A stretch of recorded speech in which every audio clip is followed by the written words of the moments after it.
This is Audible. Hachette Audio presents The Fifth Witness by Michael Connelly. Read by Peter Giles. This is for Dennis Wojciechowski, with many thanks. Part 1. The Magic Words. Chapter 1. Mrs. Pena looked across the seat at me and held her hands up in a beseeching manner. She spoke in a heavy accent, choosing English to make her final pitch directly to me. "Please, you help me, Mr. Mickey?" I looked at Rojas, who was turned around in the front seat, even though I didn't need him to translate. I then looked past Mrs. Pena, over her shoulder and through the car's window, to the home she desperately wanted to hold on to. It was a bleached pink two-bedroom house with a hard-scrabble yard behind a wire fence. The concrete step to the front stoop had graffiti sprayed across it, indecipherable except for the number 13. It wasn't the address. It was a pledge of allegiance. My eyes finally came back to her. She was 44 years old and attractive in a worn sort of way. She was the single mother of 3 teenage boys and had not paid her mortgage in 9 months. Now the bank had foreclosed and was moving in to sell the house out from under her. The auction would take place in 3 days. It didn't matter that the house was worth little or that it sat in a gang-infested neighborhood in South LA. Somebody would buy it, and Mrs. Pena would become a renter instead of an owner. That is, if the new owner didn't evict her. For years she had relied on the protection of the Florencia 13. But times were different. No gang allegiance could help her now. She needed a lawyer. She needed me. "Tell her I will try my best," I said. "Tell her I am pretty certain I will be able to stop the auction and challenge the validity of the foreclosure. It will at least slow things down. It will give us time to work up a long-range plan, maybe get her back on her feet." I nodded and waited while Rojas translated. I had been using Rojas as my driver and interpreter ever since I had bought the advertising package on the Spanish radio stations. I felt the cell phone in my pocket vibrate. My upper thigh read this as a text message as opposed to an actual phone call, which had a longer vibration. Either way, I ignored it. When Rojas completed the translation, I jumped in before Mrs. Pena could respond. "Tell her that she has to understand that this isn't a solution to her problems. I can delay things, and we can negotiate with her bank. But I am not promising that she won't lose the house. In fact, she's already lost the house. I'm going to get it back, but then she'll still have to face the bank." Rojas translated, making hand gestures where I had not. The truth was that Mrs. Pena would have to leave eventually. It was just a question of how far she wanted me to take it. Personal bankruptcy would tack another year onto foreclosure defense, but she didn't have to decide that now. "Now tell her that I also need to be paid for my work. Give her the schedule, $1,000 up front, and the monthly payment plan." "How much on the monthly and how long?" I looked out at the house again. Mrs. Pena had invited me inside, but I preferred meeting in the car. This was drive-by territory, and I was in my Lincoln Town Car BPS. That stood for Ballistic Protection Series. I bought it used from the widow of a murdered enforcer with the Sinaloa cartel. There was armored plating in the doors, and the windows were constructed of 3 layers of laminated glass. They were bulletproof. The windows in Mrs. Pena's pink house were not. The lesson learned from the Sinaloa man was that you don't leave the car unless you have to. Mrs. Pena had explained earlier that the mortgage payments she had stopped making 9 months ago had been $700 a month. She would continue to withhold payments to the bank while I worked the case. She would have a free ride for as long as I kept the bank at bay, so there was money to be made here. "Make it $250 a month. I'll give her the cut rate plan. Make sure she knows she's getting a deal and that she can never be late with the payments. We can take a credit card if she has one with any juice on it. Just make sure it doesn't expire until at least 2012. Rojas translated, with more gestures and many more words than I had used, while I pulled my phone. The text had come from Lorna Taylor. "Call me ASAP." I'd have to get back to her after the client conference. A typical practice would have an office manager and receptionist, but I didn't have an office other than the back seat of my Lincoln, so Lorna ran the business end of things and answered the phones at the West Hollywood condo she shared with my chief investigator. My mother was Mexican-born, and I understood her native language better than I ever let on. When Mrs. Pena responded, I knew what she said, the gist of it, at least. But I let Rojas translate it all back to me anyway. She promised to go inside the house to get the $1,000 cash retainer and to dutifully make the monthly payments. To me, not the bank. I figured that if I could extend her stay in the house to a year, my take would be $4,000 total. Not bad for what was entailed. I would probably never see Mrs. Pena again. I would file a suit challenging the foreclosure and stretch things out. The chances were I wouldn't even make a court appearance. My young associate would do the courthouse legwork. Mrs. Pena would be happy, and so would I. Eventually, though, the hammer would come down. It always does. I thought I had a workable case, even though Mrs. Pena would not be a sympathetic client. Most of my clients stopped making payments to the bank after losing a job or experiencing a medical catastrophe. Mrs. Pena stopped when her 3 sons went to jail for selling drugs, and their weekly financial support abruptly ended. Not a lot of goodwill to be had with that story. But the bank had played dirty. I had looked up her file on my laptop. It was all there, a record of her being served with notices involving demands for payment and then foreclosure. Only Mrs. Pena said she had never received these notices, and I believed her. It wasn't the kind of neighborhood where process servers were known to roam freely. I'd suspected that the notifications had ended up in the trash, and the server had simply lied about it. If I could make that case, then I could back the bank off Mrs. Pena with the leverage it would give me. That would be my defense, that the poor woman was never given proper notice of the peril she was in.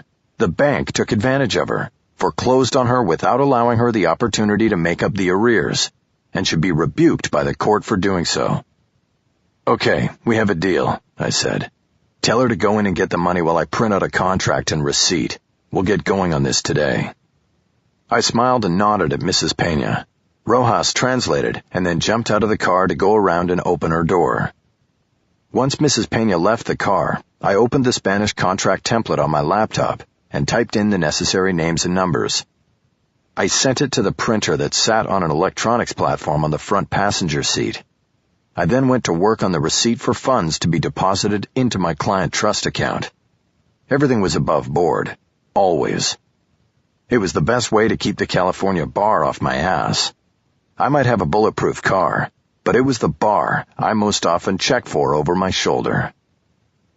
It had been a rough year for Michael Haller and Associates, attorneys at law. Criminal defense had virtually dried up in the down economy. Of course, crime wasn't down. In Los Angeles, crime marched on through any economy. But the paying customers were few and far between. It seemed as though nobody had money to pay a lawyer. Consequently, the public defender's office was busting at the seams with cases and clients while guys like me were left starving. I had expenses, and a 14-year-old kid in private school who talked about USC whenever the subject of colleges came up. I had to do something, and so I did what I had once held as unthinkable. I went civil. The only growth industry in the law business was foreclosure defense.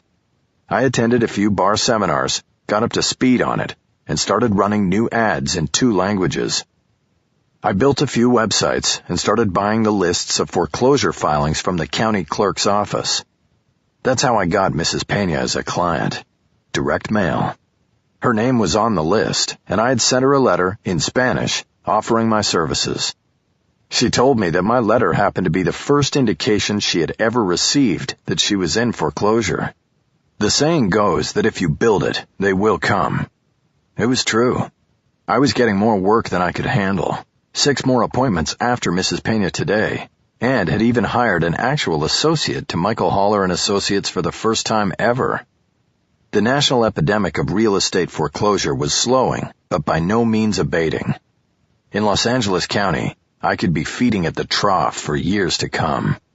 The cases only went for $4 or $5 a pop, but this was a quantity over quality period in my professional life. I currently had more than 90 foreclosure clients on my docket. No doubt my kid could start planning on USC. Hell, she could start thinking about staying for a master's degree. There were those who believed I was part of the problem, that I was merely helping the deadbeats game the system while delaying the economic recovery of the whole. That description fits some of my clients for sure, but I viewed most of them as repeat victims, initially scammed with the American dream of home ownership when lured into mortgages they had no business even qualifying for, and then victimized again when the bubble burst and unscrupulous lenders ran roughshod over them in the subsequent foreclosure frenzy.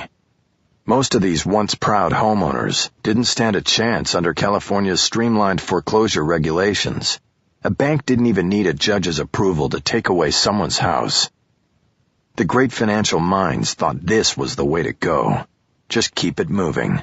The sooner the crisis hit bottom, the sooner the recovery would begin. I say tell that to Mrs. Pena. There was a theory out there that this was all part of a conspiracy among the top banks in the country to undermine property laws, sabotage the judicial system, and create a perpetually cycling foreclosure industry that had them profiting from both ends of the process. Me, I wasn't exactly buying into that. But during my short time in this area of the law, I had seen enough predatory and unethical acts by so-called legitimate businessmen to make me miss good old-fashioned criminal law. Rojas was waiting outside the car for Mrs. Pena to return with the money. I checked my watch and noted we were running late on my next appointment, a commercial foreclosure over in Compton. I tried to bunch my new client consultations geographically to save time and gas and mileage on the car. Today I worked the South End. Tomorrow I would hit East LA. 2 days a week I was in the car, signing up new clients. The rest of the time I worked the cases. "Let's go, Mrs. Pena," I said. "We gotta roll." I decided to use the waiting time to call Lorna. 3 months earlier I had started blocking the ID on my phone. I never did that when I practiced criminal, but in my brave new world of foreclosure defense, I usually didn't want people having my direct number, and that included the lender attorneys as well as my own clients. "Law offices of Michael Haller and Associates," Lorna said when she picked up. "How can I—" "It's me. What's up?" "Mickey, you have to get over to Van Nuys Division right away." There was a strong urgency in her voice. Van Nuys Division was the LAPD's central command for operations in the sprawling San Fernando Valley, on the north side of the city. "I'm working the South End today. What's going on?" "They have Lisa Trammell there. She called." Lisa Trammell was a client. In fact, my very first foreclosure client. I had kept her in her home for going on 8 months. I was confident I could take it at least another year further before we dropped the bankruptcy bomb. But she was consumed by the frustrations and inequities of her life and could not be calmed or controlled. She'd taken to marching in front of the bank with a placard, decrying its fraudulent practices and heartless actions. That is, until the bank got a temporary restraining order against her. "Did she violate the TRO? Are they holding her?" "Mickey, they're holding her for murder." That wasn't what I was expecting to hear. Murder? Who's the victim? "She said they're charging her with killing Mitchell Bondurant." That gave me another great big pause. I looked out the window and saw Mrs. Pena coming out through her front door. She held a wad of cash in her hand. "All right, get on the phone and reschedule the rest of today's appointments. And tell Cisco to head up to Van Nuys. I'll meet him there." "You got it. Do you want Bullocks to take the afternoon appointments?" Bullocks was what we called Jennifer Aronson, the associate I had hired out of Southwestern, a law school housed in the old Bullocks department store building on Wilshire. "No, I don't want her doing intake. Just reschedule them. And listen, I think I have the Trammell file with me, but you have the call list. Track down her sister. Lisa's got a kid. He's probably in school, and somebody's going to have to take him if Lisa can't." We made every client fill out an extensive contact list because sometimes it was hard to find them for court hearings and to get them to pay for my work. "I'll start on that," Lorna said. "Good luck, Mickey." "Same to you." I closed the phone and thought about Lisa Trammell. Somehow, I wasn't surprised that she had been arrested for killing the man who was trying to take her home away from her. It's not that I had thought it would come to this, not even close. But deep down, I had known it was going to come to something. Chapter 2. I quickly took Mrs. Pena's cash and gave her a receipt. We both signed the contract, and she got a copy for her own records. I took a credit card number from her, and she promised it would withstand a $250 a month hit while I was working for her. I then thanked her, shook her hand, and had Rojas walk her back to her front door. While he did that, I popped the trunk with the remote I carried and got out. The Lincoln's trunk was spacious enough to hold 3 cardboard file boxes as well as all my office supplies. I found the Trammell file in the 3rd box and pulled it. I also grabbed the fancy briefcase I used for police station visits. When I closed the trunk, I saw the stylized 13 spray-painted in silver on the lid's black paint. Son of a bitch. I looked around. 3 front yards down, a couple of kids were playing in the dirt, but they looked too young to be graffiti artists. The rest of the street was deserted. I was baffled. Not only had I not heard or noticed the assault on my car that had taken place while I was having a client conference inside it, but it was barely past 1, and I knew most gangbangers didn't get up and embrace the day and all its possibilities until late afternoon. They were night creatures. I headed back to my open door with the file. I noticed Rojas was standing at the front stoop, chatting with Mrs. Pena. I whistled and signaled him back to the car. We had to get going. I got in. Message received. Rojas trotted back to the car and jumped in himself. "Compton?" he asked. "No, change of plans. We've got to get up to Van Nuys fast." "Okay, boss." He pulled away from the curb and started making his way back to the 110 freeway. There was no direct freeway route to Van Nuys. We would have to take the 110 into downtown where we'd pick up the 101 north. We couldn't have been starting off from a worse position in the city. "What was she saying at the front door?" I asked Rojas. "She was asking about you." "What do you mean?" "She said you look like you shouldn't need a translator, you know?" I nodded. I got that a lot. My mother's genes made me look more south of the border than north. "She also wanted to know if you were married, boss. I told her you were. But if you want to circle back and tap that, it'll be there. She probably want a discount on the fees, though." "Thanks, Rojas," I said dryly. "She already got a discount, but I'll keep it in mind." Before opening the file, I scrolled through the contacts list on my phone. I was looking for the name of someone in the Van Nuys detective squad who might share some information with me. But there was nobody. I was going in blind on a murder case. Not a good starting point either. I closed the phone and put it into its charger, then opened the file. Lisa Trammell had become my client after responding to the generic letter I sent to the owners of all homes in foreclosure. I assumed I wasn't the only lawyer in Los Angeles who did this, but for some reason, Lisa answered my letter and not theirs. As an attorney in private practice, you get to choose your own clients most of the time. Sometimes you choose wrong. Lisa was one of those times with me. I was eager to start the new line of work. I was looking for clients who were in jams or who had been taken advantage of. People who were too naive to know their rights or options. I was looking for underdogs and thought I had found one in Lisa. No doubt she fit the bill.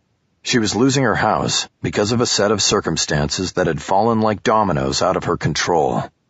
And her lender had turned her case over to a foreclosure mill that had cut corners and even violated the rules. I signed Lisa up, put her on the credit card plan, and started to fight her fight. It was a good case, and I was excited. It was only after this that Lisa became a nuisance client. Lisa Trammell was 35 years old. She was the married mother of a 9-year-old boy named Tyler, and their house was on Melba in Woodland Hills. At the time she and her husband Jeffrey bought the house in 2005, Lisa taught social studies at Grant High, while Jeffrey sold BMWs at the dealership in Calabasas. Their 3-bedroom house carried a $750,000 mortgage against an appraised value of $900,000. The market was strong then, and mortgages were plentiful and easy to get. They used an independent mortgage broker who shopped their file around, and got them into a low-interest loan that carried a balloon payment at the 5-year mark. The loan was then folded into an investment block of mortgages and reassigned twice before finding its permanent home at Westland Financial, a subsidiary of Westland National, the Los Angeles-based bank headquartered in Sherman Oaks. All was well and good for the family of 3 until Jeff Trammell decided he didn't want to be a husband and father anymore. A few months before the $750,000 note on the house was due, Jeff took off, leaving his BMW M3 demo in the parking lot at Union Station and Lisa holding the balloon. Down to a single income and a child to care for, Lisa looked at the reality of her situation and made choices. By now, the economy had stalled out, like a plane lumbering into the sky without enough airspeed. Given her teacher's income, no institution was going to refinance the balloon. She stopped making payments on the loan and ignored all communications from the bank. When the note came due, the property went into foreclosure, and that was when I came onto the scene. I sent Jeff and Lisa a letter, not realizing Jeff was no longer in the picture. Lisa answered it. I define a nuisance client as one who does not understand the bounds of our relationship, even after I clearly and sometimes repeatedly delineate them. Lisa came to me with her first notice of foreclosure. I took the case and told her to sit back and wait while I went to work. But Lisa couldn't sit back. She couldn't wait. She called me every day.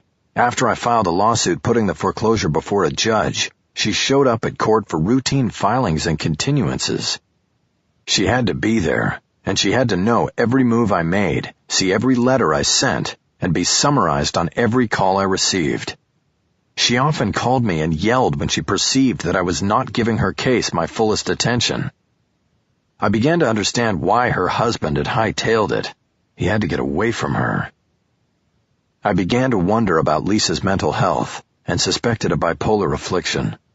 The incessant calls and activities were cyclical.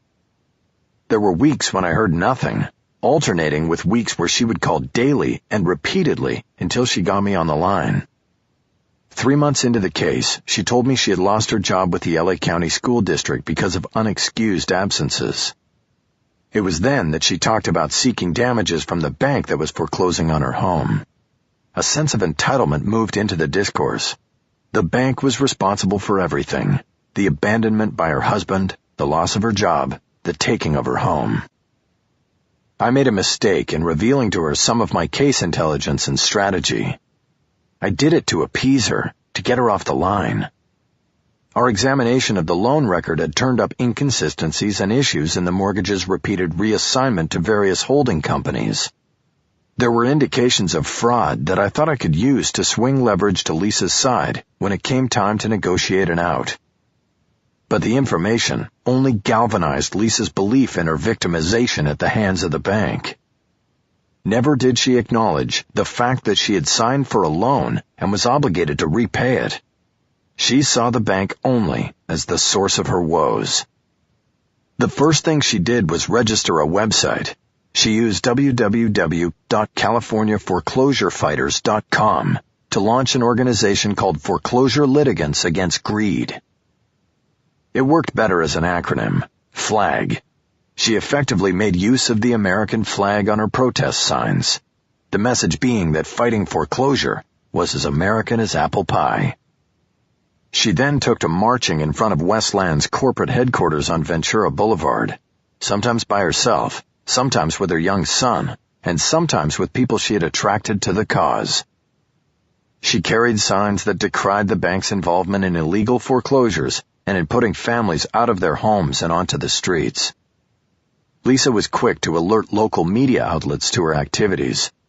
She got on TV repeatedly and was always ready with a soundbite that gave voice to people in her situation, casting them as victims of the foreclosure epidemic, not garden-variety deadbeats.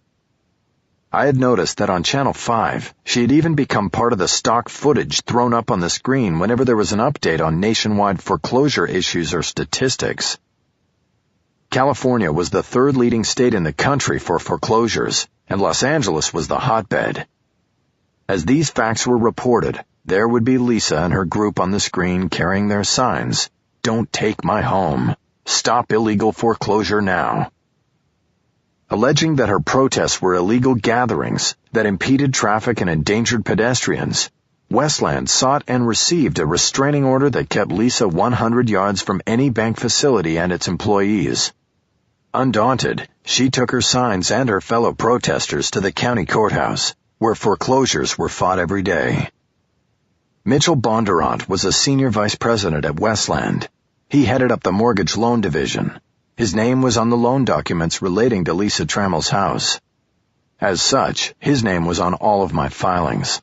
I had also written him a letter, outlining what I described as indications of fraudulent practices by the foreclosure mill Westland had contracted with to carry out the dirty work of taking the homes and other properties of their default customers. Lisa was entitled to see all documents arising from her case. She was copied on the letter and everything else. Despite being the human face of the effort to take her home away, Bondurant remained above the fray, hiding behind the bank's legal team. He never responded to my letter, and I never met him. I had no knowledge that Lisa Trammell had ever met or spoken with him either. But now, he was dead, and the police had Lisa in custody. We exited the 101 at Van Nuys Boulevard and headed north. The Civic Center was a plaza surrounded by 2 courthouses, a library, City Hall North, and the Valley Bureau Police Complex, which included the Van Nuys Division. Various other government agencies and buildings were clustered around the main grouping. Parking was always a problem, but it wasn't my worry. I pulled my phone and called my investigator, Dennis Wojciechowski. "Cisco, it's me. You close?" In his early years, Wojciechowski was associated with the Road Saints Motorcycle Club, but there was already a member named Dennis. Nobody could pronounce Wojciechowski's last name, so they called him the Cisco Kid because of his dark looks and mustache. The mustache was now gone, but the name had stuck. "Already here. I'll meet you on the bench by the front stairs to the PD." "I'll be there in 5. Have you talked to anyone yet? I've got nothing." "Yeah, your old pal Curlin's running lead on this. The victim, Mitchell Bondurant, was found in the parking garage at Westland's headquarters on Ventura about 9 this morning. He was on the ground between 2 cars. Not clear how long he was down, but he was dead on scene." "Do we know the cause yet?" "There it gets a little hinky. At first they put out that he'd been shot because an employee who was on another level of the garage told responding police she had heard 2 popping sounds, like shots. But when they examined the body on the scene, it looked like he had been beaten to death, hit with something." "Was Lisa Trammell arrested there?" "No. From what I understand, she was picked up at her home in Woodland Hills. I still have some calls out, but that's about the extent of what I've got so far. Sorry, Mick." "Don't worry about it. We'll know everything soon enough. Is Curlin at the scene or with the suspect?" "I was told he and his partner picked up Trammell and took her in. The partner's a female named Cynthia Longstreth. She's a D1. I've never heard of her." I had never heard of her either, but since she was a Detective 1, my guess was that she was new to the homicide beat and paired with the veteran Curlin, a D3, to get some seasoning. I looked out the window. We were passing a BMW dealership, and it made me think of the missing husband who had sold Beamers before pulling the plug on the marriage and disappearing. I wondered if Jeff Trammell would show up now that his wife was arrested for murder. Would he take custody of the son he had abandoned? "You want me to get Valenzuela over here?" Cisco asked. "He's only a block away." Fernando Valenzuela was a bail bondsman I used on Valley cases, but I knew he wouldn't be needed this time. "I'd wait on that. If they've tagged her with murder, she isn't going to make bail." "Right, yeah." "Do you know if a DA's been assigned yet?" I was thinking about my ex-wife who worked for the district attorney's office in Van Nuys. She might be a useful source of back-channel information, unless she had been put on the case. Then there would be a conflict of interest. It had happened before. Maggie McPherson wouldn't like that. "I've got nothing on that." I considered what little we knew and what might be the best way to proceed. My feeling was that once the police understood what they had in this case, a murder that could draw wide attention to one of the great financial catastrophes of the time, they would quickly go to lockdown. putting a lid on all sources of information. The time to make moves was now. Cisco, I changed my mind. Don't wait for me. Go over to the scene and see what you can find out. Talk to people before they get locked down. You sure? Yeah, I'll handle the PD, and I'll call if I need anything. Got it. Good luck. You too. I closed the phone and looked to the back of my driver's head. Rojas, turn right at Delano and take me up Silmar. No problem. I don't know how long I'll be. I want you to drop me and then go back up Van Nuys Boulevard and find a body shop. See if they can get the paint off the back of the car. Rojas looked at me in the rearview mirror. What paint? Chapter 3. The Van Nuys Police Building is a 4-story structure serving many purposes. It houses the Van Nuys Police Division, as well as the Valley Bureau Command Offices and the main jail facility serving the northern part of the city. I had been here before on cases, and knew that as with most LAPD stations, large or small, there would be multiple obstacles standing between my client and me. I've always had the suspicion that officers assigned to front desk duty were chosen by cunning supervisors because of their skills in obfuscation and disinformation. If you doubt this, walk into any police station in the city and tell the desk officer who greets you that you wish to make a complaint against a police officer. See how long it takes him to find the proper form. Desk cops are usually young and dumb and unintentionally ignorant, or old and obdurate and completely deliberate in their actions. At the front desk at Van Nuys Station, I was met by an officer with the name Crimmins printed on his crisp uniform. He was a silver-haired veteran, and therefore highly accomplished when it came to the dead-eyed stare. He showed this to me when I identified myself as a defense attorney with a client waiting to see me in the detective squad. His response consisted of pursing his lips and pointing to a row of plastic chairs where I was supposed to meekly go to wait until he deemed it time to call upstairs. Guys like Crimmins are used to a cowering public. People who do exactly as he says because they are too intimidated to do anything else. I wasn't part of that public. No, that's not how this works, I said. Crimmins squinted. He hadn't been challenged by anybody all day, let alone a criminal defense attorney. Emphasis on criminal. His first move was to fire up the sarcasm responders. Is that right? Yes, that's right. So pick up the phone and call upstairs to Detective Curlin. Tell him Mickey Haller is on the way up, and that if I don't see my client in the next 10 minutes, I'll just walk across the plaza to the courthouse and go see Judge Mills. I paused to let the name register. I'm sure you know of Judge Roger Mills. Lucky for me, he used to be a criminal defense attorney before he got elected to the bench. He didn't like being jacked around by the police back then and doesn't like it much when he hears about it now. He'll drag both you and Curlin into court and make you explain why you were playing this same old game of stopping a citizen from exercising her constitutional rights to consult an attorney. Last time it went down like that, Judge Mills didn't like the answers he got and fined the guy who was sitting where you are $500. Crimmins looked like he'd had a hard time following my words. He was a short sentence man, I guessed. He blinked twice and reached for the phone. I heard him confer directly with Curlin. He then hung up. You know the way, smart guy? I know the way. Thank you for your help, Officer Crimmins. Catch you later. He pointed his finger at me like it was a gun, getting the last shot in, so he could tell himself that he had handled that son of a bitch lawyer. I left the desk and headed into the nearby alcove where I knew the elevator was located. On the 3rd floor, Detective Howard Curlin was waiting for me with a smile on his face. It wasn't a friendly smile. He looked like the cat who just ate the canary. Have fun down there, counselor? Oh, yeah.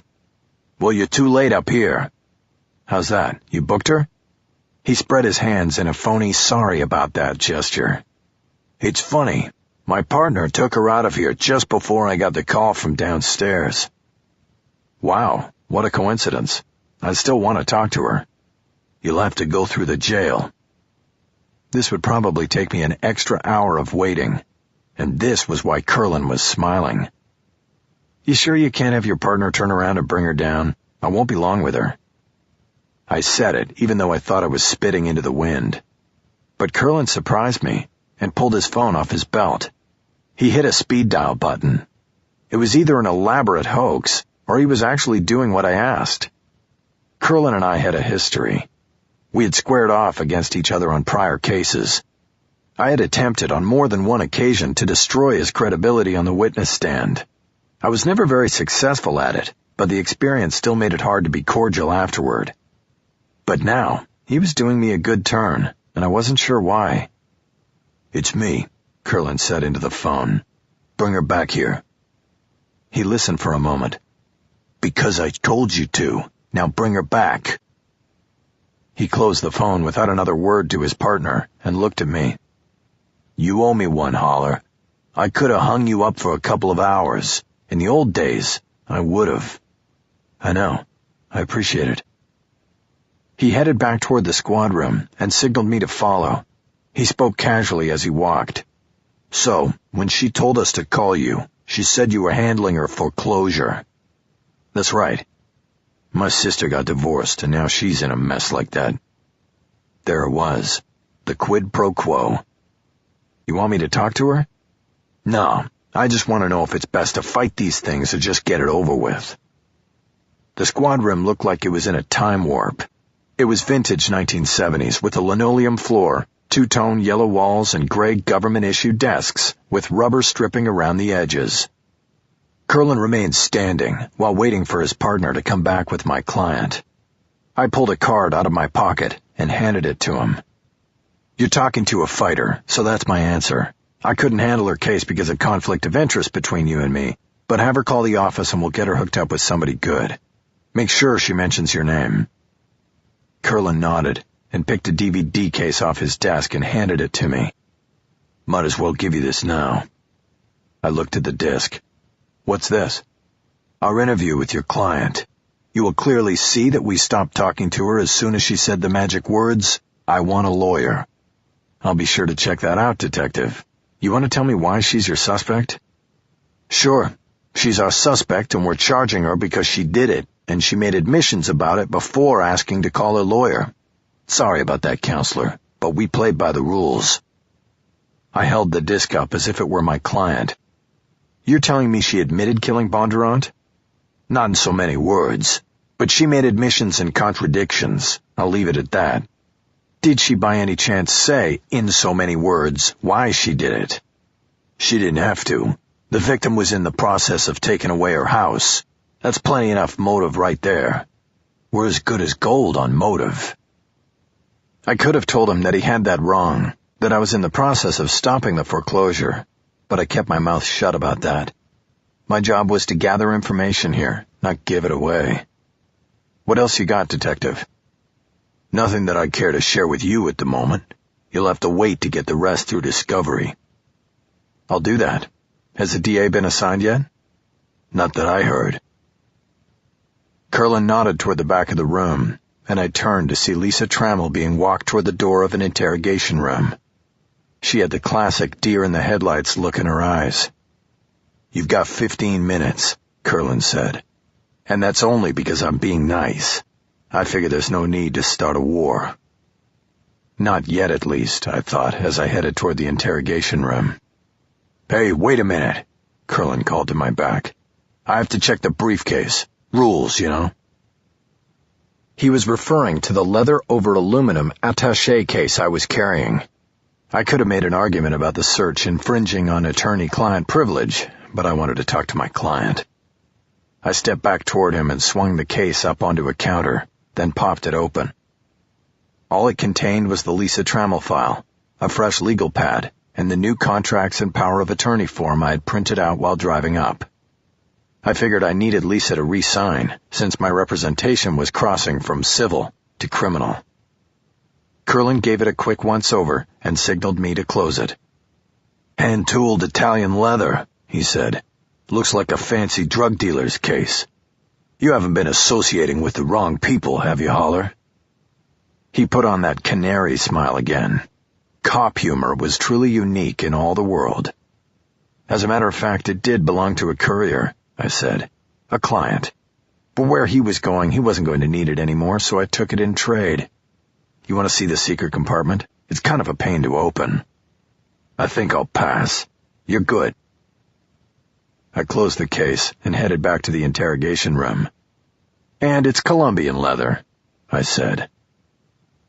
Curlin's partner was waiting at the room's door. I didn't know her, but didn't bother to introduce myself.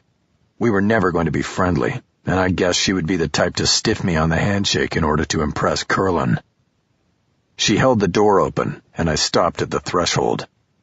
All listening and recording devices in this room are off, correct? You got it. If they're not, that would be a violation of my client's. We know the drill. Yeah, but sometimes you conveniently forget it, don't you? You've got 14 minutes now, sir. You want to talk to her or keep talking to me? Right. I went in and the door was closed behind me. It was a 9x6 room. I looked at Lisa and put a finger to my lips. What? She asked. That means don't say a word, Lisa, until I tell you to. Her response was to break down into a cascade of tears and a loud and long wail that tailed off into a sentence that was completely unintelligible. She was sitting at a square table with a chair opposite her. I quickly took the open chair and put my case up on the table. I knew she would be positioned to face the room's hidden camera, so I didn't bother to look around for it. I snapped open the case and pulled it close to my body, hoping that my back would act as a blind to the camera. I had to assume that Curlin and his partner were listening and watching. One more reason for his being nice. While one by one I took out the legal pad and documents with my right hand, I used the left to open the case's secret compartment. I hit the engage button on the Paquin 2000 acoustic jammer. The device emitted a low-frequency RF signal that clogged any listening device within 25 feet with electronic disinformation. If Curlin and his partner were illegally listening in, they were now hearing white noise. The case and its hidden device were almost 10 years old, and as far as I knew, the original owner was still in federal prison. I'd taken it in trade at least 7 years ago, back when drug cases were my bread and butter. I knew law enforcement was always trying to build a better mousetrap, and in 10 years, the electronic eavesdropping business must have undergone at least 2 revolutions.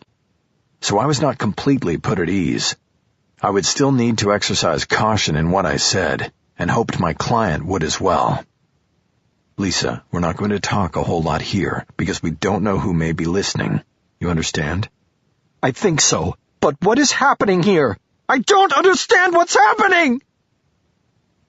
Her voice had risen progressively through the sentence until she was screaming the last word. This was an emotional speaking pattern she had used several times on the phone with me when I was only handling her foreclosure. Now the stakes were higher, and I had to draw the line. None of that, Lisa, I said firmly. You do not scream at me. You understand? If I'm going to represent you on this, you do not scream at me. Okay, sorry. But they're saying I did something I didn't do. I know, and we're going to fight it, but no screaming. Because they had pulled her back before the booking process had begun, Lisa was still in her own clothes. She was wearing a white t-shirt with a flower pattern on the front. I saw no blood on it or anywhere else. Her face was streaked with tears, and her brown curly hair was unkempt. She was a small woman, and seemed even more so in the harsh light of the room. I need to ask you some questions, I said. Where were you when the police found you? I was home. Why are they doing this to me? Lisa, listen to me. You have to calm down and let me ask the questions. This is very important. But what's going on? No one tells me anything. They said I was under arrest for murdering Mitchell Bondurant. When? How? I didn't go near that man. I didn't break the TRO. I realized that it would have been better if I'd viewed Curlin's DVD before speaking with her, but it was par for the course to come into a case at a disadvantage. Lisa, you are indeed under arrest for the murder of Mitchell Bondurant. Detective Curlin, he's the older one, told me that you made admissions to them in She shrieked and brought her hands to her face. I saw that she was cuffed at the wrists. A new round of tears started. I didn't admit anything. I didn't do anything. Calm down, Lisa. That's why I'm here, to defend you. But we don't have a lot of time right now. They're giving me 10 minutes and they're going to book you. I'm going to jail? I nodded reluctantly. Well, what about bail? It is very hard to get bail on a murder charge, and even if I could get something set, you don't have the... Another piercing wail filled the tiny room. I lost my patience. Lisa, stop doing that. Now listen, your life is at stake here, okay? You have to calm down and listen to me. I am your attorney, and I will do my best to get you out of here, but it's going to take some time. Now listen to my questions and answer them without all the... What about my son? What about Tyler? Someone from my office is making contact with your sister, and we will arrange for him to be with her until we can get you out. I was very careful not to introduce a hard timeline for her release. Until we can get you out. As far as I was concerned, that might be days, weeks, or even years. It might never happen, but I did not need to get specific. Lisa nodded, as if there was some relief in knowing her son would be with her sister. What about your husband? You have a contact number for him? No, I don't know where he is, and I don't want you contacting him anyway. Not even for your son? Especially not for my son. My sister will take care of him. I nodded and let it go. Now was not the time to ask about her failed marriage. Okay, calmly now. Let's talk about this morning. I have the disc from the detectives, but I want to go over this myself. You said you were home when Detective Curlin and his partner arrived. What were you doing? I was on the computer. I was sending emails. Okay, to who? To my friends, to people in Flag. I was telling them that we were going to meet tomorrow at the courthouse at 10 and to bring the placards. Okay, and when the detectives showed up, what exactly did they say? The man did all the talking. Curlin. Yes, they came in and he asked me some things. Then he asked if I wouldn't mind coming to the station to answer questions. I said about what, and he said Mitch Bondurant. He didn't say anything about him being dead or killed. So I said yes. I thought maybe they were finally investigating him. I didn't know they were investigating me. Well, did he tell you that you had certain rights not to speak to him and to contact a lawyer? Yes, like on TV. He told me my rights. When exactly? When we were already here. When he said I was under arrest. Did you ride with him here? Yes. And did you speak in the car? No, he was on his cell phone almost the whole time. I heard him say things like, I have her with me, and like that. Were you handcuffed? In the car? No. Smart Curlin. He risked riding in the car with an uncuffed murder suspect in order to keep her suspicions down and to lull her into agreeing to speak with him. You can't build a better mousetrap than that. It would also allow the prosecution to argue that Lisa was not under arrest yet, and therefore her statements were voluntary. So you were brought here and you agreed to talk to him? Yes. I had no idea they were going to arrest me. I thought I was helping them with a case. But Curlin didn't say what the case was. No, never. Not until he said I was under arrest and that I could make a call. And that's when they handcuffed me, too. Curlin had used some of the oldest tricks in the book, but they were still in the book because they worked. I had to watch the DVD to know exactly what Lisa had admitted to, if anything. Asking her about it while she was upset was not the best use of my limited time.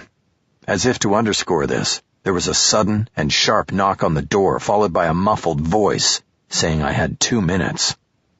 Okay, I am going to work on this, Lisa. I need you to sign a couple of documents first, though. The first one is a new contract that covers criminal defense. I slid the 1-page document over to her and put a pen on top of it. She started to scan it. All these fees, she said. $150,000 for a trial? I can't pay you this. I don't have it. That's a standard fee, and only if we go to trial. And as far as what you can pay, that's what these other documents are for. This one gives me your power of attorney, allowing me to solicit book and movie deals, things like that, coming from the case. I have an agent I work with on this stuff. If there's a deal out there, he'll get it. The last document puts a lien on any of those funds so that the defense gets paid first. I knew this case was going to draw attention. The foreclosure epidemic was the country's biggest ongoing financial catastrophe. There could be a book in this, maybe even a film, and I could end up getting paid. She picked up the pen and signed the documents without reading further. I took them back and put them away. Okay, Lisa, what I'm about to tell you now is the most important piece of advice in the world, so I want you to listen and then tell me you understand. Okay. Do not talk about this case with anyone other than me. Do not talk to detectives, jailers, other jail inmates. Don't even talk to your sister or son about it. Whenever anyone asks, and believe me, they will, you simply tell them that you cannot talk about your case. But I didn't do anything wrong. I'm innocent. It's people who are guilty who don't talk. I held my finger up to admonish her. No, you're wrong. And it sounds to me like you are not taking what I say seriously, Lisa. No, I am. Then do what I'm telling you. Talk to no one. And that includes the phone in the jail. All calls are recorded, Lisa. Don't talk on the phone about your case, even to me. Okay, I got it. If it makes you feel any better, you can answer all questions by saying, I am innocent of the charges, but on the advice of my attorney, I'm not going to talk about the case. Okay? How's that? Good, I guess. The door opened, and Curlin was standing there. He was giving me the squint of suspicion, which told me it was a good thing I'd brought the Paquin jammer with me. I looked back at Lisa. Okay, Lisa, it gets bad before it gets good. Hang in there, and remember the golden rule. Talk to no one. I stood up. The next time you'll see me will be at first appearance, and we'll be able to talk then. Now, go with Detective Curlin. Chapter 4. The following morning, Lisa Trammell made her first appearance in Los Angeles Superior Court on charges of first-degree murder. A special circumstances count of lying in wait was added by the district attorney's office, which made her eligible for a sentence of life without parole, or even the death penalty. It was a bargaining chip for the prosecution. I could see the DA wanting this case to go away with a plea agreement before public sympathy swung behind the defendant. What better way to get that result than to hold the LWOP or the death penalty over the defendant's head?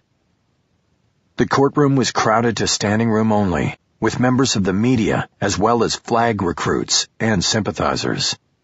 Overnight, the story had grown exponentially as word spread about the police and prosecution's theory that a home foreclosure may have spawned the murder of a banker. It put a blood and guts twist on the nationwide financial plague, and that, in turn, packed the house. Lisa had calmed considerably after almost 24 hours in jail. She stood zombie-like in the custody pen, awaiting her 2-minute hearing. I assured her first that her son was safe in the loving hands of her sister, and second, that Haller and Associates would do all that was possible to provide her with the best and most rigorous defense. Her immediate concern was in getting out of jail, to take care of her son, and to assist her legal team. Though the first appearance hearing was primarily just an official acknowledgement of the charges and the starting point of the judicial process, there would also be an opportunity to request and argue for bail. I was planning to do just that, as my general philosophy was to leave no stone unturned and no issue unargued. But I was pessimistic about the outcome. By law, bail would be set, but in reality, bail in murder cases was usually set in the millions, thereby making it unattainable for the common man. My client was an unemployed single mother with a house in foreclosure. A 7-figure bail meant Lisa wouldn't be getting out of jail. Judge Stephen Fluharty pushed the Trammell case to the top of the docket in an effort to accommodate the media. Andrea Freeman, The prosecutor assigned to the case read the charges, and the judge scheduled the arraignment for the following week. Trammell would not enter a plea until then. These routine procedures were dispensed with quickly.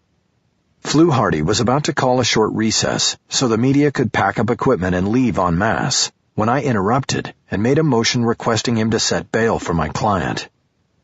The second reason for doing this was to see how the prosecution responded. Every now and then I got lucky, and the prosecutor revealed evidence or strategy while arguing for a high bail amount. But Freeman was too cagey to make such a slip. She argued that Lisa Trammell was a danger to the community and should continue to be held without bail until further into the proceedings of the case. She noted that the victim of the crime was not the only individual involved in foreclosing on Lisa's place of residence, but only one link in a chain. Other people and institutions in that chain could be endangered if Trammell was set free. There was no big reveal there. It seemed obvious from the start that the prosecution would use the foreclosure as the motive for the murder of Mitchell Bondurant. Freeman had said just enough to make a convincing argument against bail, but had mentioned little about the murder case she was building. She was good, and we had faced each other on cases before. As far as I remembered, I had lost them all. When it was my turn, I argued that there was no indication, let alone evidence, that Trammell was either a danger to the community or a flight risk. Barring such evidence, the judge could not deny the defendant bail. Fluharty split his decision right down the middle, giving the defense a victory by ruling that bail should be set, and giving the prosecution a win by setting it at $2 million. The upshot was that Lisa wasn't going anywhere. She would need $2 million in collateral or a bail bondsman. A 10% bond would cost her $200,000 in cash, and that was out of the question. She was staying in jail. The judge finally called for the recess, and that gave me a few more minutes with Lisa before she was removed by the courtroom deputies. As the media filed out, I quickly admonished her one more time to keep her mouth shut. It's even more important now, Lisa, with all of the media on this case. They may try to get to you in jail, either directly or through other inmates or visitors you think you can trust. So remember, talk to no one. I get it. Good. Now I also want you to know that my entire staff is meeting this afternoon to review the case and set some strategies. Can you think of anything you want brought up or discussed? Anything that can help us? I just have a question, and it's for you. What is it? How come you haven't asked me if I did it? I saw one of the courtroom deputies enter the pen and come up behind Lisa, ready to take her back. I don't need to ask you, Lisa, I said. I don't need to know the answer to do my job. Then ours is a pitiful system. I'm not sure I can have a lawyer defending me who doesn't believe in me. Well, it's certainly your choice, and I'm sure there would be a line of lawyers out the door of the courthouse who would love to have this case, but nobody knows the circumstances of this case or the foreclosure like I do. And just because somebody says they believe you, it doesn't mean they really do. With me, you don't get that bullshit, Lisa. With me, it's don't ask, don't tell. And that goes both ways. Don't ask me if I believe you, and I won't tell you. I paused to see if she wanted to respond. She didn't. So are we good? I don't want to be spinning my wheels on this if you're going to be looking for a believer to take my place. We're good, I guess. All right, then I'll be by to see you tomorrow to discuss the case and what direction we're going to be moving in. I'm hoping that my investigator will have a preliminary take on what the evidence is showing by then. Can I ask you a question, Mickey? Of course you can. Could you lend me the money for the bail? I was not taken aback. I long ago lost track of how many clients hit me up for bail money. This might have been the highest amount so far, but I doubted it would be the last time I was asked. I can't do that, Lisa. Number one, I don't have that kind of money. And number two, it's a conflict of interest for an attorney to provide bail for his own client. So I can't help you there. What I think you need to do is get used to the idea that you are going to be incarcerated at least through your trial.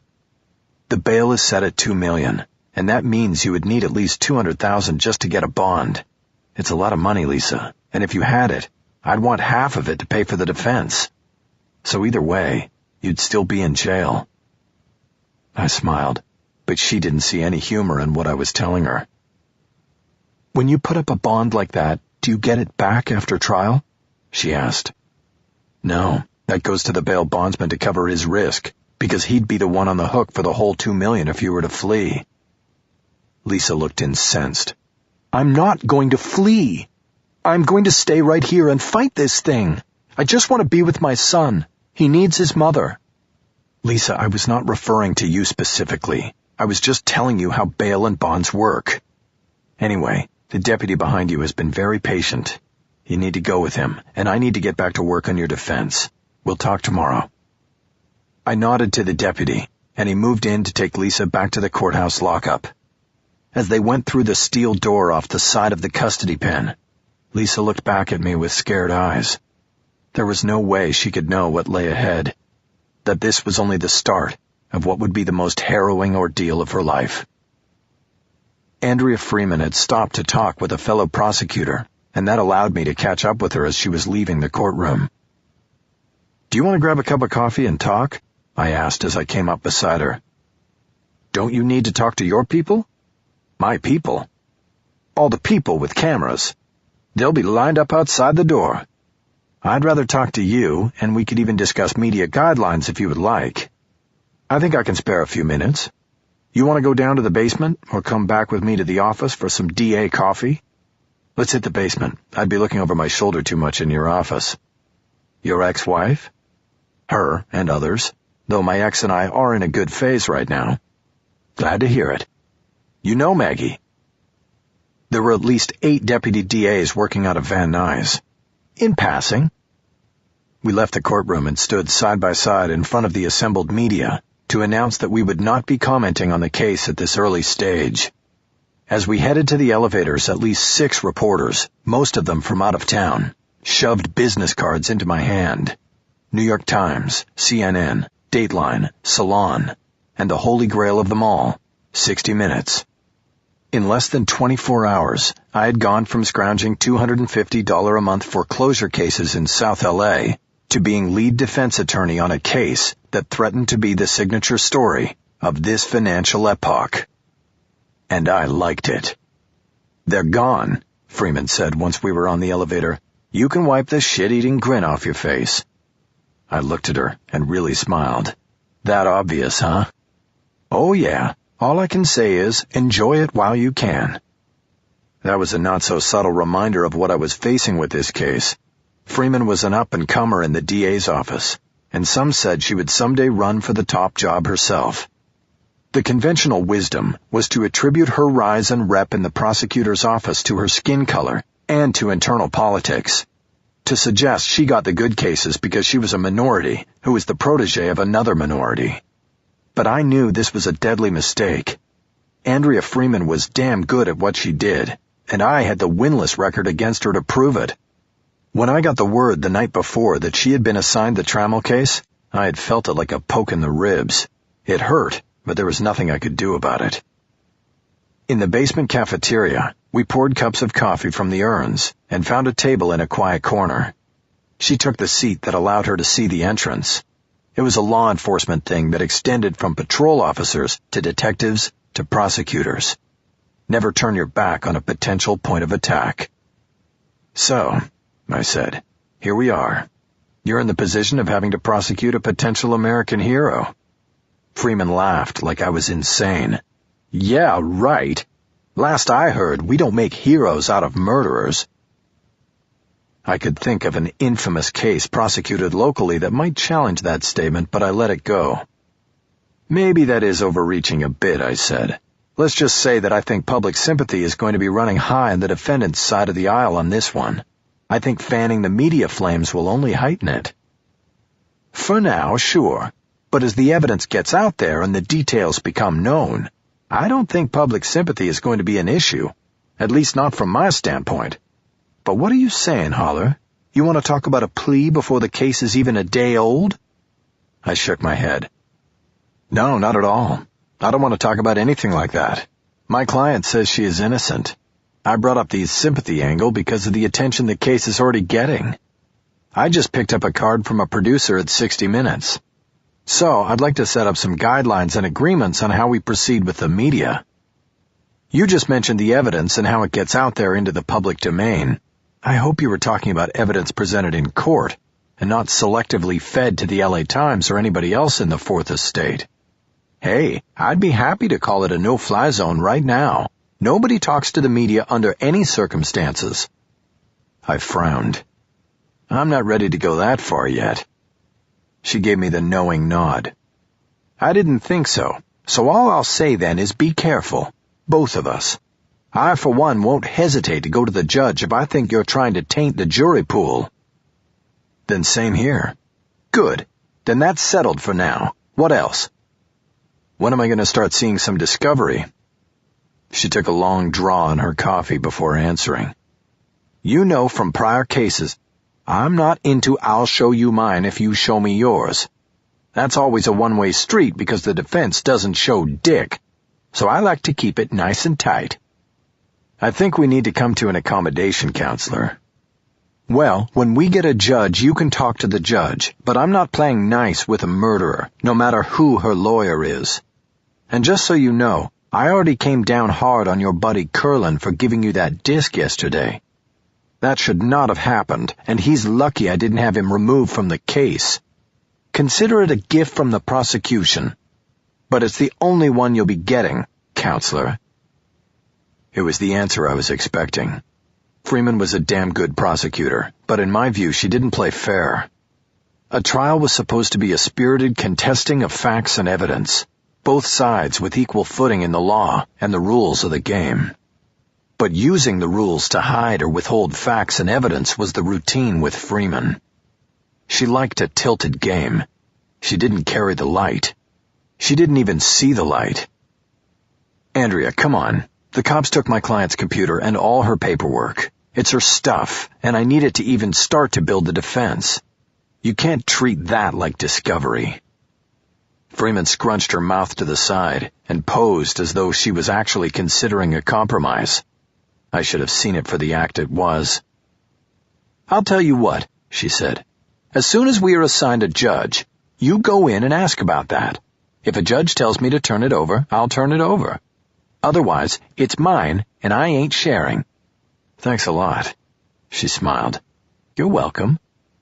Her response to my request for cooperation and her smiling way of delivering it only served to underline a thought I had growing in the back of my mind since I had gotten word she was on the case.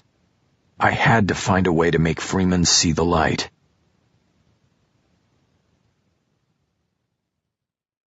Chapter 5.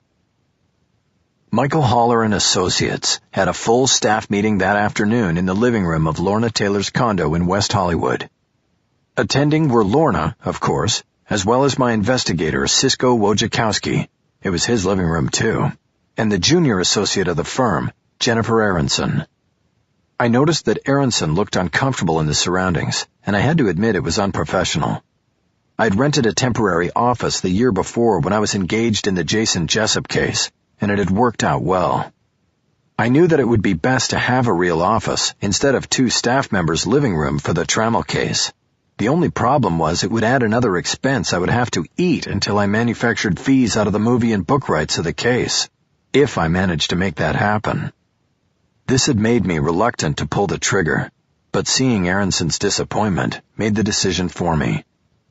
Okay, let's start, I said, after Lorna had served everybody soda or iced tea. I know this is not the most professional way to run a law firm, and we'll be looking into getting some office space as soon as we can. In the Really? Lorna said, clearly surprised by this information. Yes, I just sort of decided that.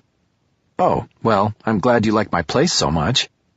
It's not that, Lorna. I've just been thinking lately, with taking on Bullocks here, it's like we've got a real firm now, and maybe we should have a legit address. So clients can come in instead of us always going to them.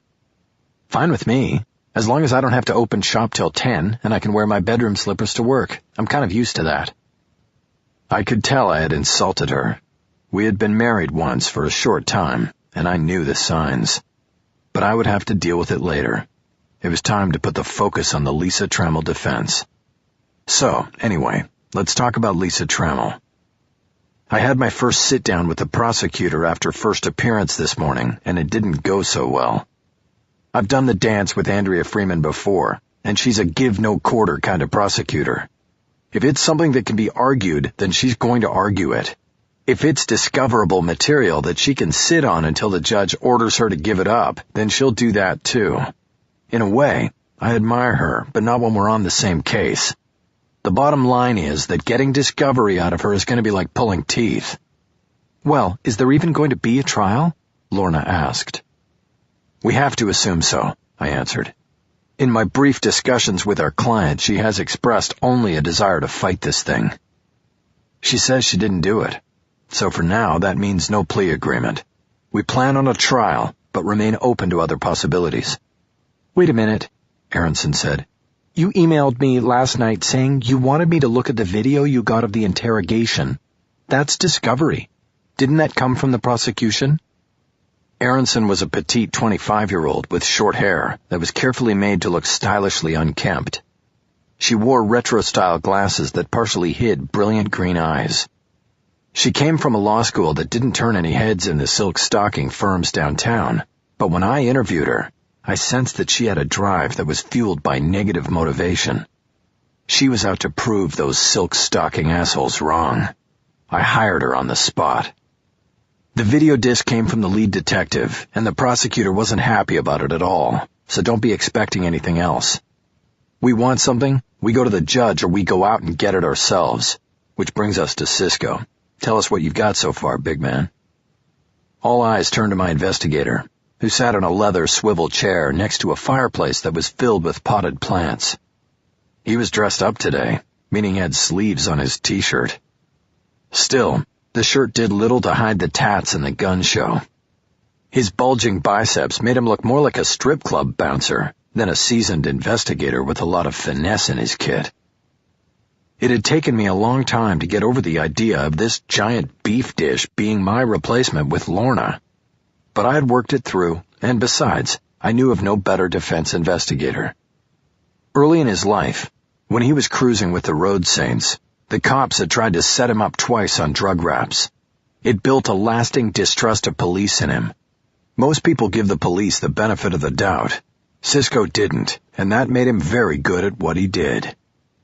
Okay, I'm going to break this into 2 reports, he said. The crime scene in the client's house, which was searched by police for several hours yesterday. First, the crime scene. Without using any notes, he proceeded to detail all of his findings from Westland National's headquarters.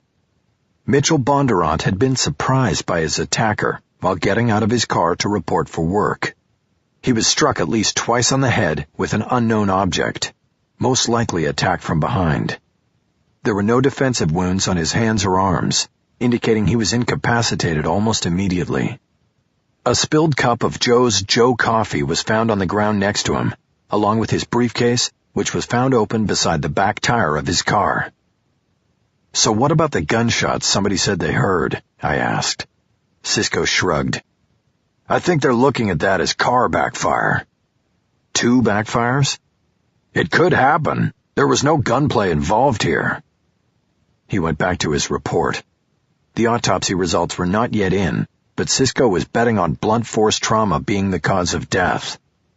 At the moment, time of death was a bit wide open, listed as between 8:30 and 8:50 a.m.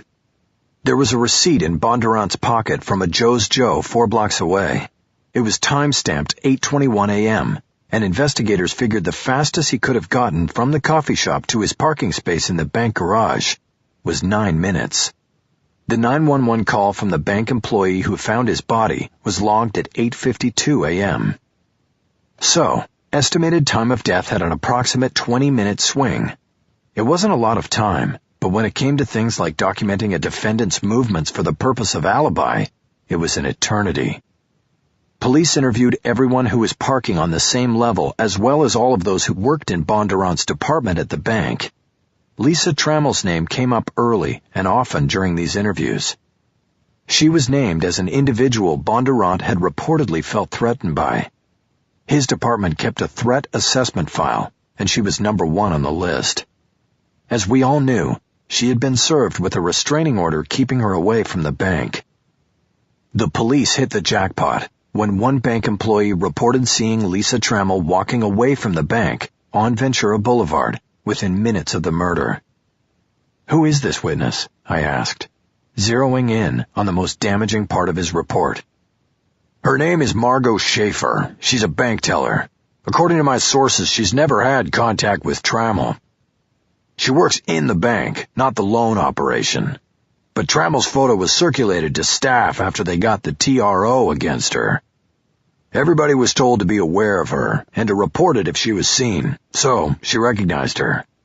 "And this was on bank property?" "No, it was on the sidewalk a half block away.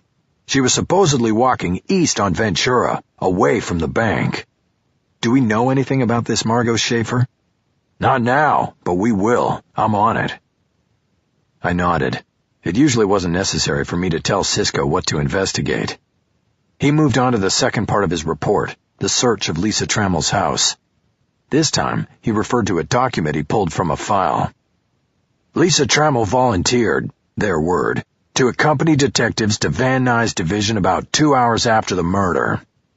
They're claiming she was not placed under arrest until the conclusion of an interview at the station.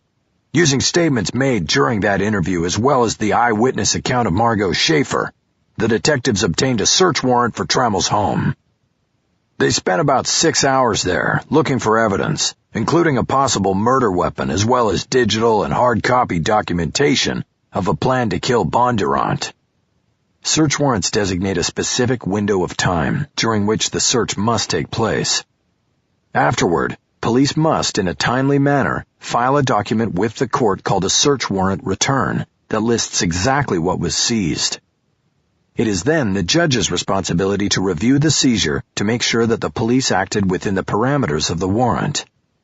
Cisco said Detectives Curlin and Longstreth had filed the return that morning, and he had obtained a copy through the clerk's office.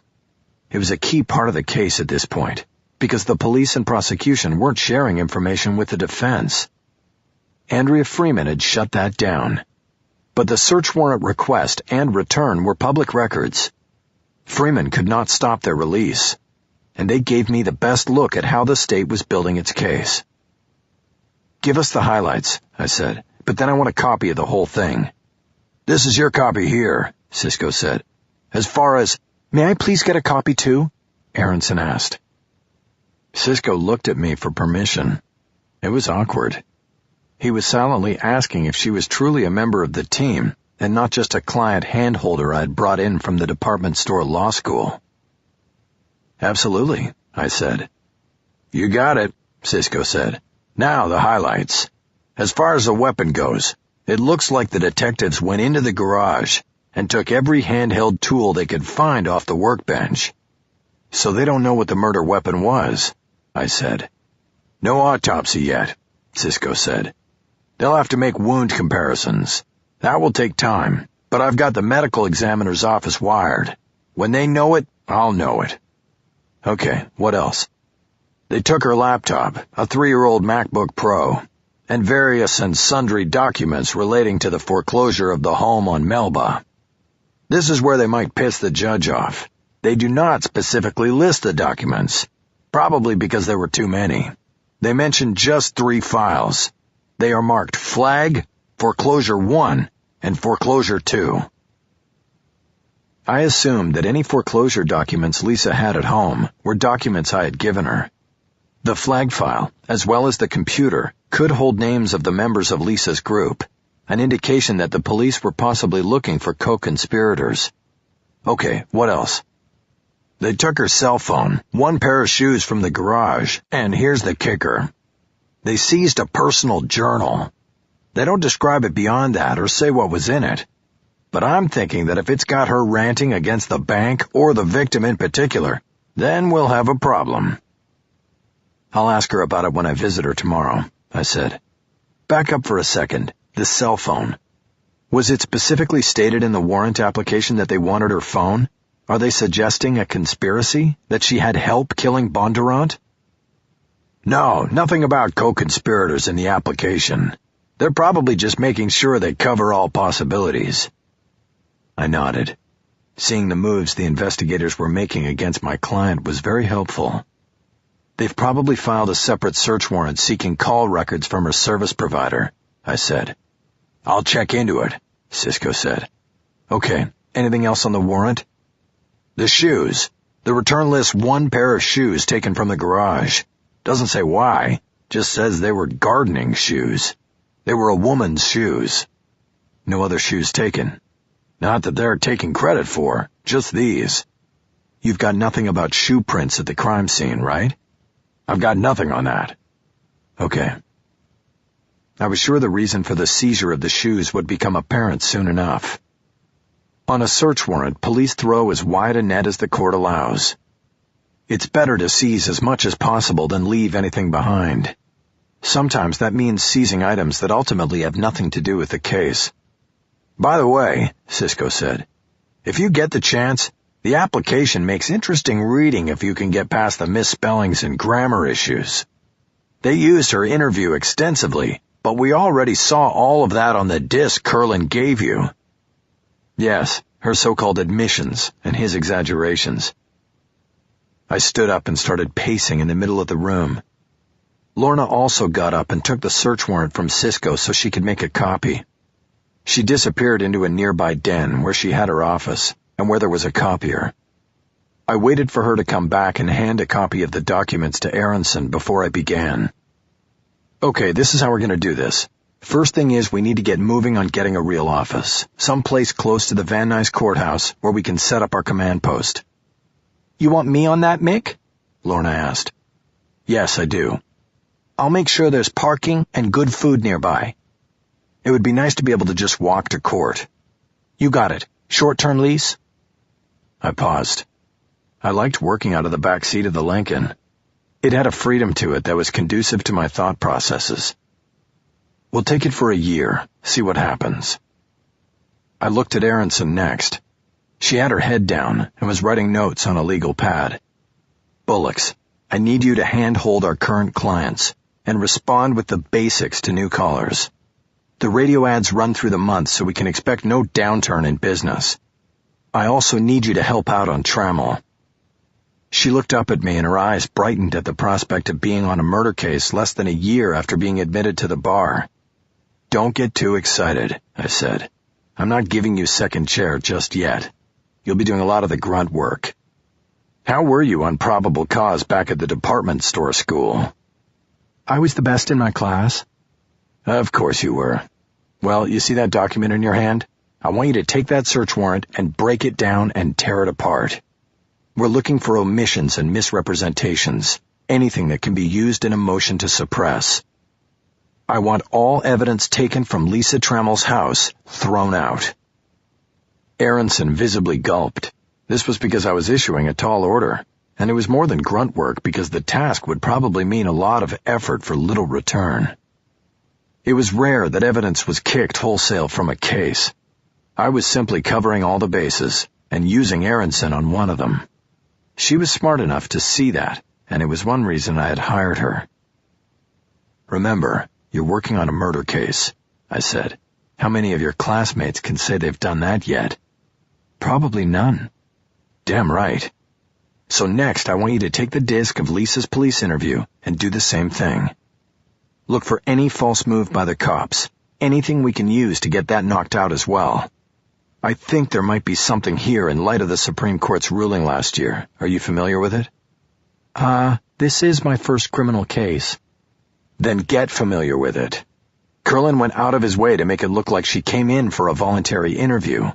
But if we can show he had her in his control, cuffs or not, we can make a case for being under arrest from the start. We do that, and everything she said before Miranda goes bye-bye. Okay. Aronson didn't look up from her writing. Do you understand your assignments? Yes. Good. Then go to it. But don't forget about the rest of the clients. They're paying the bills around here. For now. I turned back to Lorna. Which reminds me, Lorna, I need you to make contact with Joel Gottler and get something rolling on this story. The whole thing might go away if there's a plea agreement, so let's try to get a deal now.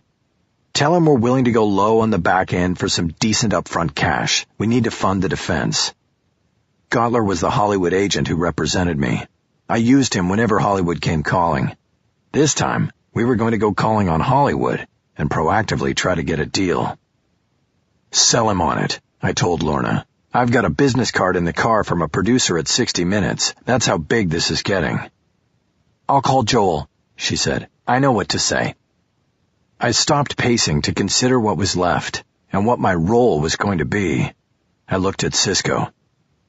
You want me on the witness? He asked. That's right, and the victim too. I want the full picture on both of them. My order was punctuated by a sharp buzzing sound from an intercom speaker on the wall next to the kitchen door. Sorry, that's the front gate, Lorna said. She made no move to go to the intercom. You want to answer it? I asked. No, I'm not expecting anyone, and all the delivery guys know the combination. It's probably a solicitor. They walk this neighborhood like zombies. Okay, I said. Then let's move on. The next thing we need to be thinking about is the alternate killer. That drew everyone's undivided attention. We need a setup man, I said. If we take this thing to trial, it's not going to be good enough to just potshot the state's case. We are going to need an aggressive defense. We have to point the jury in a direction away from Lisa. To do that, we need an alternate theory. I was aware of Aronson watching me pacing. I felt like a teacher in law school. What we need is a hypothesis of innocence. If we build that, we win the case. The gate buzzer went off again. It was then followed by 2 more long and insistent buzzes. What the hell? Lorna said. Annoyed, she got up and walked to the intercom. She pushed the communication button. Yes, who is it? Is this the law offices of Mickey Haller? It was a woman's voice, and it sounded familiar, but I couldn't immediately place it. The speaker was tinny, and the volume turned low. Lorna looked back at us and shook her head as though she was confused. Her address was not on any of our advertising. How did this person get to the front gate? Yes, but it is by appointment only, Lorna responded. I can give you the number to call if you want to set up a consultation with Mr. Haller. Please, I need to speak to him now. This is Lisa Trammell, and I'm already a client. I need to speak with him as soon as possible. I stared at the intercom speaker, as though I believed it to be a direct pipeline to the Van Nuys Women's Jail, where Lisa was supposed to be. Then I looked at Lorna. I guess you better open the gate. Chapter 6. Lisa Trammell was not alone. When Lorna answered her front door, my client walked through in the company of a man I recognized as having been in court during Lisa's first appearance. He had been in the front row of the gallery and stood out to me because he didn't look like a lawyer or journalist. He looked Hollywood, and not the glitzy, confident Hollywood. The other one, the Hollywood on the make. Either a toupee or amateur dye job on the hair, requisite matching fringe on the chin, waddled throat. He looked like a 60-year-old trying without a lot of success to pass for 40. He wore a black leather sport coat over a maroon turtleneck. A gold chain hung from his neck with a peace sign on it. Whoever he was, I had to suspect he was the reason Lisa was walking free. Well, you either escaped from Van Nuys jail or you made bail, I said. I'm thinking that somehow, someway, it's the latter. Smart man, Lisa said. Everyone, this is Herbert Dahl, my friend and benefactor. That's D-A-H-L, said the smiling benefactor. Benefactor, I asked. Does that mean you put up Lisa's bail? A bond, actually, Dahl said. Who did you use? A guy named Valenzuela. His place is right by the jail. Very convenient, and he said he knew you. Right. I paused for a moment, wondering how to proceed, and Lisa filled in the space. Herb is a true hero, rescuing me from that horrible place, she said. Now I'm out and free to help our team fight these false charges. Lisa had worked previously with Aronson, but not directly with Lorna or Cisco. She stepped over and put her hand out to them, introducing herself and shaking hands as if this was all part of a routine day, and it was time to get down to business. Cisco glanced over at me and gave me a look that said, "What the hell is this?" I shrugged. I didn't know. Lisa had never mentioned Herb Dahl to me, a dear enough friend and benefactor that he was willing to drop $200K on a bond. This, and the fact that she hadn't tapped his largesse to pay for her defense, did not surprise me. Her barging in all bluster and business, ready to be part of the team, didn't either. I believed that with strangers, Lisa was very skilled at keeping her personal and emotional issues beneath the surface. She could charm the stripes off a tiger, and I wondered if Herb Dahl knew what he was getting into. I assumed he was working an angle, but he might not understand that he was being worked as well. "Lisa," I said, "can we step back here into Lorna's office and speak privately for a moment? I think Herb should hear whatever it is you have to say. He's going to be documenting the case." "Well, he's not going to document our conversations because communications between you and your attorney are private and privileged. He can be compelled to testify in court about anything he hears or sees." "Oh, well, isn't there a way of deputizing him or something to make him part of the legal team?" "Lisa, just come back here for a few minutes." I pointed toward the den, and Lisa finally started moving in that direction. "Lorna, why don't you get Mr. Dahl something to drink?" I followed Lisa into the den and closed the door.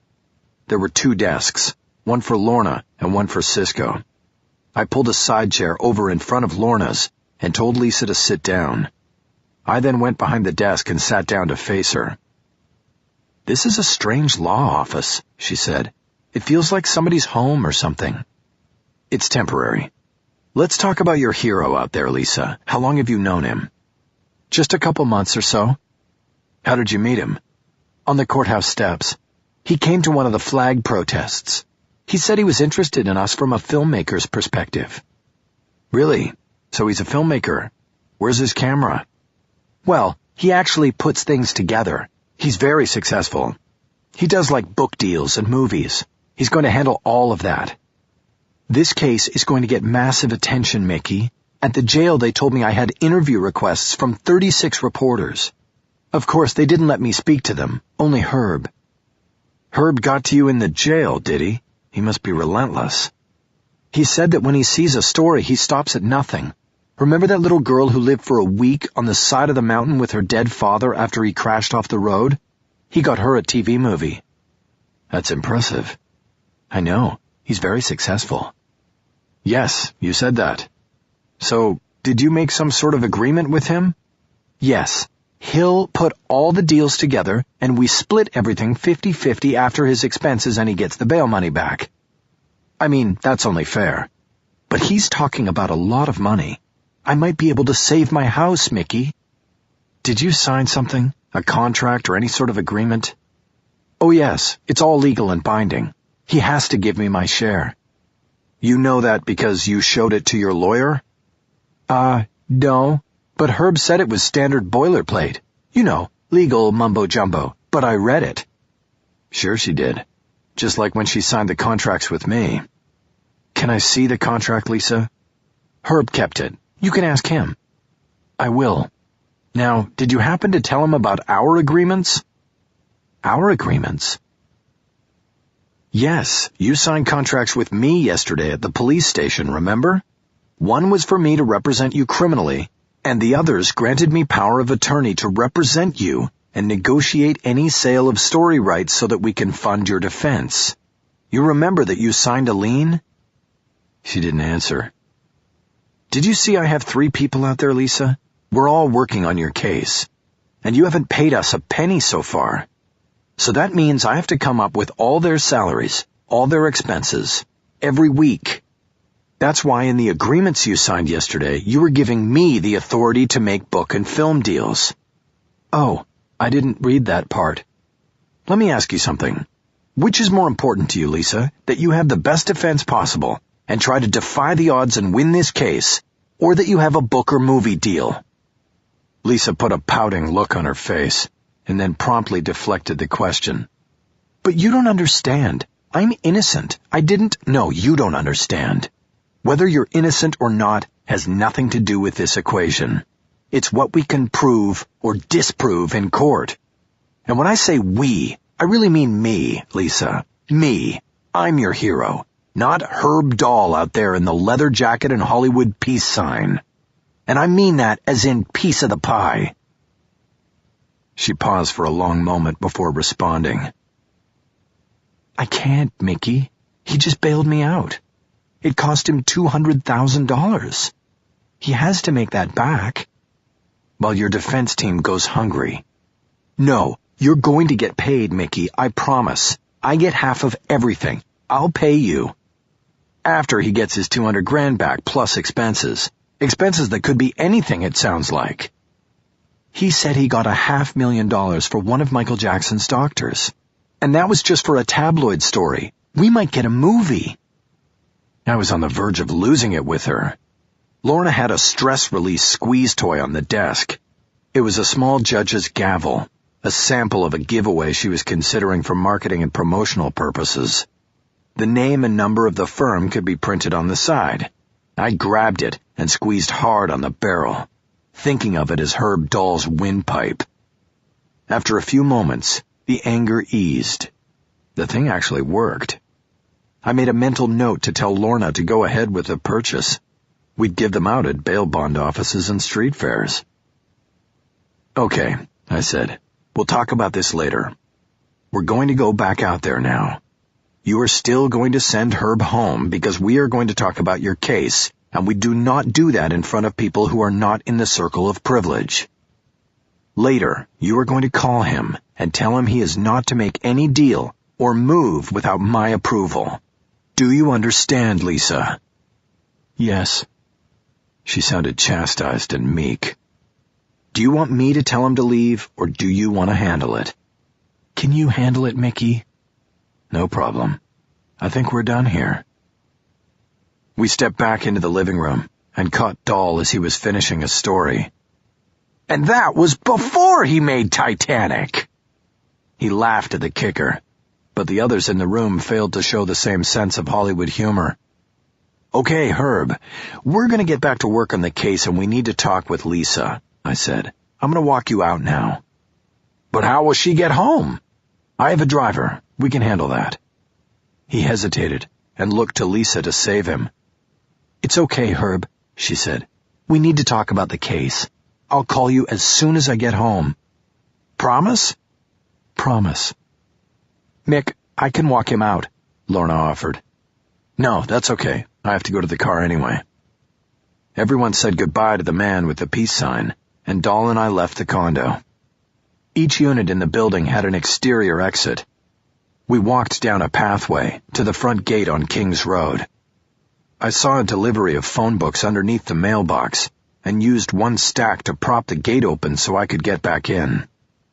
We walked out to my car, which was parked against a red curb in front. Rojas was leaning on the front fender smoking a cigarette. I had left my remote in the cup holder, so I called to him. Rojas, the trunk. He pulled his keys and popped the rear lid. I told Dahl there was something I wanted to give him, and he followed me over. You're not going to stuff me in there, are you?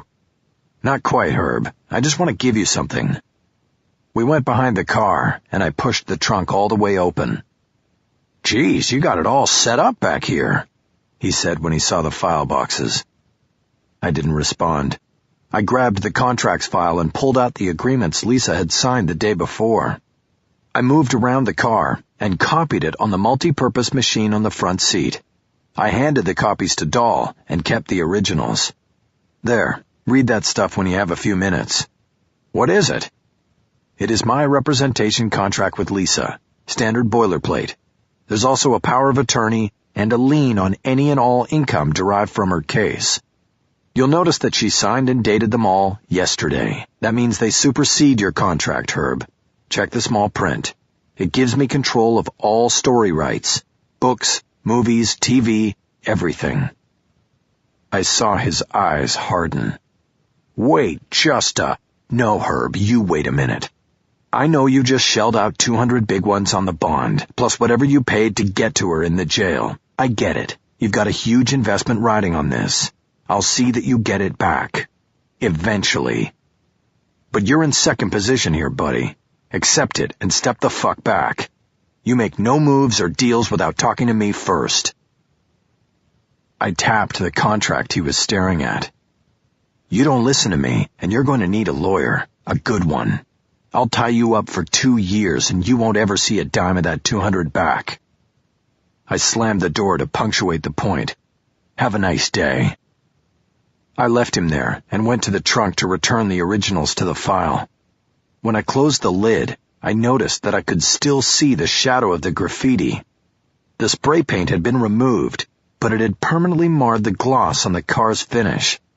The Florencia 13 still had its mark on me. I looked down at the license plate on the bumper. I walk 'em.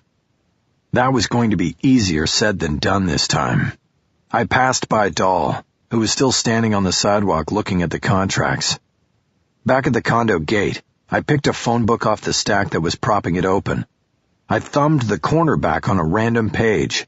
My ad was there, my smiling face on the corner. "Save your home. Don't let them foreclose without a fight. Michael Haller and Associates, Attorneys at Law. Call 323-988-0761 or visit www.stopfinancialruin.com. Se habla español." I checked a few other pages to make sure the ad was on every page, which I had paid for, and then dropped the book back onto the stack. I wasn't even sure who still used phone books, but my message was there just in case. The others were waiting silently for me when I got back to the condo. Lisa's arrival with her benefactor had put an awkward spin on things. I tried to get the meeting restarted in a way that would promote team unity. "Okay, so everybody's met everybody. Lisa, we were in the middle of discussions about how we are going to proceed and what we need to know as we go forward. We didn't have the advantage of having you here because, frankly, I was pretty sure you weren't going to be getting out of jail until we got the not guilty verdict at the end. But now you're here, and I certainly want to include you in our strategies. Do you have anything you want to say to the group?" I felt like I was leading a group therapy session at the Oaks, but Lisa lit up at the chance to hold the floor. "Yes, I first wanted to say that I am very grateful for all of your efforts on my behalf. I know that in the law things like guilt and innocence don't really matter. It's what you can prove. I understand that, but I thought it might be good for you to hear it, even if it is only this one time. I am innocent of these charges. I did not kill Mr. Bondurant. I hope that you believe me and that at trial we prove it. I have a little boy, and he badly needs to be with his mother." No one spoke, but everybody nodded somberly. "Okay," I said. "Before your arrival, we were going through the division of labor. Who's in charge of what? Who needs to do what? That sort of thing. I'd like to include you in the assignments as well." "Whatever I can do." She was sitting bolt upright on the edge of her chair. "The police spent several hours in your house after your arrest. They searched it top to bottom and, subject to the authority the search warrant gave them, they took several items that might be evidence in the case. We have a list which you are welcome to look at. Included are your laptop and the 3 files marked Flag and Foreclosure 1 and 2. This is where you come in. The minute we are assigned a courtroom and a judge, we will file a motion asking to be immediately allowed to examine the laptop and the files. But until then, I need you to list as best you can what was in the files and on the computer. In other words, Lisa, what is in these documents that would make the cops seize them? Do you understand?" "Of course, and yes, I can do this. I'll start on it tonight." "Thank you. There is one other thing I want to ask you about. You see, if this thing goes to trial, then I don't want any loose ends. I don't want anybody showing up out of the woodwork or—" "Why do you say if?" "Excuse me? You said if. If this thing goes to trial. There are no ifs." "Sorry, slip of the tongue. But just so you know, a good attorney will always listen to an offer from the prosecution, because many times these negotiations allow you a sneak peek into the state's case. So if I tell you that I'm talking to the prosecution about a deal, remember that I have an ulterior motive, okay?" "Okay, but I'm telling you now, I won't plead guilty to anything I haven't done. There's a killer out there walking free while they try to do this to me. Last night I couldn't sleep in that terrible place. I kept thinking about my son. I could never face him if I pleaded guilty to something I'm not guilty of." I thought she was about to turn on the faucet, but she held back. "I understand," I said softly. "Now, Lisa, this other thing I want to talk about is your husband. Why?" I immediately saw the warning flags go up. We were crossing into difficult terrain. "He's a loose end. When was the last time you heard from him? Is he going to show up and cause us a problem? Could he testify about you? About any prior acts of retribution or revenge? We need to know what is out there, Lisa. Whether it ever materializes doesn't matter. If there is a threat, I need to know about it." "I thought a spouse could not testify against a partner." "There is a privilege that you get to invoke, but it can be a gray area, especially with you two no longer living together. So I want to tie up the loose end. Do you have any idea where your husband is at this time?" I wasn't being fully accurate on the law, but I needed to get to the husband to further understand the dynamic of their marriage, and how it might or might not play into the defense. Estranged spouses were wild cards. You might be able to prevent them from testifying against your client, but that didn't mean you could keep them from cooperating with the state outside the courtroom. "No, none," she answered. "But I assume he will show up sooner or later." "Why?" Lisa turned her palms up, as if to show the answer was easy. "There's money to be made. If he is anywhere near a TV or a newspaper, and he gets wind of what's going on, he'll show up. You can count on it." It seemed like an odd answer, as though there was a history of her husband being a money grubber, when I knew that wherever he was spending very little of it. "You told me he maxed out your credit card in Mexico." "That's right, Rosarito Beach. He put $4,400 on the visa and exceeded the limit. I had to cancel it, and that was the only card we had left. But I didn't realize that by canceling it, I would lose the ability to track him. So the answer is, I don't know where he is now." Cisco cleared his throat and entered the interview. "What about contact? Any phone calls, emails, texts?" "There were a few emails at first, then nothing until he called on our son's birthday. That was 6 weeks ago." "Did your son ask him where he was?" Lisa hesitated and then said no. She wasn't a good liar. I could tell there was something more there. "What is it, Lisa?" I asked. She paused and then relented. "You'll all think I'm a terrible mother, but I didn't let him talk to Tyler. We got into an argument and I just hung up on him.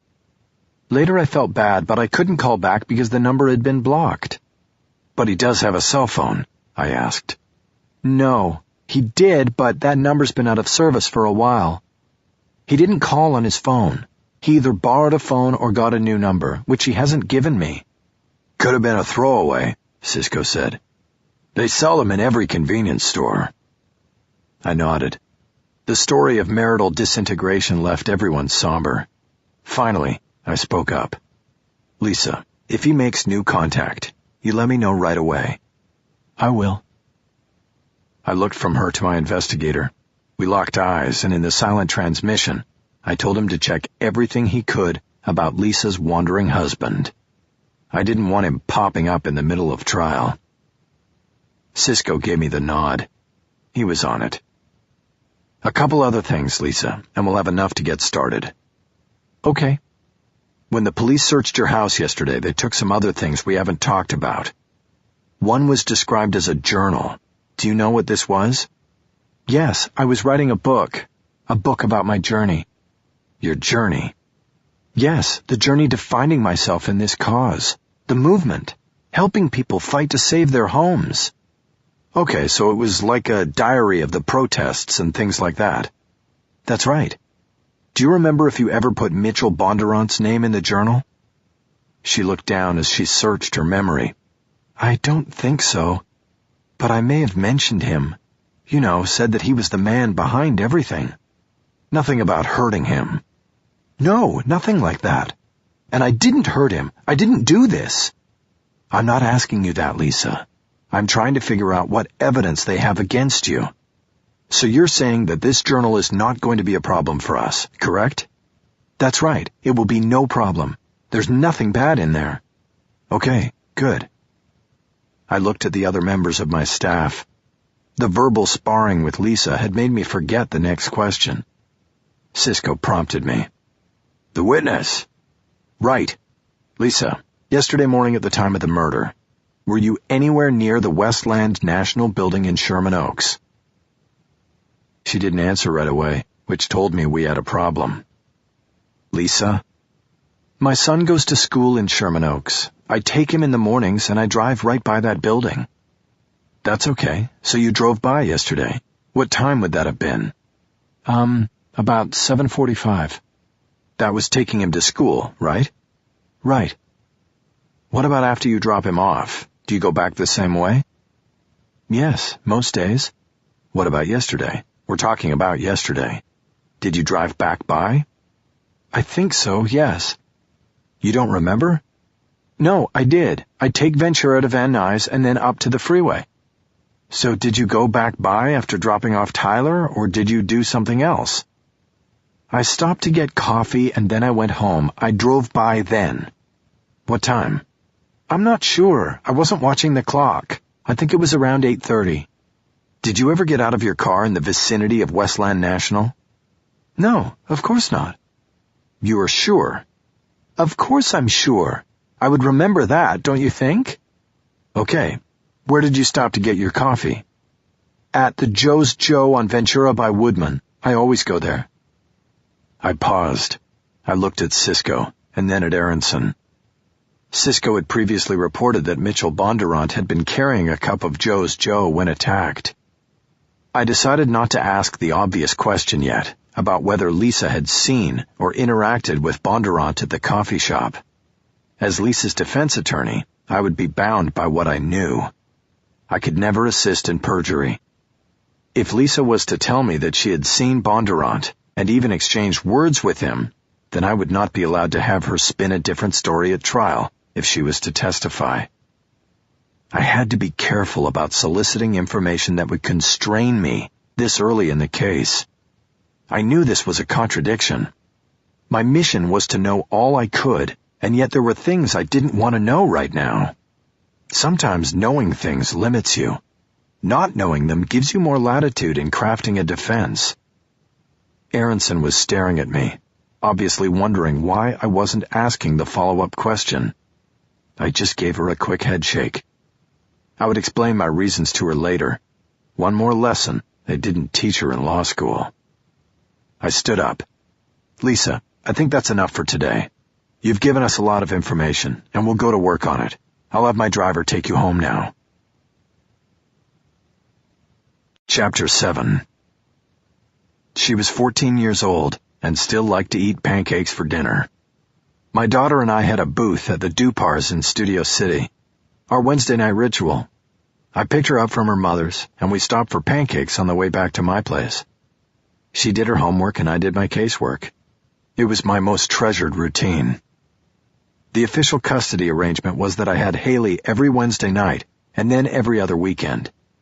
We alternated Christmases and Thanksgivings, and I also had her for 2 weeks in the summer.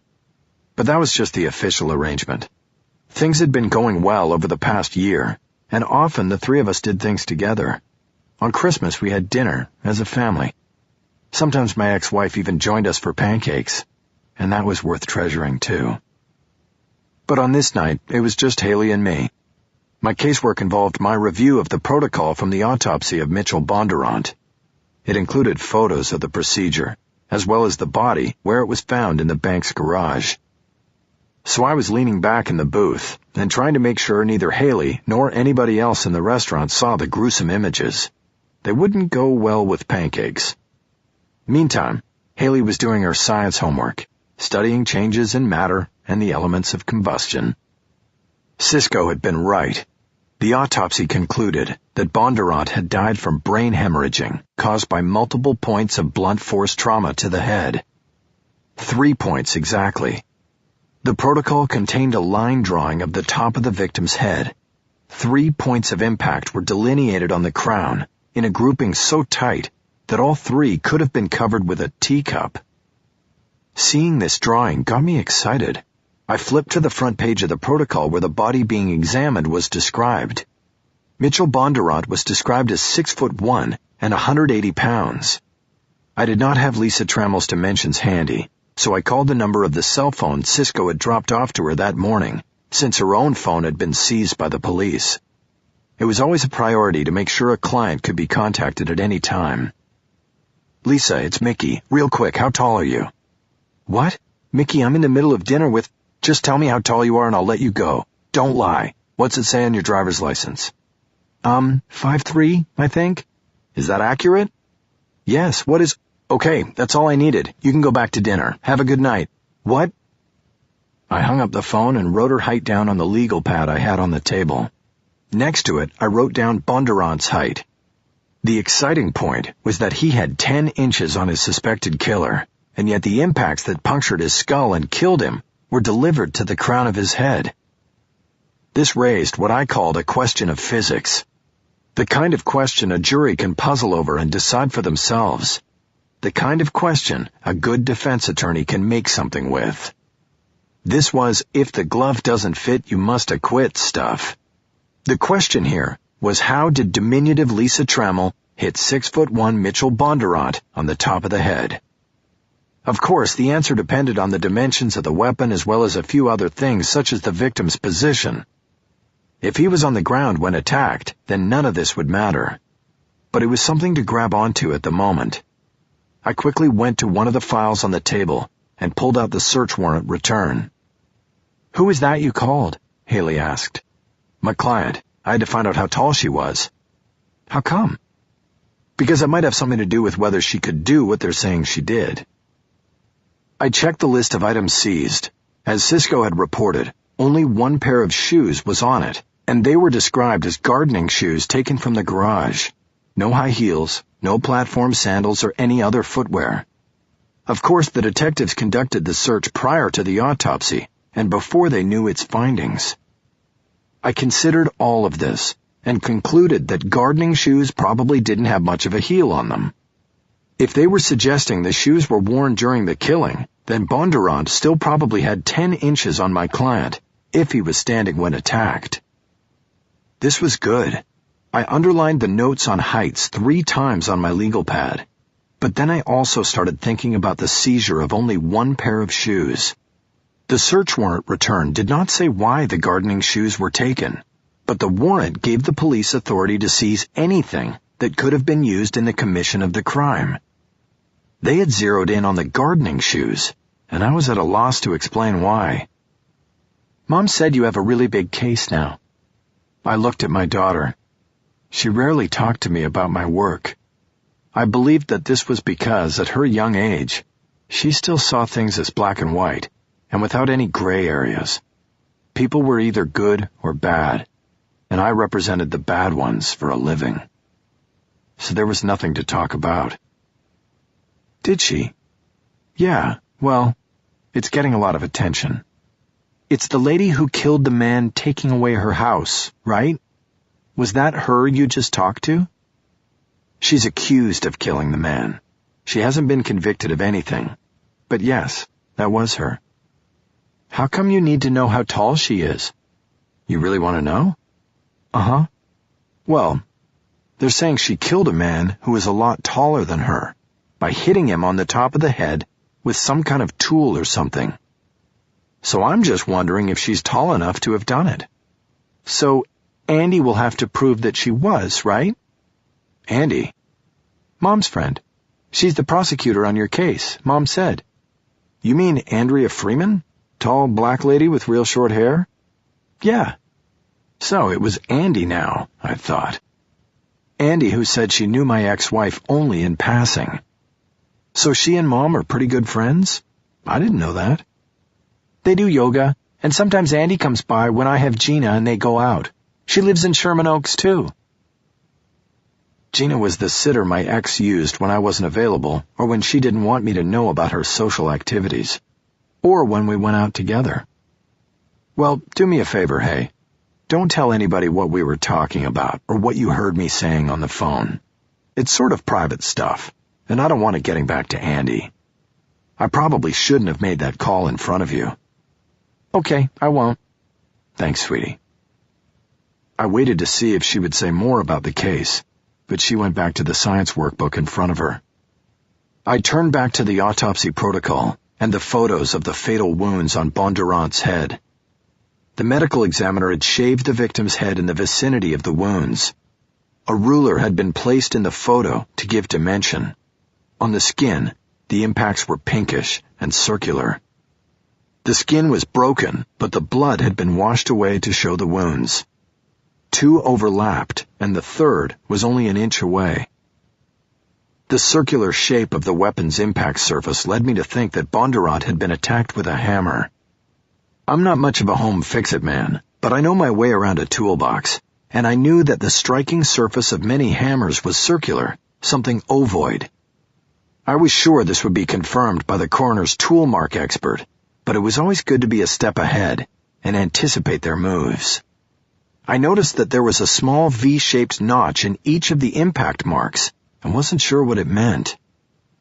I checked the search warrant return again and saw that the police had not listed a hammer among the tools seized from Lisa Trammell's garage. This was curious, because so many other less common tools were seized. Again, it may have been because the search was carried out before the autopsy was conducted and such facts were known. The police took all tools, rather than a specific tool. It still left the question, though. Where was the hammer? Was there a hammer? This, of course, was the case's first double-edged sword. The prosecution would hold that the lack of a hammer in a fully stocked workbench was an indication of culpability. The defendant used the hammer to strike and kill the victim, then discarded it to hide her involvement in the crime. The defense's side of that argument was that the missing hammer was exculpatory. You have no murder weapon, you have no connection to the defendant, you have no case. On paper, it should be a wash, but not always. Jurors typically lean toward the prosecution in such questions. Call it the home field advantage. The prosecution is always the home team. Still, I made a note to tell Cisco to chase down the hammer as best he could. Talk to Lisa Trammell, see what she knew.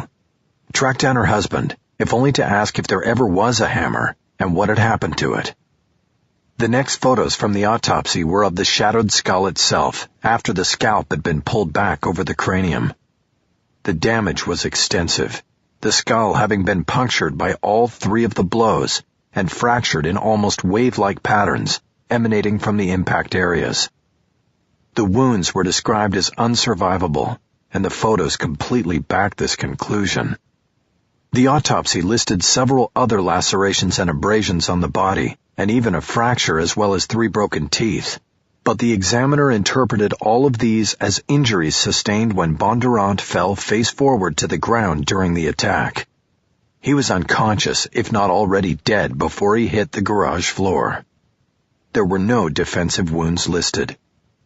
Part of the autopsy protocol contained color photocopies of the crime scene photos provided to the examiner by the LAPD.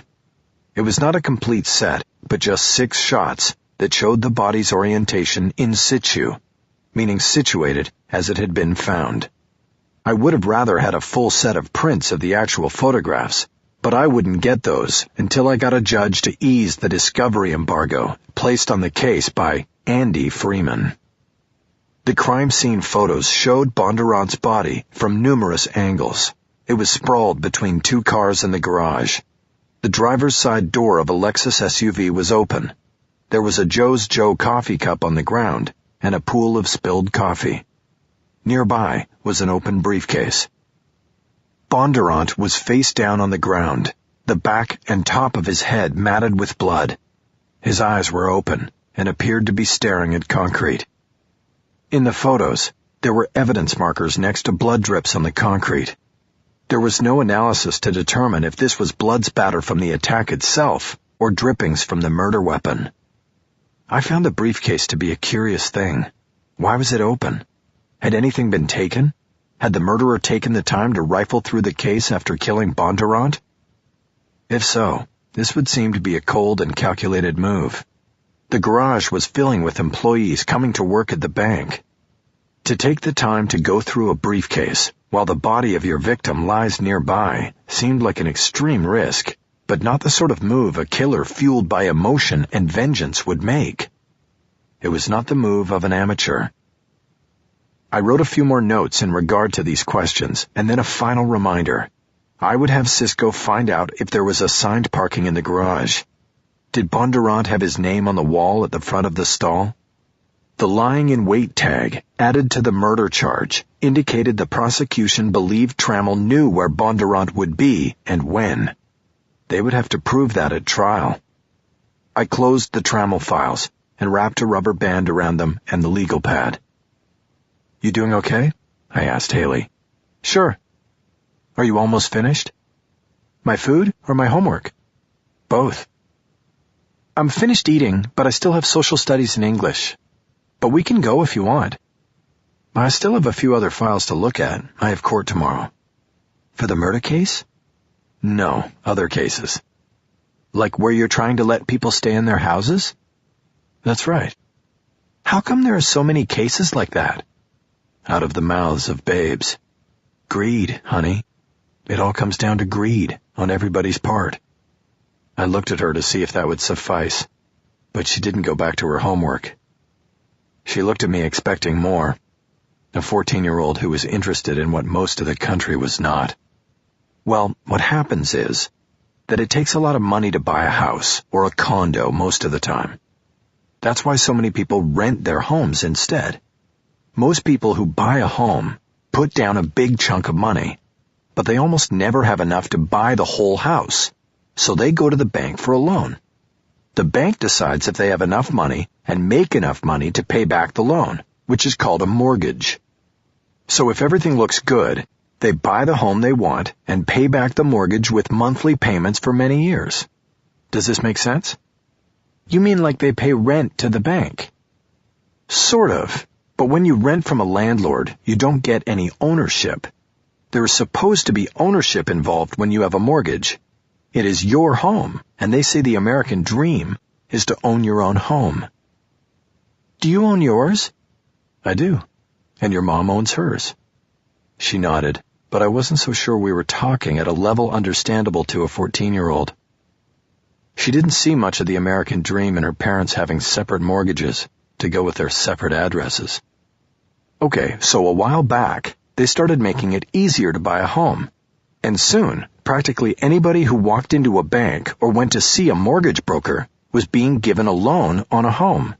There was a lot of fraud and corruption, and there were a lot of loans given to people who shouldn't have been given them. Some people lied to get loans, and sometimes it was the loan makers who lied. We're talking about millions of loans, hey, and when you have that much going on, there are not enough people or rules to control it all. Was it like nobody made anybody pay?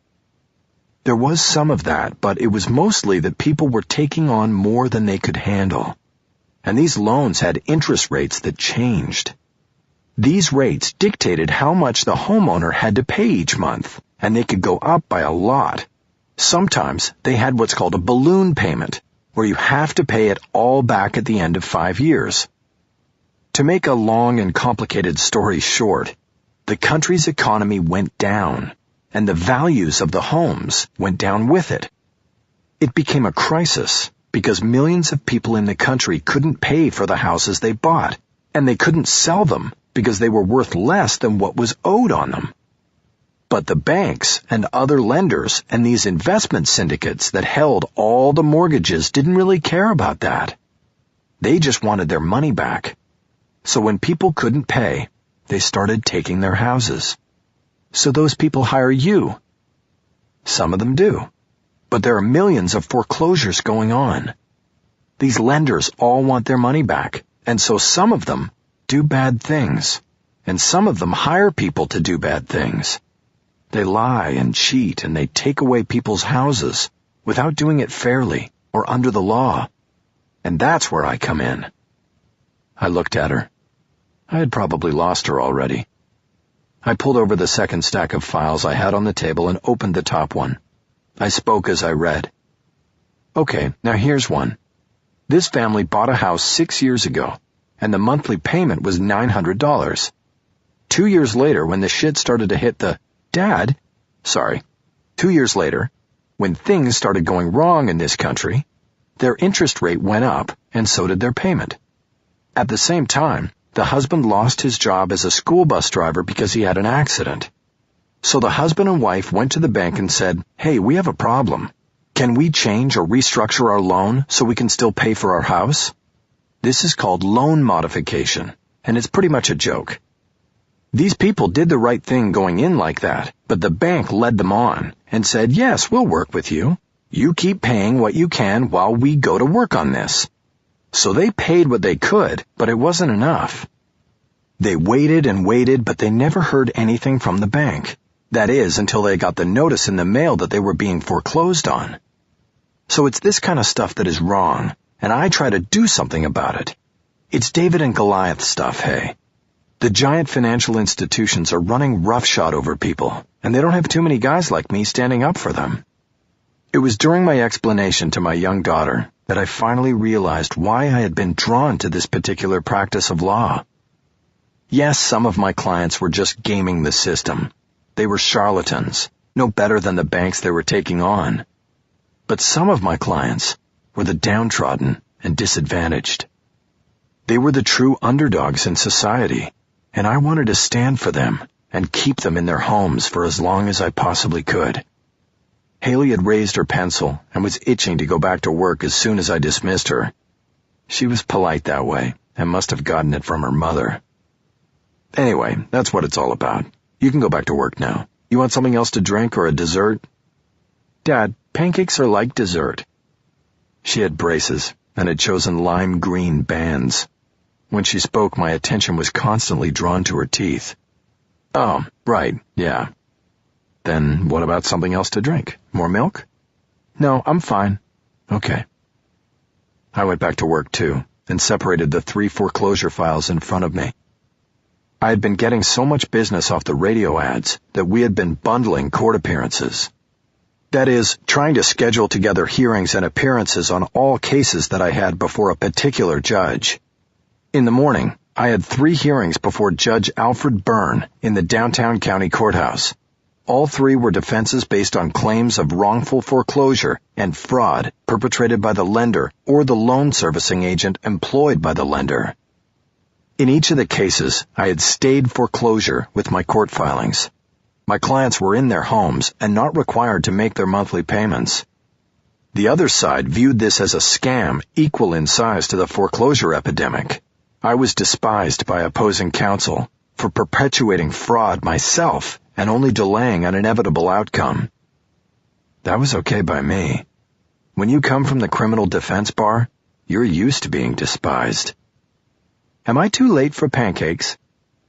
I looked up to see my ex-wife slide into the booth next to our daughter. She landed a kiss on Haley's cheek before the girl could go on the defensive. She was at that age. I wished Maggie had slid into my side of the booth and planted one on me. But I could wait. I smiled at her as I started pulling all the files off the table to make room. It's never too late for pancakes, I said.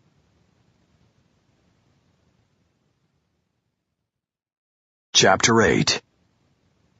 Lisa Trammell was formally arraigned in Van Nuys the following Tuesday.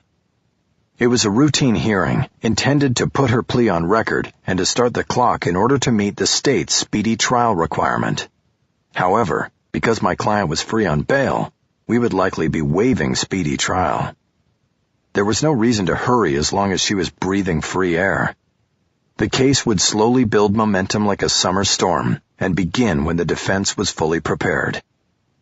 But the arraignment did serve the purpose of putting Lisa's forthright and emphatic not guilty on the court record, as well as on video for the gathered media. Though attendance was lower than it was at her first appearance, because the national media tends to retreat from the ongoing mundane processes of a case as it passes through the justice system, the local media still showed in force, and the 15-minute hearing was well documented. The case had been assigned to Superior Court Judge Dario Morales for arraignment and preliminary hearing. The latter would be a perfunctory rubber stamping of the charges. Lisa would undoubtedly be held to answer, and the case would then be assigned to another judge for the main event, the trial. Though I had talked to her on the phone almost daily since her arrest, I had not seen Lisa in more than a week. She had declined my invitations to meet in person, and now I knew why. She looked like a different woman when she showed up in court. Her hair had been cut into a stylish wave, and her face looked both excessively pink and smooth. Whispers in the courtroom hinted that Lisa had had a Botox facial treatment in order to become more visually appealing. I believed these physical changes, as well as the smart new suit Lisa was wearing, were the work of Herb Dahl. He and Lisa seemed inseparable, and Dahl's involvement was becoming more and more troubling. He had begun incessantly referring producers and screenwriters to my office number. This left Lorna constantly deflecting their attempts to secure a piece of the Lisa Trammell story. Quick checks of the Internet Movie Database usually revealed these Herb Dahl referrals to be Hollywood hacks and bottom feeders of the lowest caliber. It wasn't that we couldn't use a nice big infusion of Hollywood cash to defray our mounting costs, but these were all deal now, pay later people, and that wouldn't do. Meantime, my own agent was out there trying to sew up a deal with an upfront fee that would cover a few salaries and the rent on an office, and still leave enough to pay back Dahl and make him go away. With almost any court hearing, the most important information and actions are not what ends up on the record. So too with Lisa's arraignment. After her plea was routinely put on record, and Morales scheduled a status hearing for 2 weeks later, I told the judge that the defense had a number of motions to submit to the court for consideration. He welcomed them, and I stepped forward and handed his clerk 5 separate motions. I gave Andrea Freeman copies as well.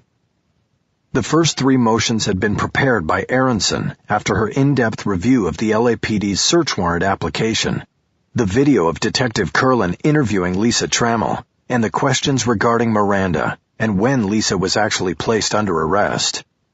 Aronson had found inconsistencies, procedural errors, and exaggerations of fact. She drew up motions to suppress, asking that the taped interview be disallowed in the case, and that all evidence gathered from the search of the defendant's home be excluded as well. The motions were well thought out and cogently written. I was proud of Aronson and pleased with myself for seeing her as a diamond in the rough when her resume had crossed my desk. But the truth was, I knew her motions didn't stand much of a chance. No judge elected to the bench wants to throw out the evidence in a murder case. Not if he wants the voting public to keep him on the bench. So the jurist will look for ways to maintain status quo and get the decisions on evidence before a jury. Nevertheless, Aronson's motions played an important role in the defense strategy, because accompanying them were 2 other motions. One sought to jumpstart the discovery process by requesting defense access to all records and internal memoranda pertaining to Lisa Trammell and Mitchell Bondurant held by Westland Financial. The other was a motion compelling the prosecution to allow the defense to examine Trammell's laptop computer, cell phone, and all personal documents seized in the search of her home. Since Morales would want to act equitably toward both the defense and prosecution, my strategy was to push the judge toward a Solomonic solution. Split the baby. Dismiss the motions to suppress, but give the defense the access requested in the other 2 motions. Of course, both Morales and Freeman had been around the block a few times and would see this strategy coming from a mile away. Still, just because they knew what I was doing didn't mean they could stop it. Besides that, I had a 6th motion in my pocket that I had not yet filed with the court, and it was going to be my ace in the hole. Morales gave Freeman 10 days to respond to the motions and adjourned the hearing, quickly moving on to his next case. A good judge always keeps the cases moving. I turned to Lisa and told her to wait for me in the hallway because I was going to speak to the prosecutor. I noticed Dahl waiting for her at the gate. He would be more than happy to escort her out. I decided to deal with him later and went over to the prosecution table.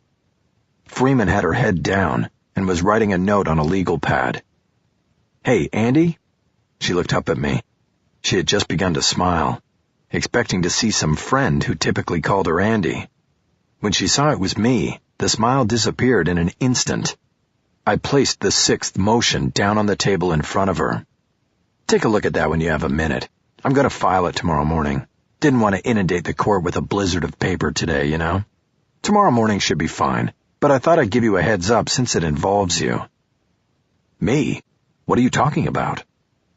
I didn't answer.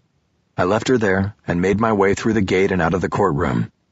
As I stepped through the double doors, I saw my client and Herb Dahl already holding court in front of a deep semicircle of reporters and cameras. I quickly walked up behind Lisa, took her by the arm, and pulled her away while she was in mid-sentence. That's all, folks, I said in my best Porky Pig. Lisa struggled against my pull, but I still managed to get her away from the pack and start walking her down the hallway. What are you doing? She protested. You are embarrassing me. Embarrassing you? Lisa, you are embarrassing yourself with that guy. I told you to drop him. Now look at you, all done up like you're some kind of movie star. This is a trial, Lisa, not Entertainment Tonight. I was telling them my story. I stopped walking when we were far enough away from the crowd not to be overheard. Lisa, you can't talk openly to the media like that. It can come back to bite you on the ass. What are you talking about? It was a perfect opportunity to give my side of this. I'm being railroaded here, and it's time to speak out. I told you, it's guilty people who don't speak. The problem is, the DA has a media unit, and they copy and record every story about you that is printed and aired. Everything you say, they have a copy of it. And if you ever change your story even slightly from one statement to the next, then they've got you. They'll crucify you with it in front of a jury. What I'm trying to say is it's not worth the risk, Lisa. You should let me do the talking for you. But if you can't do that and really want to put out your story yourself, then we'll prepare and rehearse you and plan it with strategic hits in the media. But that's where Herb comes in. He was making sure I didn't... Let me explain it again to you, Lisa. Herb Dahl is not your attorney and does not have your best interests as his priority. He has Herb Dahl's, okay? I can't seem to get the message through to you. You have to cut him loose. No, I can't. I won't. He's the only one who truly cares. Oh, that's really breaking my heart, Lisa. If he's the only one who cares about you, what's he doing still talking to those people? I pointed to the knot of reporters and photographers. Sure enough, Dahl was still holding forth, feeding them whatever they needed. What is he saying to them, Lisa? Do you know? Because I sure as shit don't. And that's sort of funny because you're the defendant and I'm the defense attorney. Who's he? He can speak for me, Lisa said. As we watched Dahl pointing his finger to call on reporters, I saw the door to the courtroom we had just left swing open. Andrea Freeman strode out, holding my sixth motion in her hand, her eyes scanning the hallway. At first she zeroed in on the media knot, but then she saw it was not me at the center of it. When her radar picked me up, she corrected her course and made a beeline right toward me. A few of the reporters called to her, but she sharply waved them off with the document. Lisa, go over to one of those benches and sit down and wait for me, and don't talk to any reporters. What about just do it? As Lisa walked away, Freeman came up on me. She was mad, and I could see the fire in her eyes. What is this shit, Holler? She held up the paper. I maintained a calm demeanor, even as she stepped right into my personal space. Well, I said, I think it's pretty obvious what it is. It's a motion to have you dismissed from the case because you have a conflict of interest. I have a conflict of interest? What conflict? Look, Andy, I can call you Andy, right? I mean, my daughter does, so I should too, don't you think? Cut the shit, Holler. Sure, I can do that. The conflict that I'm objecting to is that you have been discussing this case with my ex-wife and who happens to be a prosecutor working in the same office as me. That's true, but these discussions haven't taken place in the office exclusively. In fact, they've taken place at yoga and in front of my daughter and probably all over the valley as far as I know. Oh, come on. This is such bullshit. Really? Then why did you lie to me? I've never lied. What are you... I asked you if you knew my ex-wife, and you said in passing. That's not really the truth, is it? I just didn't want to get into it with you. So you lied. I didn't mention that in the motion, but I could add it before I file it. The judge could decide if it is important." She blew out her breath in agitated surrender. "What do you want?" I looked around. No one could hear us. "What do I want? I want to show you that I can play it your way, too. You want to be a hard ass with me? I can be one with you." "Meaning what, Holler? What's the quid pro quo?" I nodded. We were getting down to the deal now. "You know if I file this tomorrow, you are history. The judge will err on the side of the defense. He'll avoid anything that might have any chance of getting him reversed. Besides, he knows there are 300 able-bodied prosecutors in the DA's office. They can just send in a replacement." I pointed to the gaggle of reporters assembled in the hall, most of them still surrounding Herb Dahl. "You see all of those reporters and all that attention? All of that will go away. Probably the biggest case of your career, and it all goes away. No press conferences, no headlines, no spotlight. It all goes to whoever they send in to take your place. First of all, I will fight this thing, and it is not a given that Judge Morales will fall for your bullshit.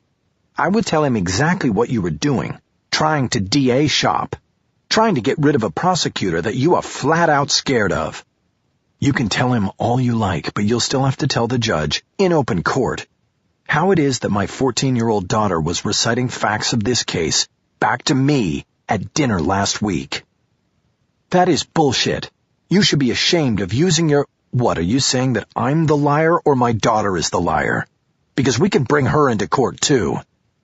I'm not so sure your bosses are going to like the spectacle this will cause, or the headlines.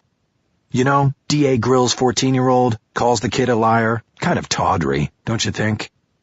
Freeman turned her back and took a step to walk away from me, but then stopped. I knew I had her. She should walk away from me and the case, but she couldn't. She wanted the case, and all that it could bring her.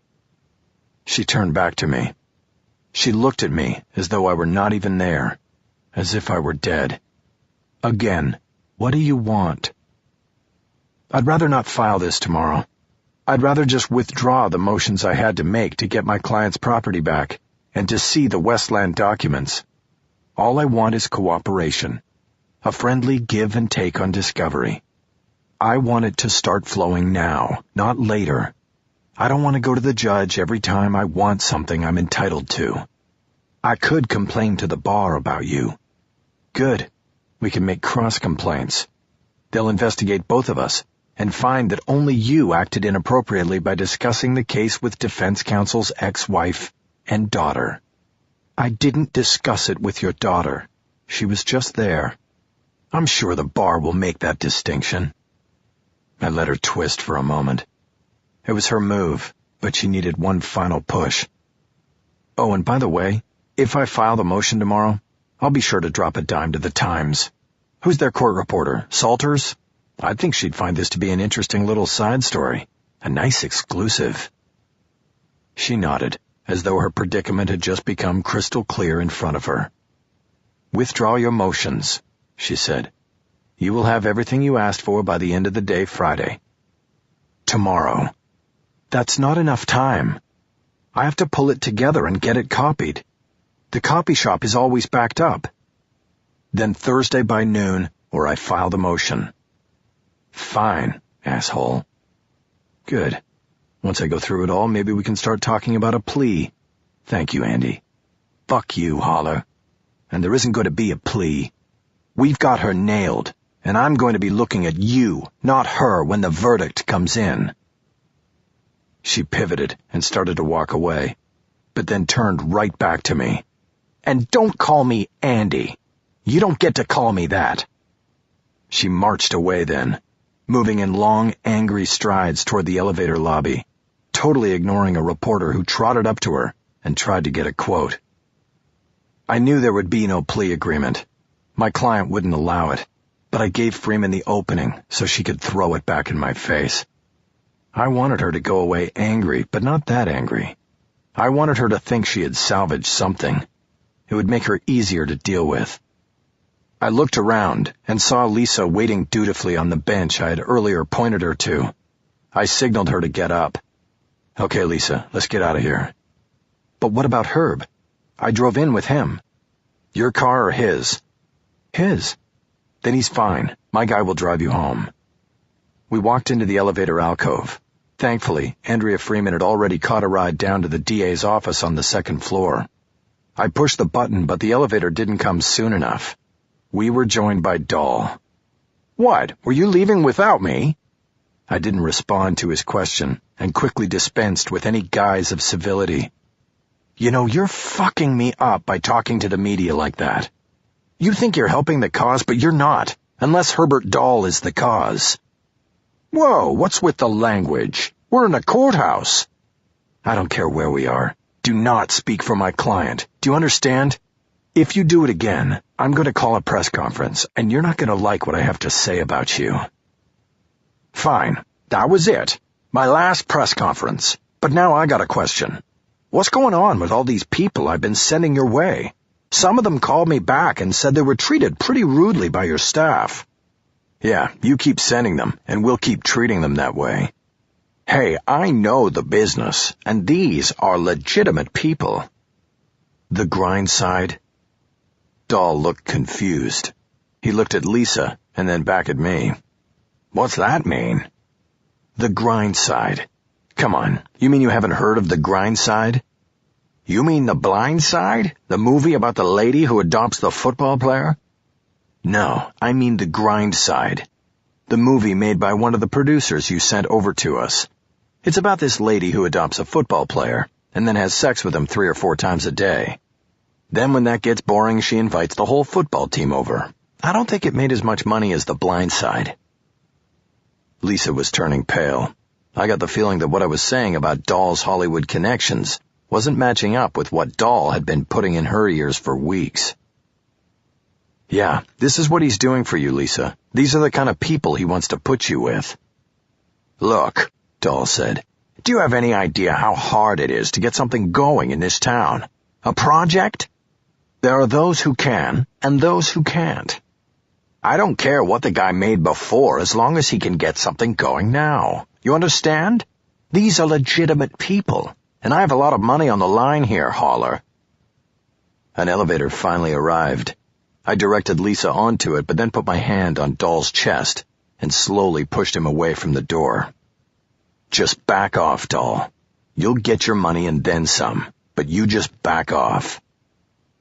I stepped into the elevator and turned to make sure Dahl didn't attempt to jump on at the last moment. He didn't try it, but he didn't move either. I held his hateful stare until the doors closed on it. Chapter 9. We moved into our new offices on Saturday morning. It was a 3-room suite in a building at Victory and Van Nuys Boulevards. The place was even called the Victory Building, which I liked. It was also fully furnished, and only 2 blocks from the courthouse where Lisa Trammell would face trial. All hands were on deck to help with the move, including Rojas, who wore a t-shirt and baggies, showing off the tattoos that completely covered his arms and legs. I didn't know which was more shocking, seeing the tattoos or seeing Rojas in anything other than the suit he always wore while driving me. The setup in the new place was that I got my own office, while Cisco and Aronson shared the other, larger office, and Lorna anchored the reception area in between. Going from the back seat of a Lincoln to an office with 10-foot ceilings, a full desk, and a nap couch was a big change. The first thing I did upon settling in was use the open space and polished wood floor to spread out the 800-plus pages of discovery documents I'd received from Andrea Freeman. Most of it was from Westland, and a lot of it was filler. It was Freeman's passive-aggressive response to being maneuvered by the defense. There were dozens of pages and packets on bank policy and procedures and other forms I didn't need. These all went into one pile. There were also copies of all communications that went directly to Lisa Trammell, most of which I already had and was familiar with. These went into a second pile. And finally, there were copies of internal bank communications as well as communications between the victim, Mitchell Bondurant, and the outside company the bank used to carry out its foreclosures. This company was called Aloft, and I was already quite familiar with it because it was my adversary on at least a third of my foreclosure cases. Aloft was a mill, a company that filed and tracked all documents required in the lengthy foreclosure process. It was a go-between that allowed bankers and other lenders to keep their hands clean in the dirty business of taking people's homes away from them. Companies like Aloft got the job done without the bank so much as having to send a letter to the customer faced with foreclosure. It was this stack of correspondence that I was most interested in, and it was here that I found the document that would change the course of the case. I moved behind my desk, sat down, and studied the phone. There were more buttons on it than I would ever have use for. I finally found the intercom button for the other office and pushed it. Hello? Nothing. I pushed it again. Cisco. Bullocks, are you there? Nothing. I got up and started toward the door, intent on communicating with my staff the old-fashioned way, when a response finally came over the phone speaker. Mickey, is that you?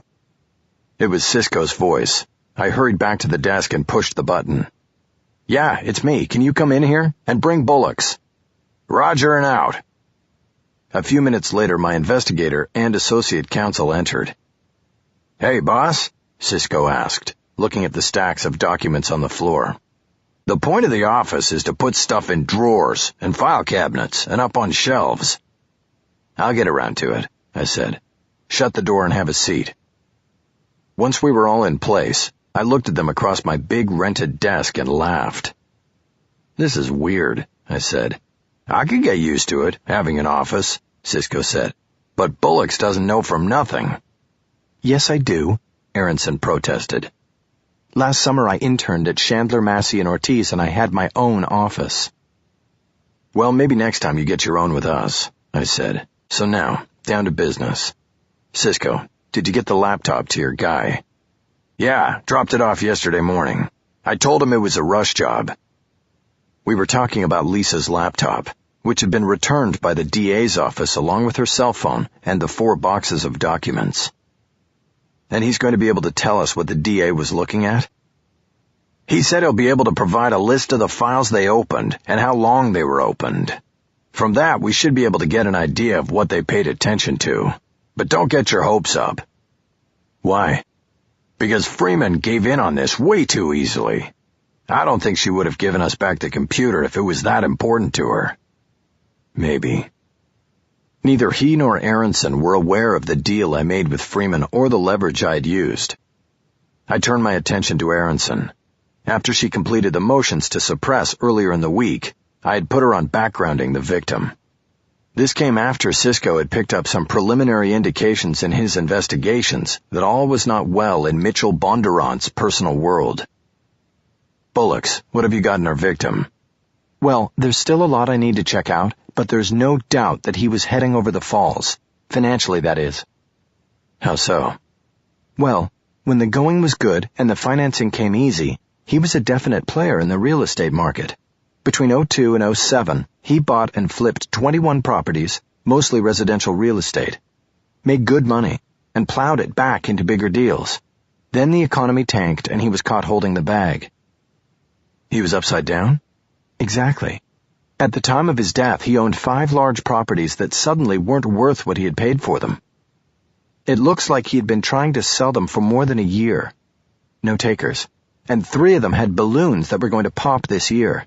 It added up to over $2 million he would owe. I stood up and came around the desk. I started pacing. Aronson's report was exciting. I didn't know exactly how it fit in, but I was confident I could make it fit. We just had to talk it out. Okay, so Bondurant, the senior vice president in charge of the home loan side of Westland, was falling victim to the same sort of situation as many of the people he was foreclosing on. When the money was flowing, he took mortgages with 5-year balloon notes, thinking like everybody else that he'd turn the properties over or remortgage long before the 5 years were up. Except the economy goes into the toilet, Aronson said. He can't sell them, and he can't remortgage them because they aren't worth what he paid for them. No bank would touch his paper, not even his own. Aronson had a glum look on her face. This is all good work, Bullocks. What's wrong? Well, I'm just wondering what all this has to do with the murder. Maybe nothing. Maybe everything. I went back to the desk and sat down. I handed her the 3-page document I had found in the volumes the prosecution had provided. She took it and held it so she and Cisco could both look at it. "What's this?" she asked. "I think it's our smoking gun." "I forgot my glasses in the other office," Cisco said. "Read it, Bullocks." It's a copy of a certified letter from Bondurant to Louis Aparicio at A. Louis Aparicio Financial Technologies, or Aloft for short. It says, "Dear Louis, attached you will find correspondence from an attorney named Michael Haller who is representing the homeowner in one of the foreclosure cases you are handling for Westland." It gives Lisa's name, loan number, and the address of the house. Then it goes, "In his letter, Mr. Haller makes allegations that the file is replete with fraudulent actions perpetrated in the case. You will note that he gives specific instances, all of which were carried out by Aloft. As you know, and we have discussed, there have been other complaints. These new allegations against Aloft, if true, have put Westland in a vulnerable position, especially considering the government's recent interest in this aspect of the mortgage business. Unless we come to some sort of arrangement and understanding in regard to this, I will be recommending to the board that Westland withdraw from its contract with your company for cause, and any ongoing business be terminated. This action would also require the bank to file an SAR with appropriate authorities. Please contact me at your earliest convenience to further discuss these matters." That's it. A copy of your original letter is attached and a copy of the return card from the post office. The letter was signed for by someone named Natalie, and I can't read the last name. Begins with an L. I leaned back in my leather executive chair and smiled at them while rolling a paperclip over my fingers like a magician. Aronson, eager to impress, jumped in first.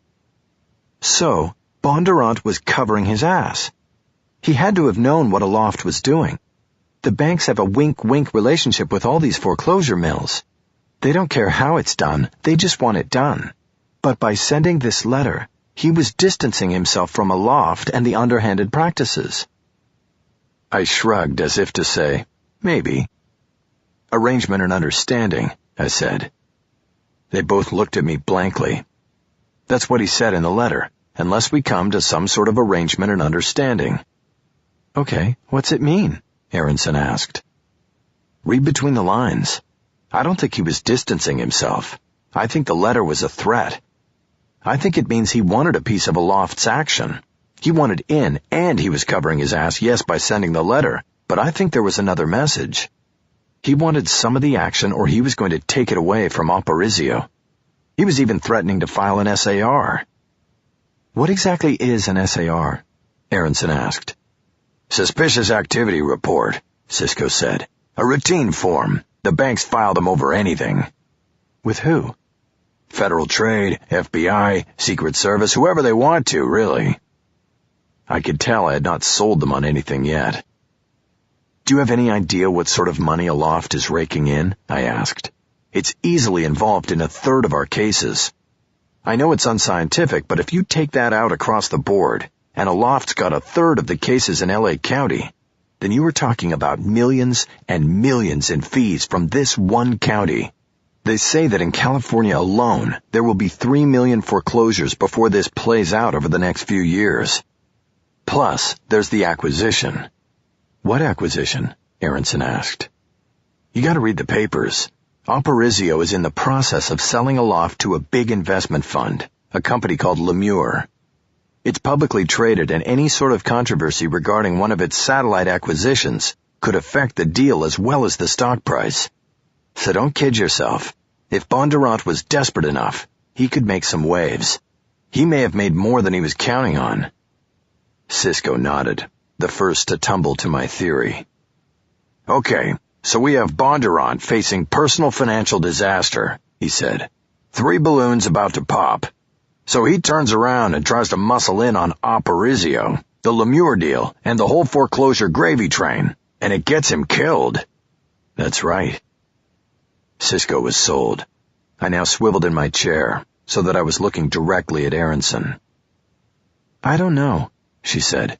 "It's a big jump, and it's going to be hard to prove." "Who says we have to prove it? We just have to figure out how to get it before the jury." The reality was we didn't need to prove a damn thing. We only had to suggest it and let a jury do the rest. I just had to plant seeds of reasonable doubt, to build the hypothesis of innocence. I leaned forward across my big wooden desk and looked at my team. This is our defense theory. Aparicio is our straw man. He's the guy we paint as guilty. The jury points the finger at him, and our client walks. I looked at both their faces and got no reaction. I kept going. Cisco, I want you to focus on Luis Aparicio and his company.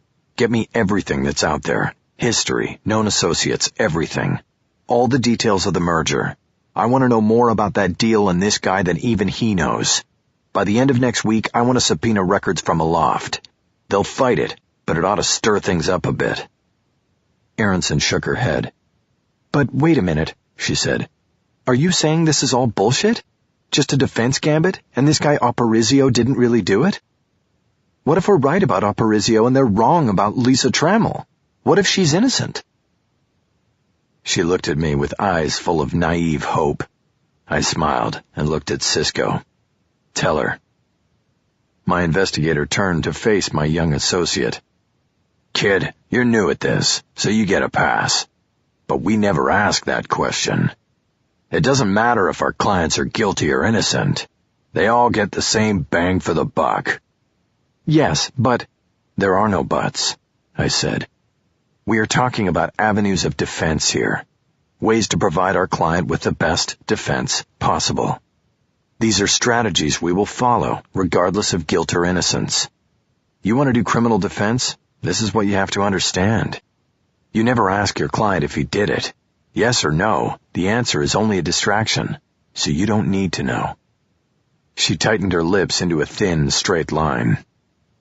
How are you on Tennyson? I asked. The charge of the Light Brigade. What is? Theirs is not to reason why. Theirs is but to do or die. We're the Light Brigade, bullocks. We go up against an army that has more people, more weapons, more everything. Most of the time it amounts to little more than a suicide run. No chance of survival, no chance of winning. But sometimes, you get a case where you have a shot. It might be a long shot, but it's a shot nonetheless. So you take it. You charge, and you don't ask questions like that. Actually, I think it's do and die. That was the point of the poem. They didn't have the choice to do or die. They had to do and die. So you know your Tennyson. I like do or die better. The point is, did Lisa Trammell kill Mitchell Bondurant? I really don't know. She says she didn't, and that's good enough for me. If it's not good enough for you, then I'll take you off this one and put you back on foreclosures full time. No, Aronson said quickly. I want to stay. I'm in. That's good. Not many lawyers get to sit second chair on a murder case 10 months out of law school. She looked at me, eyes wide. Second chair? I nodded. You deserve it. You've done some really good work on this. But the light quickly faded. What? I just don't know why you can't have it both ways. You know, give unbridled effort in your defense, but be conscientious about your work. Try for the best outcome. The best outcome for who? Your client? Society? Or for yourself? Your responsibility is to your client and the law, bullocks. That's it. I gave her a long stare before continuing. Don't go growing a conscience on me, I said. I've been down that road. It doesn't lead you to anything good. Chapter 10. After spending most of the day setting up the office, I didn't get home till almost 8. I found my ex-wife sitting on the steps leading up to the front deck. Our daughter wasn't with her. In the past year, there had been several encounters between us that did not include Haley, and I was thrilled by the aspect of another. I was dog-tired from the day's mental and physical work, but I could easily rally for Maggie McPherce. Hey, Mags, you forget the key? She got up, and just from her stiff posture and the way she dusted off the backside of her jeans all businesslike, I knew something wasn't right. When I got to the top step, I moved in for a kiss, just on the cheek. But she immediately made an evasive maneuver, and my suspicion was confirmed. "That's where Haley gets it," I said. "The old duck and roll when I give her a kiss." "Well, I'm not here for that, Holler. I didn't use my key because I thought you might consider it some sort of conflict of interest if you found a prosecutor in your house." Now I got it. "Yoga today? You saw Andrea Freeman?" "That's right." Suddenly I didn't feel the strength to rally anymore. I unlocked the door like a prisoner punished with the indignity of letting himself into the room where they give you the needle. "Come on in. I guess we'll get this over with." She came in quickly, my last comment throwing another log on her fire. "What you did was despicable, using our daughter in such an underhanded way." I wheeled around on her. "Using our daughter? I did no such thing. Our daughter was put in the middle of this thing, and I only learned of it by accident." "It doesn't matter. You're disgusting." "No, I'm a defense lawyer, and your good pal Andy was discussing me and my case with my ex-wife in front of my daughter. And then she outright lied to me." "What are you talking about? She doesn't lie." "I'm not talking about Haley. I'm talking about Andy. I asked her on the first day she was on the case if she knew you, and she said she knew you only in passing. I think we can agree that that is not the case. And I don't know for sure, but I would guess that if we described this situation to 10 different judges, that maybe 10 would consider it a conflict." "Look, we weren't discussing you or the case. It came up when we were having lunch. Haley happened to be there. What am I supposed to do? Disavow my friends because of you? It doesn't work that way." "If it was no big deal, why did she lie to me?" "It wasn't a direct lie. It's not like we're best friends or anything. Besides, she probably didn't want you to get into it like you have anyway." "So now we're qualifying lies on a sliding scale. Some are indirect and no big deal. Don't worry about those lies." "Holler, don't be an asshole." "Look, you want something to drink?" "I don't want anything. I came to tell you that you not only embarrassed me and your daughter, but yourself. It was low, Holler. You used something innocent from your own daughter to get an edge. It was really low." I was still holding my briefcase. I put it down on the table in the dining alcove. I put my hands on the top of one of the chairs and leaned down on it as I thought out my comeback. "Come on," Maggie said, baiting me. "You always have a quick answer for everything. The great defender. Let's hear it this time." I laughed and shook my head. She was so damn beautiful when she was mad. It was disarming. And the bad part was I think she knew it. "Oh, so this is funny. You threaten to ruin someone's career and then can laugh about it." "I didn't threaten to ruin her career. I threatened to kick her off the case. And no, it's not funny. It's just that—" "What, Holler? It's just that what? I've been sitting out there for 2 hours, wondering if you were going to show up because I want to know how you could do this." I stepped away from the table and went on the offensive, moving toward her as I spoke, making her step back and then crowding her into a corner, ending my words with my finger pointing inches from her chest. "I did it because I'm a defense attorney, and as a defense attorney, I have taken an oath to defend my clients to the best of my ability. So yes, I saw an advantage here. Your good pal Andy and you clearly crossed a line. Sure, no harm was done as far as I know, but that doesn't mean the line wasn't crossed. If you jump a fence with a sign on it that says no trespassing, then you were still trespassing, even if you jumped right back across. So I became aware of this trespass, and I used it to my advantage to get something I need to defend my client. Something I should have been given as a matter of course, but which your friend was holding back simply because she could. Was she within the rules? Yes. Was it fair? No. And one reason you're all hot and bothered about it is that you know it wasn't fair and that I made the right move. It was something you would have done yourself. Never in a million years. I would never stoop so low." "Bullshit." I turned away from her. She stayed in the corner. "What are you doing here, Maggie?" "What do you mean? I've just told you why I'm here." "Yeah, but you could have picked up a phone or sent me an email. Why did you come here?" "I wanted to see your face when you gave an explanation." I turned back to her. The whole thing was a sideshow.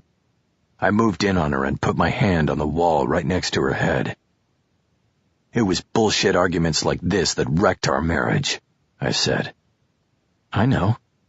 You know, it's been 8 years. We've been divorced as long as we were married. 8 years, and I still couldn't shake her. 8 years, and here we are. Yes, here we are. You know, you're the trespasser, Holler. You jump over everybody's fences. Come in and out of our lives whenever you want. And we just let you. I slowly leaned in closer until we were breathing the same air. I kissed her lightly, and then harder when she tried to say something. I didn't want to hear any more words. I was finished with words. Part 2. The Hypothesis of Innocence. Chapter 11. The office was closed and locked for the evening, but I was still in place at my desk, prepping for the preliminary hearing. It was a Tuesday in early March, and I wished I could have opened a window to let in the cool evening breeze. But the office was hermetically sealed with vertical windows that did not open. Lorna hadn't noticed that when she'd inspected the place and signed the lease. It made me miss working out of the back seat of the Lincoln, where I could slide a window down and catch the breeze whenever I wanted. The preliminary hearing was a week away. By prepping, I mean I was trying to anticipate what my opponent, Andrea Freeman, would be willing to part with when she put her case before the judge. A preliminary hearing is a routine step on the way to a trial. It is 100% the prosecution's show. The state is charged with presenting its case to the court, and the judge then rules on whether there is sufficient evidence to take it forward to a jury trial. This isn't the reasonable doubt threshold, not even close. The judge only has to decide if a preponderance of the evidence supports the charges. If so, then the next stop is a full-blown trial. The trick, for Freeman, would be to parcel out just enough evidence to cross that preponderance line and get the judge's nod of approval without giving away the whole store. Because she knew that I would be going to school on whatever she presented. There is no doubt that the prosecution's burden is no burden at all. Though the idea of a preliminary hearing is to provide a check on the system and to make sure the government does not run roughshod over the individual, it is still a fixed game. The California State Assembly saw to that. Frustrated by the seemingly interminable duration of criminal cases as they slowly wound through the justice system, the politicians in Sacramento took action. The prevailing view was that justice delayed was justice denied. Never mind that this sentiment conflicted with a basic component of the adversarial system, a strong and vigorous defense. The Assembly sidestepped that minor inconvenience and voted for change, installing measures that streamlined the process. The preliminary hearing went from a full airing of the prosecution's evidence to what is essentially a game of hide-and-seek. Few witnesses had to be called besides the lead investigator, hearsay was approved rather than discouraged, and the prosecution need not offer even half of its evidence, just enough to get by. The result was that it was beyond rare that a case did not measure up to the level of preponderance, and the preliminary hearing became a routine rubber stamping of the charges on the way to trial. Still, there was a value for the defense in the proceedings. I still got a peek at what was to come, and I would still get an opportunity to raise questions about what witnesses and evidence were presented. And therein was the prep work. I needed to anticipate which cards Freeman would show, and decide how I would play against them. We were way past any notion of a plea agreement. Freeman still wasn't giving on that end, and my client still wasn't taking. We were on a direct course toward a trial in April or May, and I can't say I was unhappy about it. We had a legitimate shot, and if Lisa Trammell wanted to go for it, I was going to be ready. In recent weeks, we had gotten some good news as well as bad on the evidence front. As expected, Judge Morales ruled against our motions to suppress the police interview and the search of Lisa's home. This cleared the way for the prosecution to build its case around the pillars of motivation, opportunity, and the single eyewitness account. They had the foreclosure action. They had Lisa's history of protest against the bank. They had her incriminating admissions during her interview. And most of all, They had the eyewitness, Margot Schaefer, who claimed to have seen Lisa just a block from the bank and only minutes after the killing. But we were building a defense case that attacked these pillars and contained much evidence that was indeed exculpatory. No murder weapon had been identified or found yet, and the state's zeal to prove that a tiny blemish of blood found on a pipe wrench taken from the tool bench in Lisa's garage had backfired when testing concluded it was not Mitchell Bondurant's blood. Of course, the prosecution would not bring this up at the preliminary hearing or the trial, but I could and would. It is the defense's job to take the miscues and mistakes of the investigation and ram them down the state's throat. I would not hold back. Additionally, my investigator had gathered information that would put into question the observations of the state's key witness, even though we would not get that shot until trial. And we also had the hypothesis of innocence. The alternate theory was building nicely. We had served subpoenas on Louis Aparicio and his company. Aloft the foreclosure mill was at the center of the defense strategy. I anticipated that no defense tactics or evidence would come up during the preliminary hearing. Freeman would put Detective Curlin on the stand, and he would walk the judge through the entire case, making sure to sidestep any weaknesses of the evidence. She would also put on the medical examiner and possibly a forensic analyst. Schaefer, the witness, was the only question. My first thought was that Freeman would hold her back. She could rely on Curlin to present information from his interview with her, thereby bringing out what Schaefer would eventually testify to at trial. No more was needed for a prelim. On the other hand, Freeman might put Schaefer on the stand in a bid to see what I had. If I revealed during cross-examination how I planned to handle the witness, it would help Freeman prepare for what was ahead at trial. It was all strategy and games at this point, and I had to admit it was the best part of a trial. The moves made outside the courtroom were always more significant than those made inside. The inside moves were all prepped and choreographed. I preferred the improvisation done away from the courtroom. I was underlining the name Schaefer on my legal pad when I heard the phone ring in the reception area. I could have taken it on my set but didn't bother. It was well after hours, and I knew the number on the phone book ad had been forwarded to the new office number. Anybody calling this late was probably looking for foreclosure advice. They could leave a message. I pulled the blood analysis file to front and center on the desk.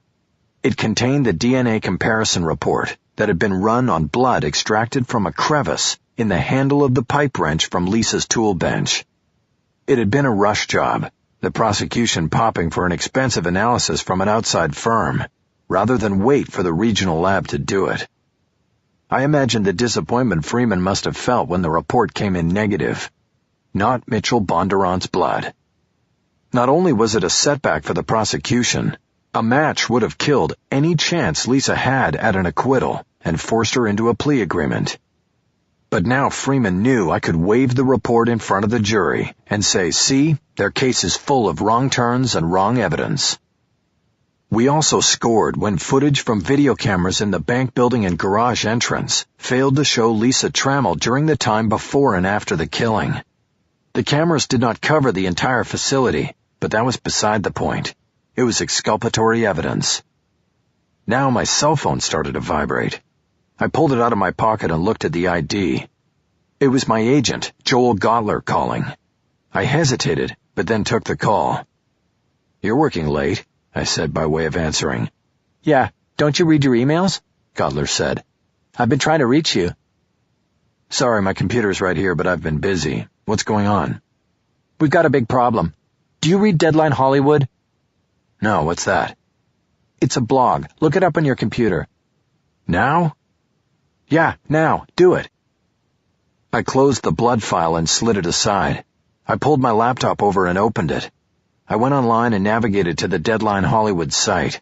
I started scrolling. It looked like a list of short reports on Hollywood deals, box office estimates, and studio comings and goings. Who bought and sold what, who left what agency, who was going down and who was going up, that sort of thing. Okay, what am I looking for here? Scroll down to 3:45 this afternoon.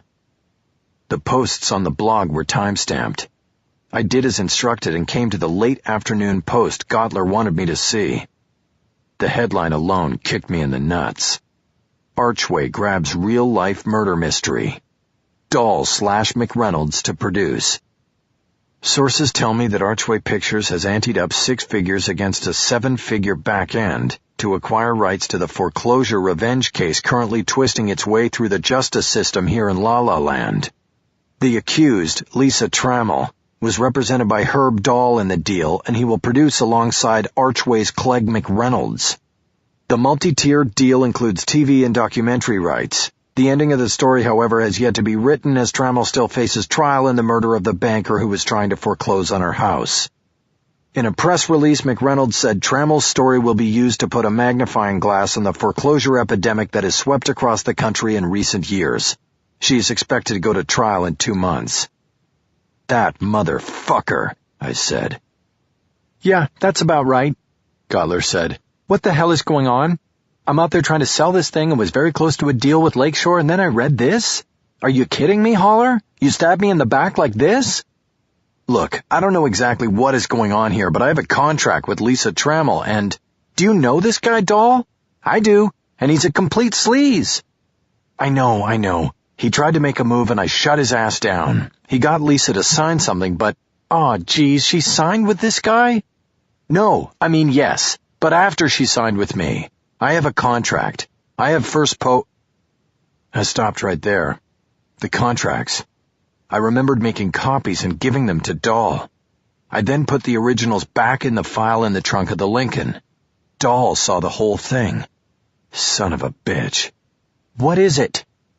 I looked at the stack of files on the corner of my desk. They had all been generated by the Lisa Trammell case, but I had not brought in the files from the trunk of the Lincoln because I'd been lazy. I figured they were all old contracts and old cases, and maybe I wasn't sure how I would ultimately like working out of a brick-and-mortar office. The contracts file was still in the trunk. Joel, I'll call you right back. Hey, what is... I closed the phone and headed to the door. The Victory Building had its own 2-level garage, but it was not attached. I had to leave the building and walk to the garage next door. I trotted up the ramp and on the 2nd level headed to my car, popping the trunk with the remote as I approached. My Lincoln was the only vehicle left on the upper level. I pulled the contracts file and leaned under the light from the trunk lid to look for the agreement Lisa Trammell had signed. It wasn't there. To say I was angry was an understatement. I shoved the file back into its slot and slammed the lid. I pulled my phone and called Lisa as I headed back to the ramp. The call went to message. Lisa, this is your attorney. I thought we agreed that when I called you, you would answer, no matter what time, no matter what you were doing. But here I am calling and you're not answering. Call me back. I want to talk to you about your little friend Herb and the deal he just made. I am sure you are aware of it, but what you may not be aware of is that I'm going to be suing his ass for this stunt. I'm going to put him under the earth, Lisa, so call me back, now. I closed the phone and squeezed it as I headed down the ramp. I barely noticed the 2 men walking up the ramp until one of them called to me. Hey, you're that guy, right? I stopped, confused by the question. My mind still firmly wrapped around Herb Dahl and Lisa Trammell. Excuse me? The lawyer. You're the famous lawyer from TV. They both moved toward me. They were young guys in bomber jackets, hands in their pockets. I didn't want to stop to make small talk.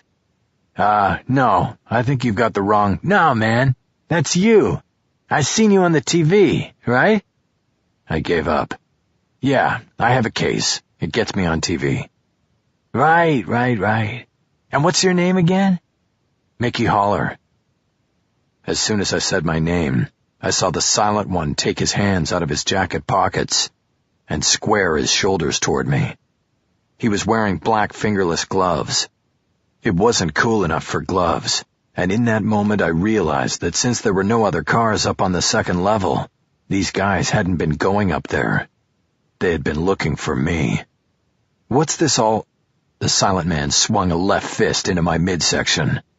I doubled over just in time to feel his right fist crush 3 of my left ribs. I remember dropping my phone at that point, but little else. I know I tried to run, but the talker blocked my way and then turned me around, pinning my elbows at my sides. He was wearing black gloves too. Chapter 12. They left my face alone, but that was about the only thing that didn't feel bruised or broken when I woke up in ICU at Holy Cross.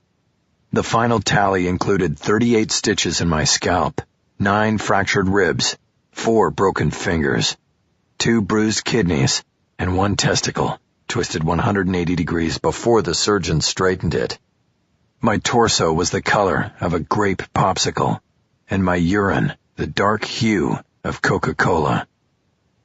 The last time I had stayed in a hospital, I got hooked on oxycodone, an addiction that nearly cost me my child and career.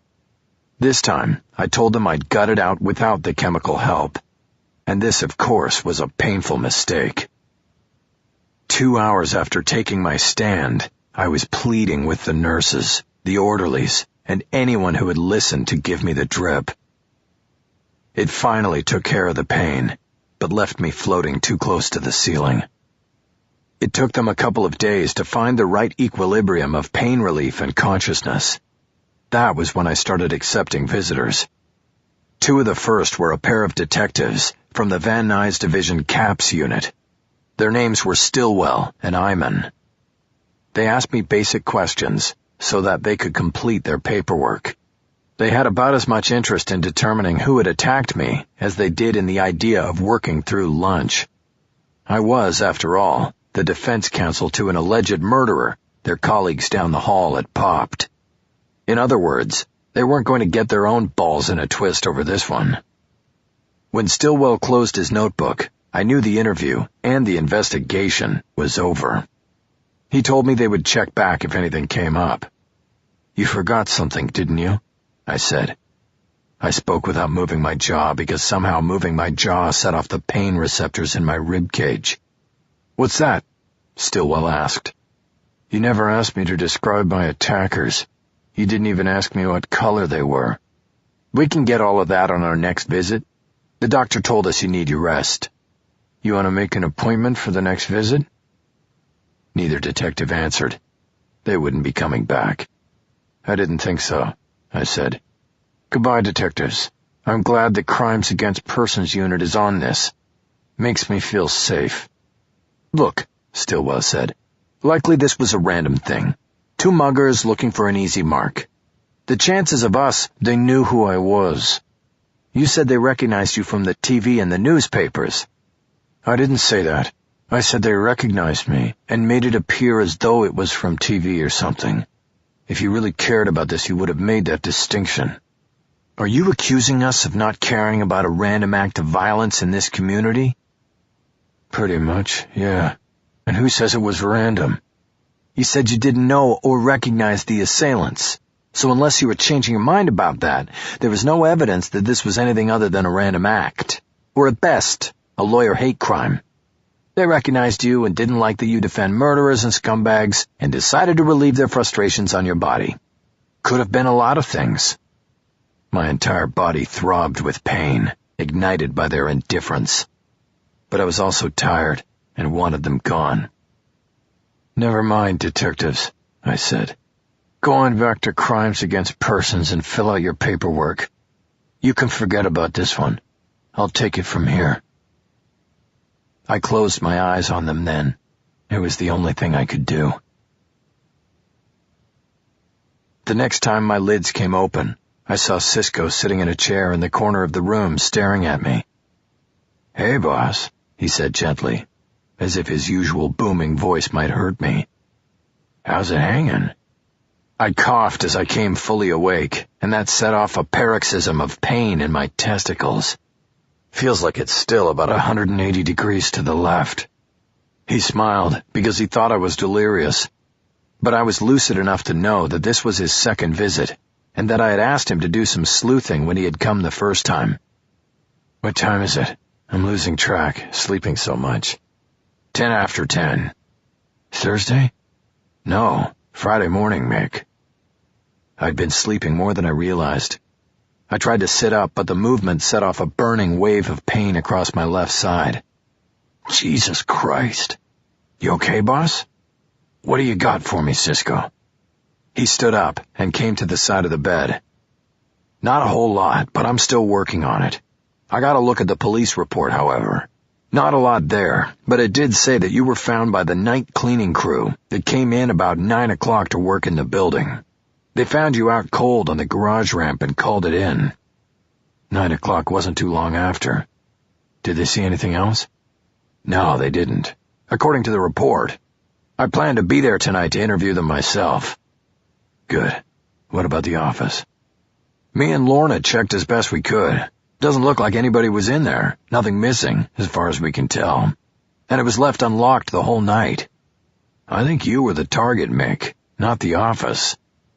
The medication drip worked on a regulated feed system that parceled out the sweet juice of relief according to impulses sent from a computer in another room and programmed by someone I had never met. But at that moment, that computer nerd was my hero.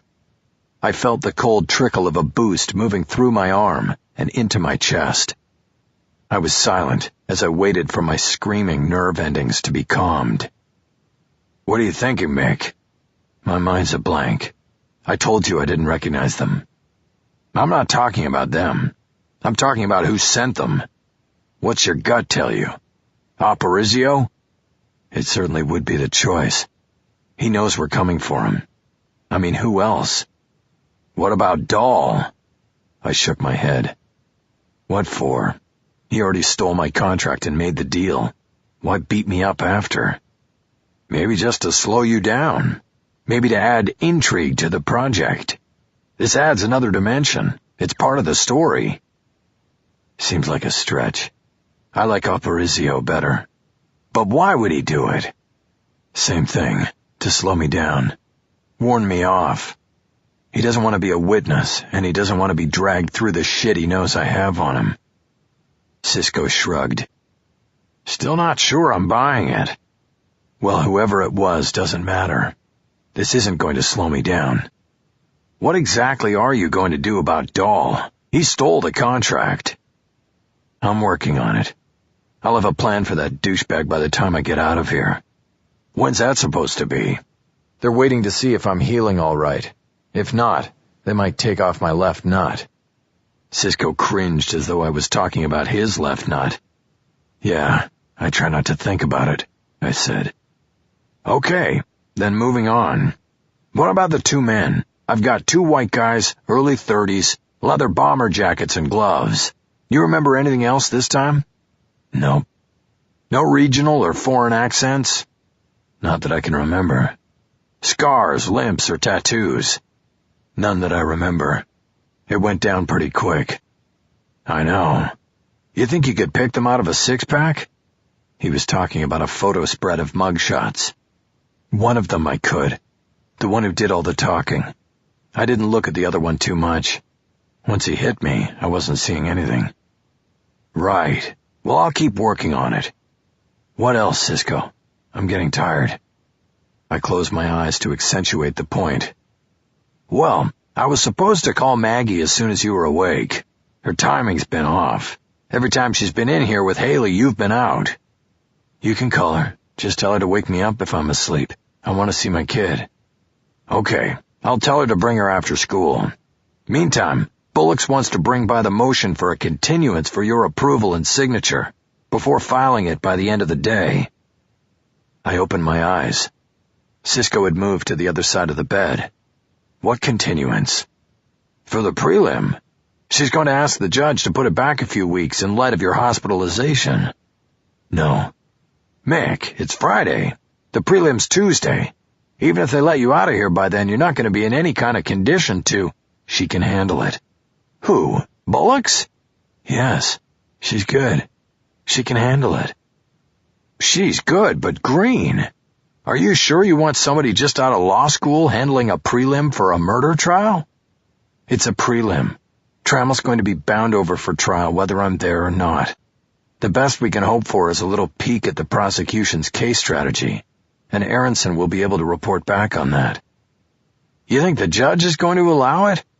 He might see it as a move to set up an ineffective counsel beef if there's an ultimate conviction. If Lisa signs off on it, we'll be okay. I'll call her and tell her it's part of the case strategy. Bullocks can spend some time here with me over the weekend and I'll prep her. But what is the case strategy, Mick? Why not just wait till you're healthy? Because I want them to think they succeeded. Who? Parizio. Whoever did this to me. Let them think I'm incapacitated or running scared. Whatever. Aronson handles the prelim, and then we push this thing to trial. Cisco nodded. Got it. Good. You go now and call Maggie. Tell her to wake me up no matter what the nurses say, especially if she comes with Haley.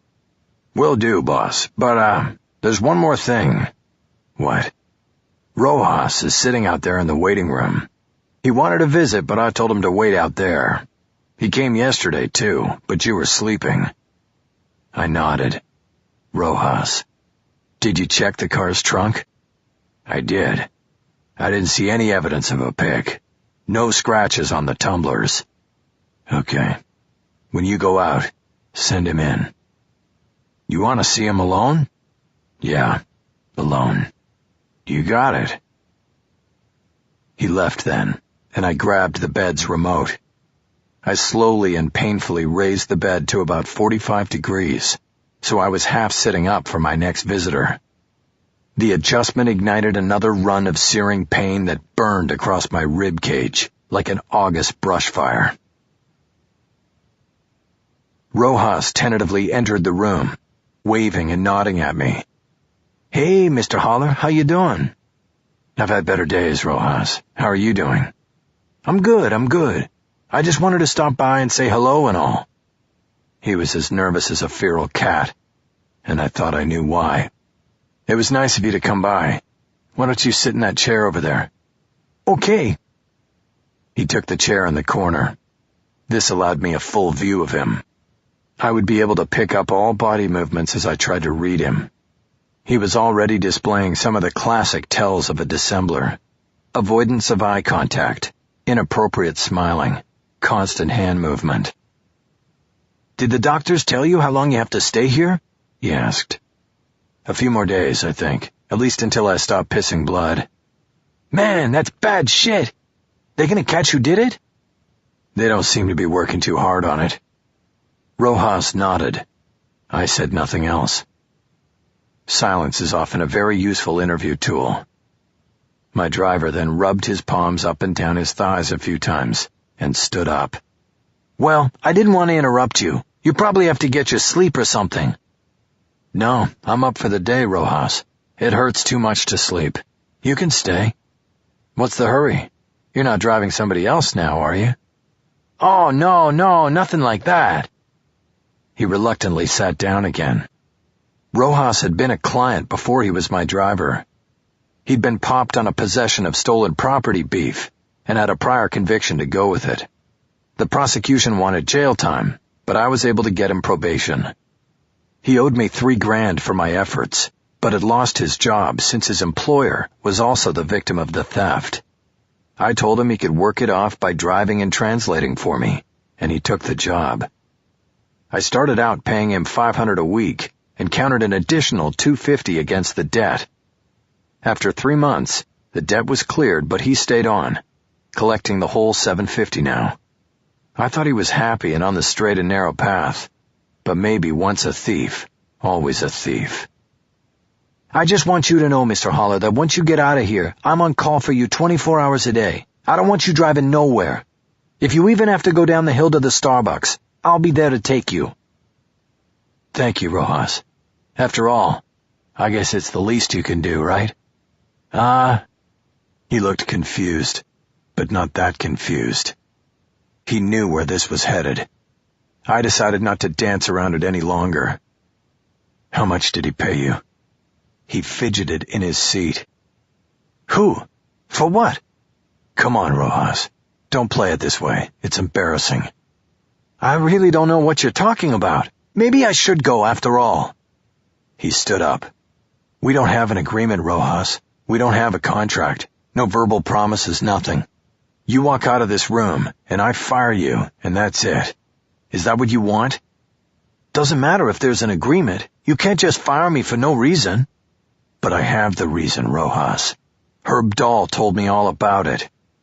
You should know there's no honor among thieves. He said you called him up and told him you'd get him whatever he needs. The bluff worked. I saw the rage explode in Rojas's eyes. I had my finger on the remote nurse call button just in case. That greasy little shit-eater! I nodded. Good description. How? I didn't call his ass up. The fucker came to me. He said he just wanted 15 seconds in the trunk. I should have known this would blow up on me. I thought you were smarter than that, Rojas. How much did he pay you? 4 bills. Not even a week's pay. And now you're not going to have any pay. Rojas came close to the bedside. I held my finger on the call button. I figured he was going to either attack me or ask me for a deal. Mr. Haller, I need this job. My kids. This is like last time, Rojas. Didn't you learn a lesson about ripping off your employer? Yes, sir, I did. Dahl told me he just wanted to look at something, but then he took it. And when I tried to stop him, he said, "What are you going to do about it?" He had me. I couldn't stop him. You still have the $400? Yes, I didn't spend a thing. $400 bills, and they looked real to me. I pointed him back to the chair. I didn't want him so close. Okay, time to make a choice, Rojas. You can walk out that door with your $400 and I'll never see you again. Or, I can give you a second. I want the second chance. Please, I'm sorry. Well, you're going to have to earn it. You're going to have to help me make what you did right. I'm going to sue Dahl for taking that document, and I'm going to need you to be the witness who explains exactly what happened. I'll do it, but who will believe me? That's where your $400 bills come in. I want you to go home, or to wherever they are, and I have them right here, in my wallet. He jumped up from the seat and pulled his wallet. Take them out like this. I held my finger and thumb close together. They can get fingerprints off money? They sure can, and if we get Dahl's off those, then it doesn't matter what he says about you. He's nailed. I opened a drawer of the little table to the side of my bed. A plastic Ziploc bag containing my wallet and keys and loose change and currency was there. It had all been bagged by the paramedics, who had been called to the garage of the Victory building. Cisco had secured it and had only just given it back. I dumped the contents into the drawer and then handed the bag to Rojas for the money. Okay, put the money in there and seal it. He did as instructed, and then I waved him over to give me the bag. The hundreds looked crisp and new. Less prior handling of the currency would mean a better shot at pulling prints. Cisco will take it from here. I'll call him and tell him to come back and pick these up. At some point, he'll need your prints. Rojas's eyes were on the bag and the money. What? Will I get that money back? I put the bag in the drawer and slammed it shut. Jesus Christ, Rojas. Get out of here before I change my mind and fire your ass. Okay. I'm sorry, you know? You're sorry you got caught, and that's all. Just go. I can't believe I just gave you a second chance. I must be a fucking idiot. Rojas retreated like a dog with its tail between its legs. After he was gone, I slowly lowered the bed and tried not to think about his betrayal, or who had sent the 2 men in black gloves, or anything else to do with the case. I looked up at the bag of clear liquid hanging up there overhead and waited for the blessed boost that would make at least some of the pain go away.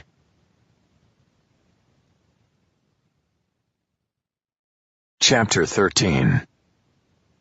As expected, Lisa Trammell was held to answer and ordered to stand trial for murder by Judge Dario Morales at the end of a day-long preliminary hearing in Van Nuys Superior Court. Using Detective Howard Curlin as her primary carrier of evidence, Prosecutor Andrea Freeman deftly presented a net of circumstantial evidence that quickly enclosed Lisa. Freeman took the case across the preponderance threshold like a 100-meter sprinter, and the judge was equally swift in rendering his ruling. It was routine. Matter of fact. Chop chop, and Lisa was held to answer. My client was there at the defense table for the hearing, but I was not. Jennifer Aronson held forth for the defense as best she could in a one-sided game. The judge had only allowed the hearing to proceed after questioning Lisa exhaustively to assure himself that her decision to go forward without me there was knowing, voluntary, and strategic. Lisa acknowledged in open court that she was aware of Aronson's lack of courtroom experience and waived any claim to the argument of ineffective counsel as grounds for an appeal of the judge's eventual determination. I watched most of it from the confines of my home, where I was continuing to recover from my injuries. KTLA Channel 5 had carried the morning session live, in lieu of other local programming, before flipping back to the usual afternoon slate of insipid talk shows. This meant I missed only the last 2 hours of the hearing, but that was okay, because by this point I knew how it would go. There were no surprises, and the only disappointment was in not getting any sort of new read on how the prosecution would unfurl the flag at trial when it all counted. As decided during our prep sessions in my room at Holy Cross, Aronson presented no witnesses or any affirmative defense. We chose to reserve any indication of our hypothesis of innocence for trial, when the threshold of guilt beyond a reasonable doubt raised the game to almost an even match. Aronson used cross-examination of the state's witnesses sparingly. These were all seasoned veterans of courtroom testimony, Curlin, a forensic expert, and the medical examiner among them. Freeman chose not to put Margot Schaefer on the stand, using Curlin to recount his interview with the eyewitness who placed Lisa Trammell a block from the murder. There wasn't much to get from the state's lineup, and so our strategy was to observe and wait. To bide our time. We would simply go at them at trial, where we stood the best chance. At the end of the hearing, Lisa was ordered to stand trial before Judge Coleman Perry on the 6th floor of the courthouse. Perry was yet another judge I had never stood before, but since I knew his courtroom was one of 4 possible destinations for my client, I had done some checking with other members of the defense bar. The overall report I got was that Perry was a straight shooter, with a short temper. He was fair until you crossed him, and then he was prone to hold a grudge that might last an entire trial. It was good knowledge to have as the case progressed to its final stage. 2 days later, I finally felt ready to return to the fray. My broken fingers were bound tightly in a form-fitted plaster cast, and my bruised torso was losing the shadings of deep blue and purple for a sickly tone of yellow. My scalp stitches had been removed, and I was able to delicately comb my hair back over the shaved wound, as if I was hiding a bald spot. Best of all, my formerly twisted testicle, which the doctor had ultimately chosen not to remove, was improving a little bit every day, according to the doctor and his power of observation and palpation. What was left to see was whether it would resume normal activity and function, or die on the vine like an unpicked Roma tomato. By previous arrangement, Rojas had the Lincoln at the bottom of the front steps at 11 o'clock sharp. I slowly made my way down, walking cane firmly in hand. Rojas was there to help me get into the back of the car. We moved carefully, and soon I was in my usual place, ready to roll. Rojas jumped behind the wheel and we jerked forward and down the hill. Easy, Rojas. It hurts too much for me to wear a seatbelt, so don't send me into the front seat. Sorry, boss. I'll do better. Where are we going today? The office? He had gotten that boss stuff from Cisco. I hated being called a boss, even though I knew that was what I was. The office is later. First we go to Archway Pictures on Melrose. You got it. Archway was a second-tier studio across Melrose from one of the behemoths, Paramount Pictures. Started as a studio lot to handle the overflow demand for sound stages and equipment, it grew into a self-sustaining studio under the guidance of the late Walter Elliott. It now made its own slate of films each year and created its own overflow demand. Coincidentally, Elliott happened to be a client of mine at one time. It took Rojas 20 minutes to get from my house above Laurel Canyon to the studio. He pulled up to the security booth at the signature arch that spanned the studio's entrance. I lowered the window and told the security man who approached me that I was there to see Clegg McReynolds. He asked for my name and ID, and I gave him my driver's license. He retreated to the booth and consulted a computer screen. He frowned. "I'm sorry, sir, but you're not on the drive-on list. Do you have an appointment?" "No appointment, but he'll want to see me." I hadn't wanted to give McReynolds too much advance notice. "Well, I can't let you in without an appointment." "Can you call him and tell him I'm here? He'll want to see me. You know who he is, right?" The implication was clear. This was one you didn't want to screw up. The guard slid the door shut while he made the call to McReynolds. Through the glass I saw him talking. He had a live one on the line. Then he slid the door open and extended the phone to me. It was on a long cord. I took it and then raised the window on the guard. Tit for tat. "This is Michael Haller. Is this Mr. McReynolds?" No, this is Mr. McReynolds' personal assistant. How can I help you, Mr. Haller? I see no appointment here in the book, and frankly, I don't know who you are. The voice was female, young, and confident. "I'm the guy who's going to make your boss's life miserable if you don't get him on the line." There was a bubble of silence before the voice responded. "I don't think I like your threatening manner. Mr. McReynolds is on the set and—" "It was not a threat. I don't make threats. I just speak the truth. Where's the set?" "I'm not telling you that. You're not getting anywhere near Clegg until I know what this is about." I noted that she was on a first-name basis with the boss. A horn blared from behind me. The cars were stacking up. The guard rapped his knuckles on my window, then bent down to try and see in through the smoked glass. I ignored him. A second horn honked from the rear. "This is about saving your boss a lot of grief. Are you familiar with the deal he announced last week, regarding the woman accused of killing the banker, foreclosing on her home?" "Yes, I am." "Well, your boss acquired those rights illegally. I'm assuming this was through no fault or knowledge of his own. If I'm right, he's the victim of a scam, and I'm here to make it right for him. This is a one-time opportunity. After this, Clegg McReynolds gets pulled down into the quicksand." The final threat was punctuated with another long blast from the car directly behind me, and a sharp rap on the window. "Talk to the guard," I said. "Tell him yay or nay." I lowered the window and handed the phone out to the angry guard. He held it to his ear. "What's it going to be? I've got a line of cars out to Melrose here." He listened, and then stepped back into his booth and hung up the phone. Then he looked at me as he pushed the button that opened the gate. "Stage 9, he said. "Straight ahead and left at the end. You can't miss it." I threw him a told-you-so smile as I raised the window, and Rojas drove under the rising gate. Stage 9 was a soundstage big enough to house an aircraft carrier. It was surrounded by equipment trucks, star wagons, and craft services vans. 4 stretched limos were parked end to end along one side, their engines running and drivers waiting for filming to end and the anointed to exit.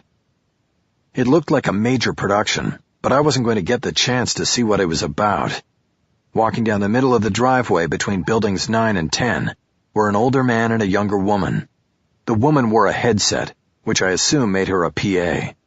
She pointed a finger at my approaching car. "Okay, let me out here." Rojas stopped, and as I was opening the door, my phone rang. I pulled it and looked at the screen. ID unavailable. It said that on the calls I used to get from my clients in the drug trade. They used cheap throwaway phones to avoid wiretaps and record searches. I ignored the call and left the phone on the seat. "You want me to answer your call? You gotta tell me who you are." I slowly got out, leaving the cane behind as well. Why advertise a weakness? My father, the great lawyer, always said. I slowly walked toward the producer and his assistant. "You're Haller?" the man called out. "That's me." "I want you to know that this production you just pulled me out of is running $250,000 an hour. They went ahead and shut down inside just so I could come outside to deal with you." "I appreciate that, and I'll make it quick." "Good. Now what the fuck is this about me being scammed? Nobody scams me." I looked at him and waited and said nothing. It only took McReynolds 5 more seconds to blow another gasket. "Well, Are you going to tell me or not? I don't have all day here. I looked at his personal assistant and then back at him. He got the message. I'm going to have a witness to anything that's said here. The girl stays. I shrugged and pulled a compact recorder out of my pocket and turned it on. I held it up, its red light glowing. Then I'll make sure I have a record too. McReynolds looked down at the device, and I could see the concern in his eyes. His voice, his words preserved on tape. That could be dangerous in a place like Hollywood. Visions of Mel Gibson danced in his head. Okay, turn that off and Jenny goes. Clegg, Jenny protested. McReynolds reached down and spanked her hard on the rump. I said go. Humiliated, the young woman hurried off like a schoolgirl. Sometimes you have to treat him that way, McReynolds explained. And I'm sure they learned from it. McReynolds nodded in agreement, not picking up on the sarcasm in my voice. So again, holler, what's this about? It's about you, Clegg, being played for a sucker by Herb Dahl, your partner on the Lisa Trammell deal. McReynolds emphatically shook his head. No way. Legal's all over that deal. It's squeaky clean. Even the woman signed off. Trammell. I could make her a 300-pound whore who likes black dick in the movie and she couldn't do a thing about it. That deal is perfect. Yeah, well, what Legal's missed is the part about neither one of them having the rights to the story to sell you in the first place. Those rights happen to reside here, with me. Trammell signed them over to me before Dahl came along and took second position. He thought he could move up one by stealing the original contracts out of my files, only that's not going to work. I've got a witness to the theft and Dahl's fingerprints. He's going to go down on fraud and theft charges, and your choice here is to decide whether you want to go down with him, Clegg. Are you threatening me? Is this some sort of shakedown? Nobody shakes me down. No shakedown. I just want what's mine. So you can either stick with Dahl as your partner, or you can have the same deal with me. It's too late. I signed. We all signed. The deal is done. He turned to walk away. Have you paid him?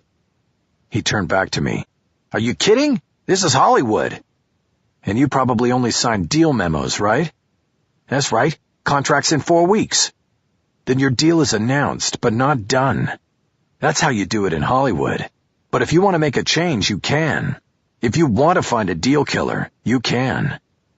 I don't want to do any of that. I like the project. Dahl brought it to me. I made the deal with him. I nodded like I understood his dilemma. Suit yourself, but I go to the police tomorrow morning and file the suit in the afternoon. You'll be named as a defendant, as someone who colluded in the perpetration of the fraud. I did no such thing. I didn't even know about all this until you told me. That's right. I told you, and you did nothing. You chose to move forward with a thief despite knowing the facts. That's collusion, and that makes my case.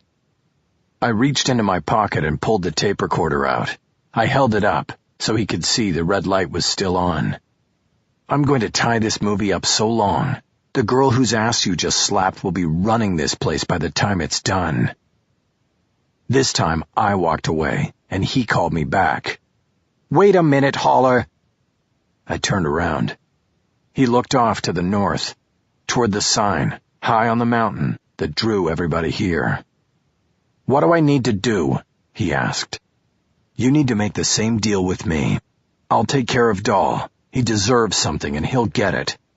I need a phone number to give legal. I pulled a card and gave it to him. Remember, I have to hear something today. You will. By the way, what are the numbers on the deal? 250 against $1 million. Another quarter to produce. I nodded. $250,000 up front would certainly fund Lisa Trammell's defense. There might even be a piece left over for Herb Dahl. It all depended on how I wanted to handle this, and how fair I wanted to be to a thief. Realistically, I'd have liked to put the guy in the ground. But then again, he did find the project a legitimate home. Tell you what, I'm the only guy in town who will ever say this, but I don't want to produce. You keep that part of the deal with Dahl. That's his end. As long as he's not in jail. Put a character clause in the contract. That'll be something new around here. I hope legal can handle it. Pleasure doing business with you, Clegg. Once more I turned and headed back toward my car. This time Clegg came up alongside me and walked with me. "We'll be able to reach you, right? We'll need you as a technical advisor, especially on the screenplay." "You have my card." I got to the Lincoln, and Rojas had the door open for me.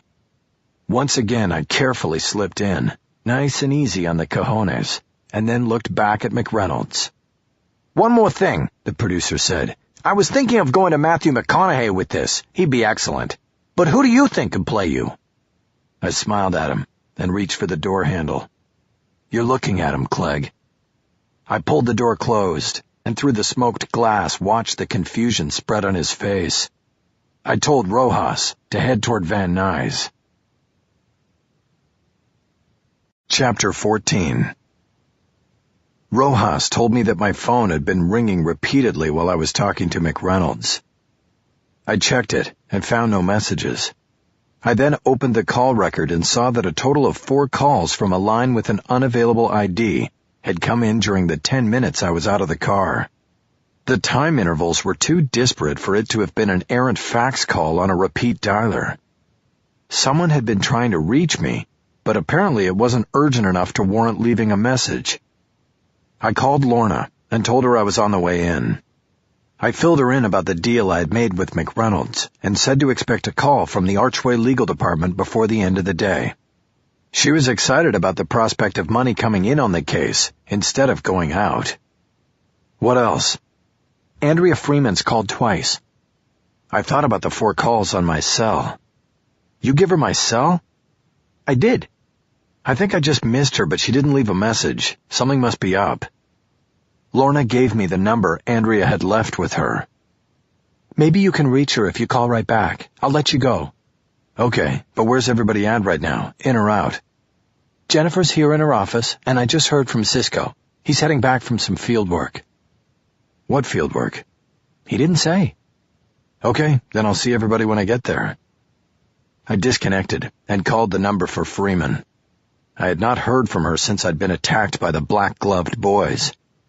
Even Curlin had come by to visit and check on me, but not even a get-well-soon card from my worthy opponent. Now 6 calls in one morning, but no messages. I was certainly curious. She answered after 1 ring and got right down to business. "When can you come in?" she said. "I'd like to float something by you before we hit the gas and go." It was her way of saying she was open to the possibility of ending this case with a plea agreement before the whole machinery of a trial started to crank to life. "I thought you said there wasn't going to be an offer." "Well, let's just say cooler heads have prevailed. I'm not stepping back from what I think of your moves on this case, but I don't see why your client should pay for your actions." Something was going on. I could sense it. Some sort of problem with her case had come up. A piece of evidence lost, or a witness had changed stories. I thought of Margot Schaefer. Maybe there was a problem with the eyewitness. After all, Freeman hadn't trotted her out during the prelim. "I don't want to come into the DA's office. You can come to my office or we meet on neutral ground." "I'm not afraid to enter the enemy's camp. Where's your office?" I gave her the address, and we agreed to meet in an hour. I disconnected the call and tried to zero in on what could have gone wrong with the state's case at this point in the game. I came back to Schaefer again. It had to be her. My phone vibrated in my hand, and I looked down at the screen. ID unavailable. Freeman was calling me back, probably to cancel the meeting and reveal that the whole thing was a charade, just another maneuver out of the prosecutorial psych ops manual. I pushed the button and connected. "Yes?" Silence. "Hello? Is this Michael Haller?" A male voice, one I didn't recognize. "Yes, who is this?" "Jeff Tremmell." For some reason, it took me a moment to place the name, and then it came through to me big time. The prodigal husband. "Jeff Tremmell. Yes, how are you?" "I'm good, I guess." "How did you get this number?" "I was talking to Lisa this morning. I checked in. She told me I should call you." "Well, I'm glad you did, Jeff. Are you aware of the situation your wife is in?" "Yes, she told me." "You didn't see it on the news?" There's no TV or anything here. I can't read Spanish. Where exactly are you, Jeff? I'd rather not say. You'd probably tell Lisa, and I'd rather she didn't have that information right now. Will you be coming back for the trial? I don't know. I don't have any money. We could get you some money for travel. You could come back here and be with your wife and son during this difficult time. You could also testify, Jeff. Testify about the house and the bank and all the pressures. No, I couldn't. I don't want to put myself out like that, Mr. Haller. My failings. That wouldn't feel right. Not even to save your wife. More like my ex-wife. We just haven't made it all legal. Jeff, what do you want? Do you want money? There was a long pause. Now we would get down to it. But then he surprised me. I don't want anything, Mr. Haller. Are you sure about that? I just want to be left out of it. It's not my life anymore. Where are you, Jeff? Where is your life now? I'm not telling you that. I shook my head in frustration. I wanted to keep him on the phone like a cop trying for a trace. Only there was no trace. Look, Jeff, I hate to bring this up, but it's my job to cover all the bases. You know what I mean? And if we lose this case and there's a conviction, then Lisa will be sentenced. There will be a time when her loved ones and her friends will be able to address the court and say good things about her. We will be able to bring up what we consider to be mitigating factors. Her fight to keep the house, for example. I would want to be able to count on you to come in and testify. Then you think you're going to lose? No, I think we have a damn good chance of winning this thing. I really do. It's an entirely circumstantial case with a witness I think we can blow out of the water. But I have to be prepared for the opposite result. Are you sure you can't tell me where you are, Jeff? I can keep it confidential. I mean, I'll need to know where you are if we're going to send you money. I need to go now. What about the money, Jeff? I'll call you back. Jeff? He was gone.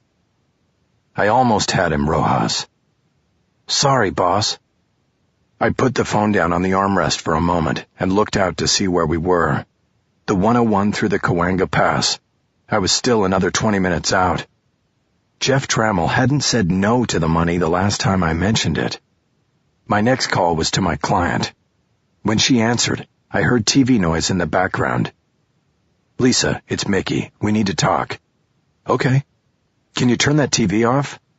Oh, sure. Sorry. I waited, and soon her end was silent. Okay. First of all, your husband just called me. You gave him my number? Yes, you told me to, remember? Yes, that's fine. I was just checking. It didn't go well. It sounds like he wants to stay away. That's what he told me. Did he tell you where he is? If I knew that, I could send Cisco to convince him to help us.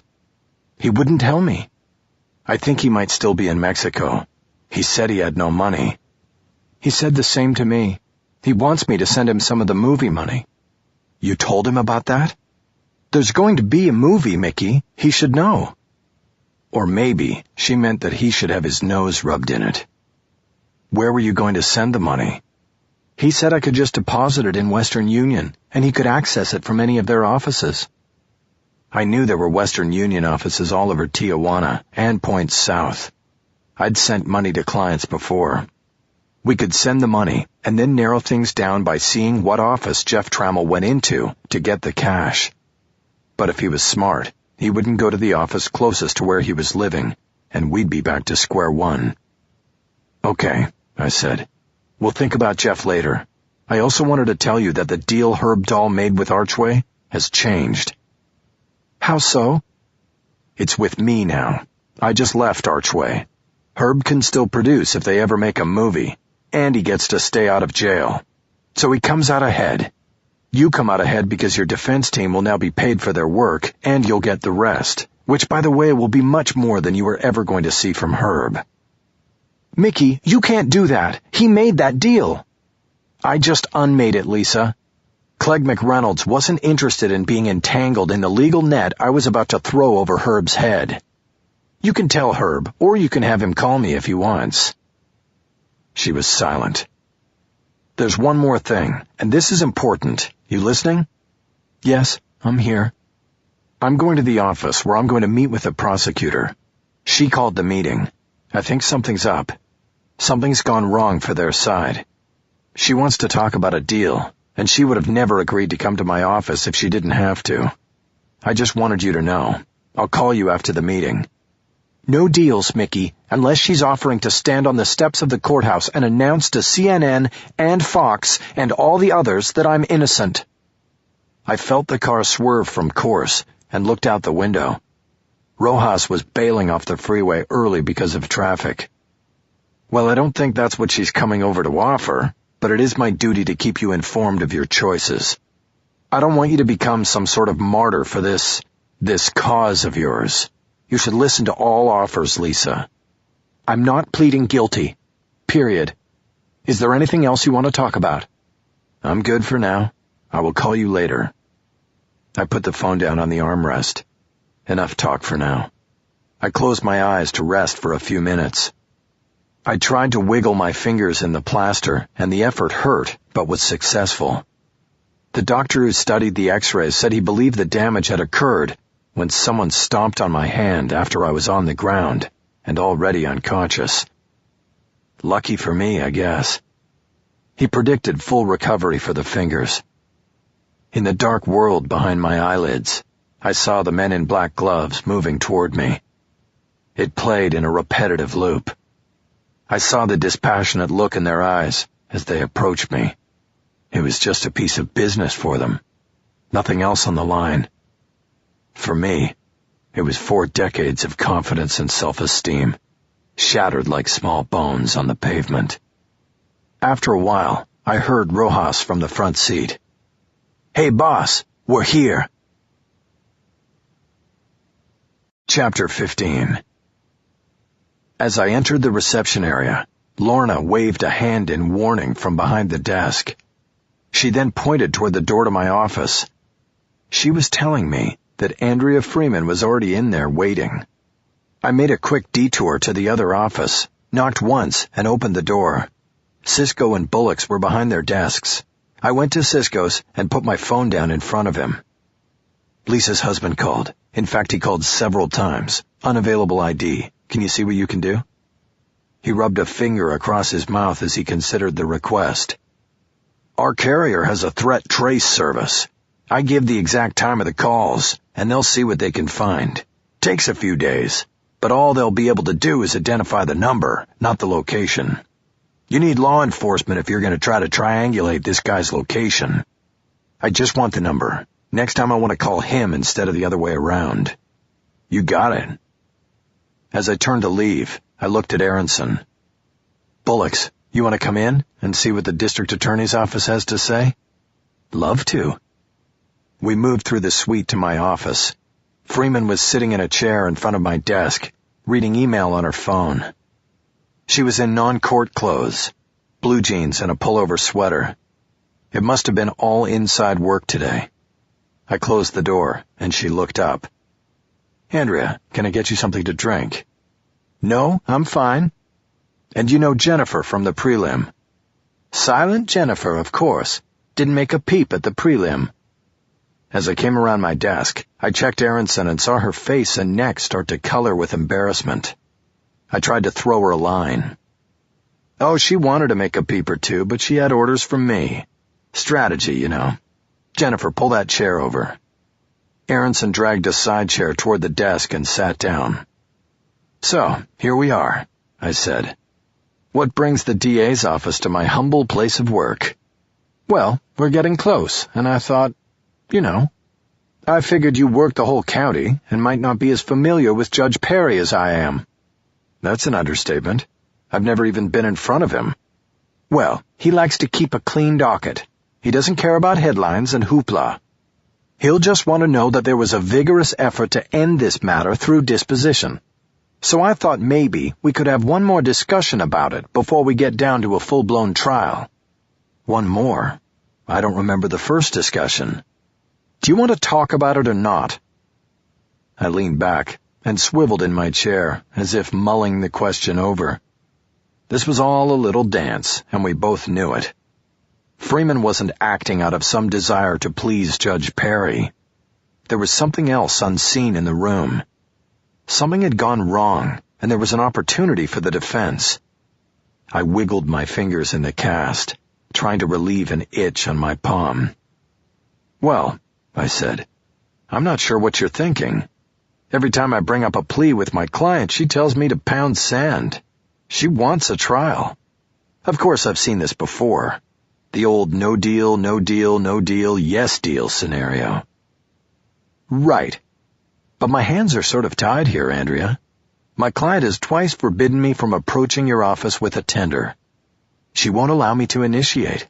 So here we are. You've come to me, so that works. But you have to open negotiations. You tell me what you're thinking." Freeman nodded. "Fair enough. I did make the call, after all.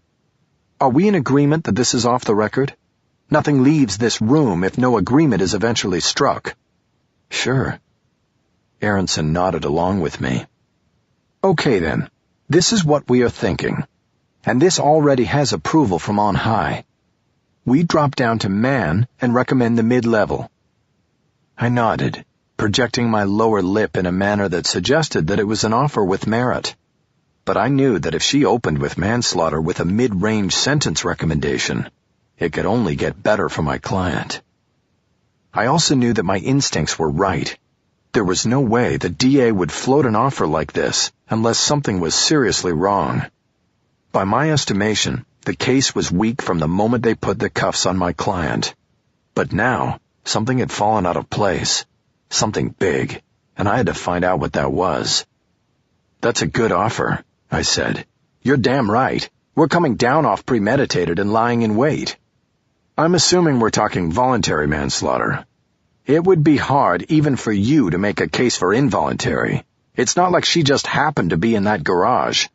Do you think she'll take it?" "I don't know. She said since the start, no deals. She wants a trial. I can try to sell it. It's just that..." "Just that what?" "I'm curious, you know. Why such a nice offer? Why are you coming down to this? What's gone wrong inside your case that makes you feel you need to cut and run?" "This is not cutting and running. She'll still go to prison and there will still be justice. There's nothing wrong with our case, but trials are expensive and long. Across the board, the DA's office is trying for dispositions over trials. But dispositions that make sense. This is one of those times. You don't want it. I'm ready to go." I held my hands up in surrender. I could see her focus on the plaster cast on my left hand. "It's not whether I want it. It's my client's choice, and I have to give her all the information I can. That's all. I've been in this position before. Usually a deal this good is too good to be true. You take it, and you end up finding out later that the main witness was going to flake out, or the prosecution just picked up a nice piece of exculpatory evidence you would have gotten in discovery if you'd hung on just a little bit longer. Yeah, well, not this time. It is what it is. You have 24 hours, and then it comes off the table. What about going with the low range?" "What?" It was almost a shriek. "Come on, you didn't come in here and give me your last best offer. No one works that way. You have one more give and we both know it. Voluntary manslaughter, low-range sentencing recommendation. She'll do 5 to 7 tops." "You're killing me. The press will eat me alive." "Maybe, but I know your boss didn't send you over here with one offer, Andrea." She leaned back and looked at Aronson and then around the rest of the room, her eyes trailing over the shelves of books that came with the office. I waited. I glanced at Aronson and winked. I knew what was coming. "I'm sorry about your hand," Freeman said. "That must have hurt." "Actually, it didn't. I was already down for the count when they did it. I never felt a thing." I held up my hand again and wiggled my fingers, their tips moving along the top edge of the cast. "I can already move them pretty good." "Okay, low range. I still need to hear back in 24 hours, and this is all off the record. Other than to your client, this is not to be revealed outside of this room if it doesn't go. We already agreed to that." "Okay, then I guess that's it. I'll be heading back." She stood up and Aronson and I followed. We dropped into the sort of small talk that often follows a meeting of great importance. "So, who's going to be the next DA?" I asked. "Your guess is as good as mine," Freeman said. "There's no front-runner yet, that's for sure." The office was currently operating with an interim district attorney, following the appointment of its former holder to a top job in the U.S. Attorney General's office in Washington, D.C. A special election would be held in the fall to fill the slot, and so far the field of candidates was uninspiring. Finished with the pleasantries, we shook hands, and Freeman left the office. Sitting back down, I looked at Aronson. "So what do you think?" "I think you're right. The offer was too good, and then she made it even better. Something's gone wrong in her case." "Yeah, but what? We can't exploit it if we don't know what it is." I leaned forward to the phone and pushed the intercom. I told Cisco to come in. I swiveled in silence while we waited. Cisco entered, put my cell phone down on the desk, and then took the seat where Freeman had sat. "I have the trace underway. I'd give it 3 days. They don't move that quickly." "Thanks." "So what's up with the prosecutor?" "She's running scared, and we don't know why. I know you're vetted against everything she's given us and checked out the witnesses. I want to do it again. Something's changed. Something they thought they had, they no longer have. We have to find out what it is. Margot Schaefer, probably." "How so?" Cisco shrugged. "Just speaking from experience. Our witnesses are unreliable. Schaefer is a big part of a very circumstantial case. They lose her, or she turns up shaky, and they have a big problem. We already know it's going to be tough to convince a jury that she saw what she claims she saw." "But we still haven't talked to her?" "She refused to be interviewed, and is under no obligation to do so." I opened the middle drawer of the desk and pulled out a pencil. I pushed its point into the top opening of the cast and down between 2 fingers, then maneuvered the pencil back and forth to scratch my palm. "What are you doing?" Cisco asked. "What's it look like? Itching my palm. It was driving me crazy the whole meeting." "You know what they say about itchy palms," Aronson said. I looked at her, wondering if there was some sort of sexual innuendo to the answer. "No, what?" "If it's your right hand, you're going to come into money. If it's your left, then you are going to pay out money. If you scratch them, you stop it from happening." "They teach you that in law school, Bullocks?" "No, my mother always said it. She was superstitious. She thought it was true." "Well, if it is, I just saved us a bunch of money." I pulled the pencil out and put it back in the drawer. "Cisco, take another run at Schaefer. Try to catch her off guard. Show up somewhere she'd never expect it. See how she reacts. See if she talks." "You got it." "If she doesn't talk, take another run at her background. Maybe there's a connection we don't know about." "If there is, I'll find it." "That's what I'm counting on." Chapter 16. As I had expected, Lisa Trammell wanted no part in a plea agreement that would put her in prison for as long as 7 years, even though she faced the possibility of 4 times that amount if convicted at trial. She chose to take her chances on an acquittal, and I couldn't blame her. While I remained at a loss to explain the state's change of heart, the offer of a defense-friendly disposition made me think the prosecution was running scared, and that we had a legitimate fighting chance.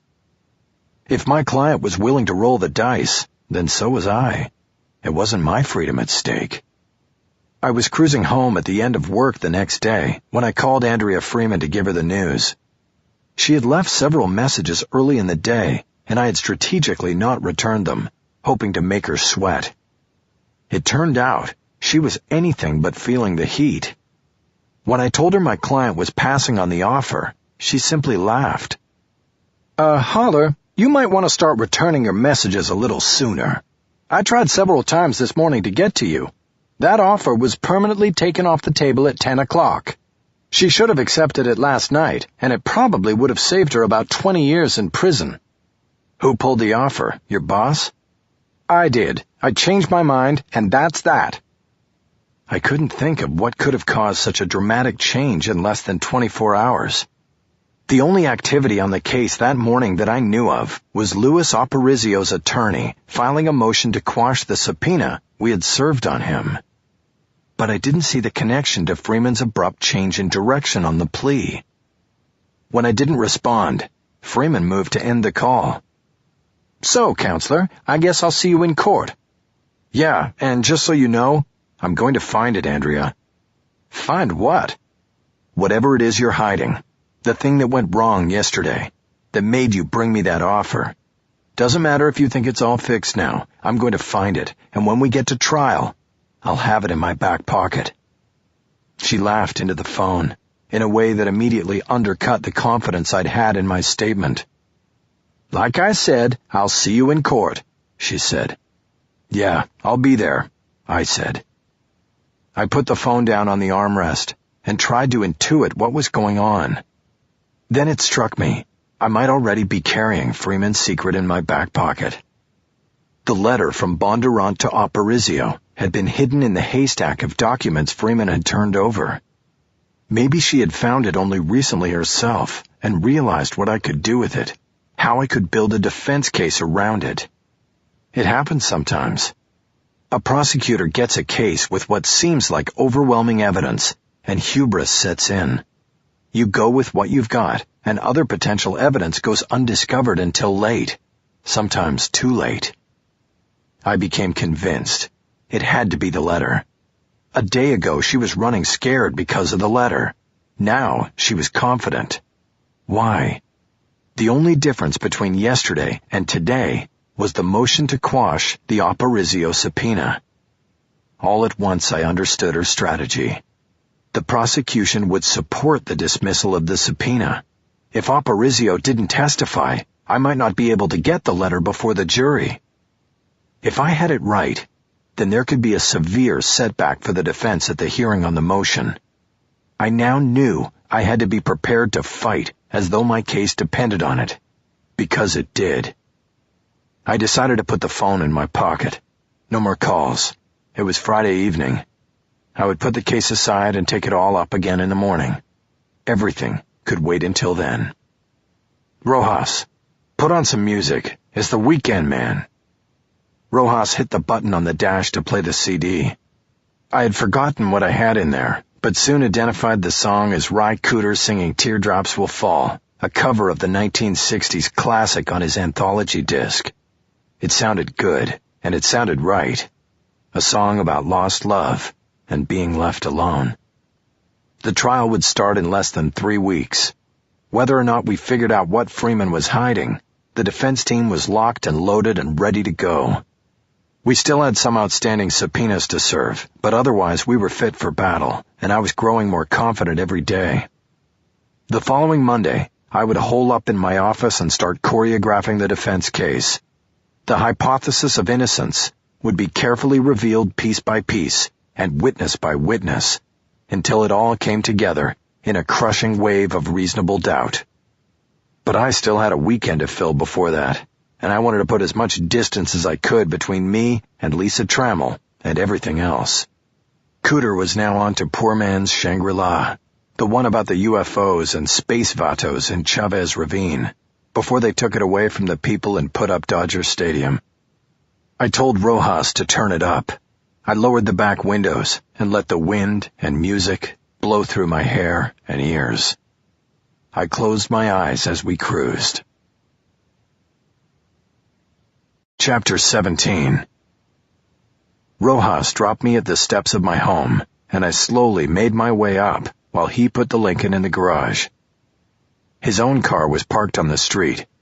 He'd take it home and come back Monday, the usual routine.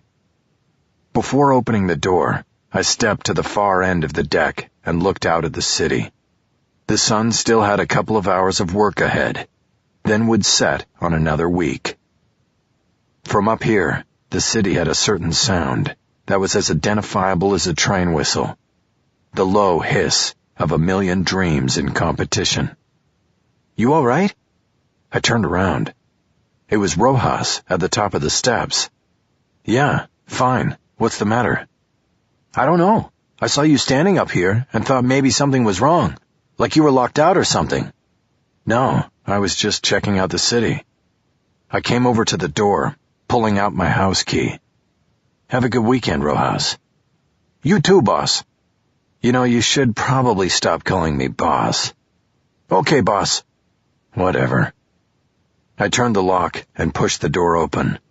I was immediately greeted with a sharp and multi-voiced cheer of surprise. I once got shot in the gut after opening the same door. This surprise was a lot better.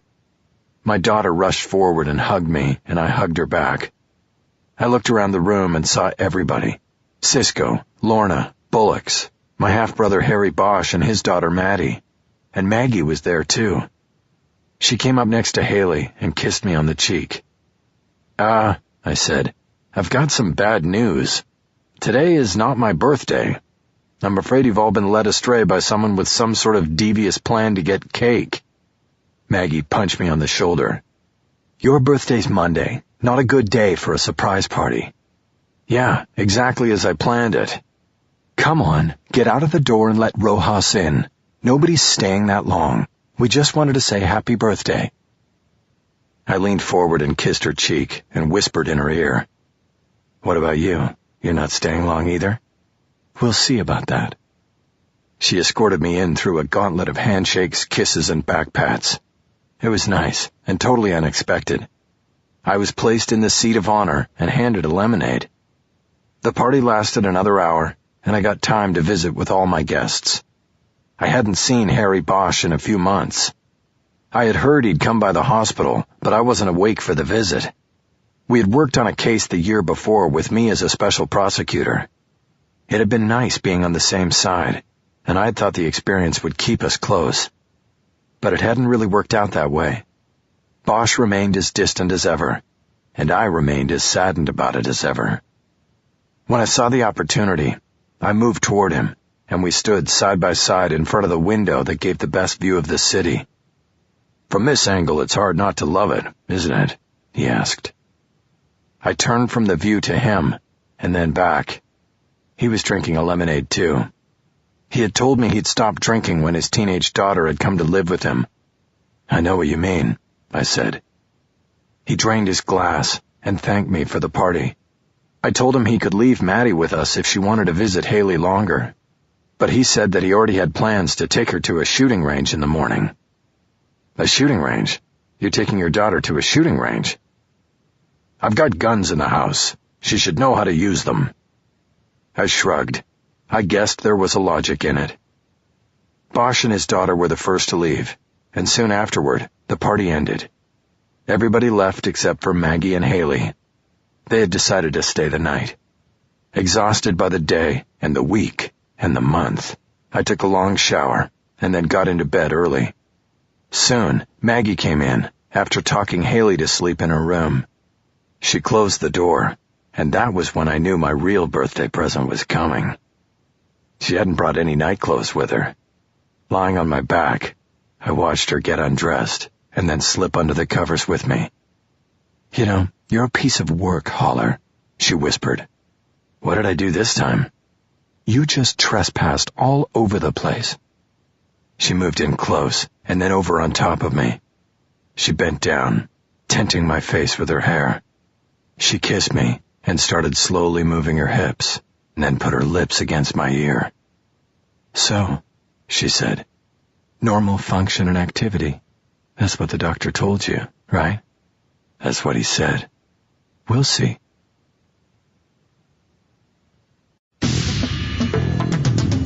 Part 3. Bolero.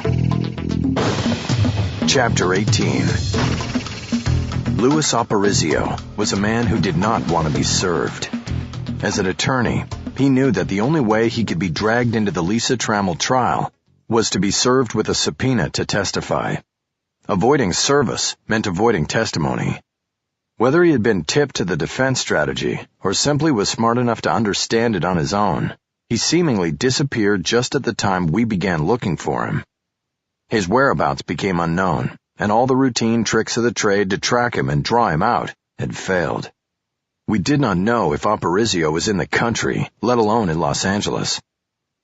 Aparicio had one very big thing going for him in his effort to hide: money.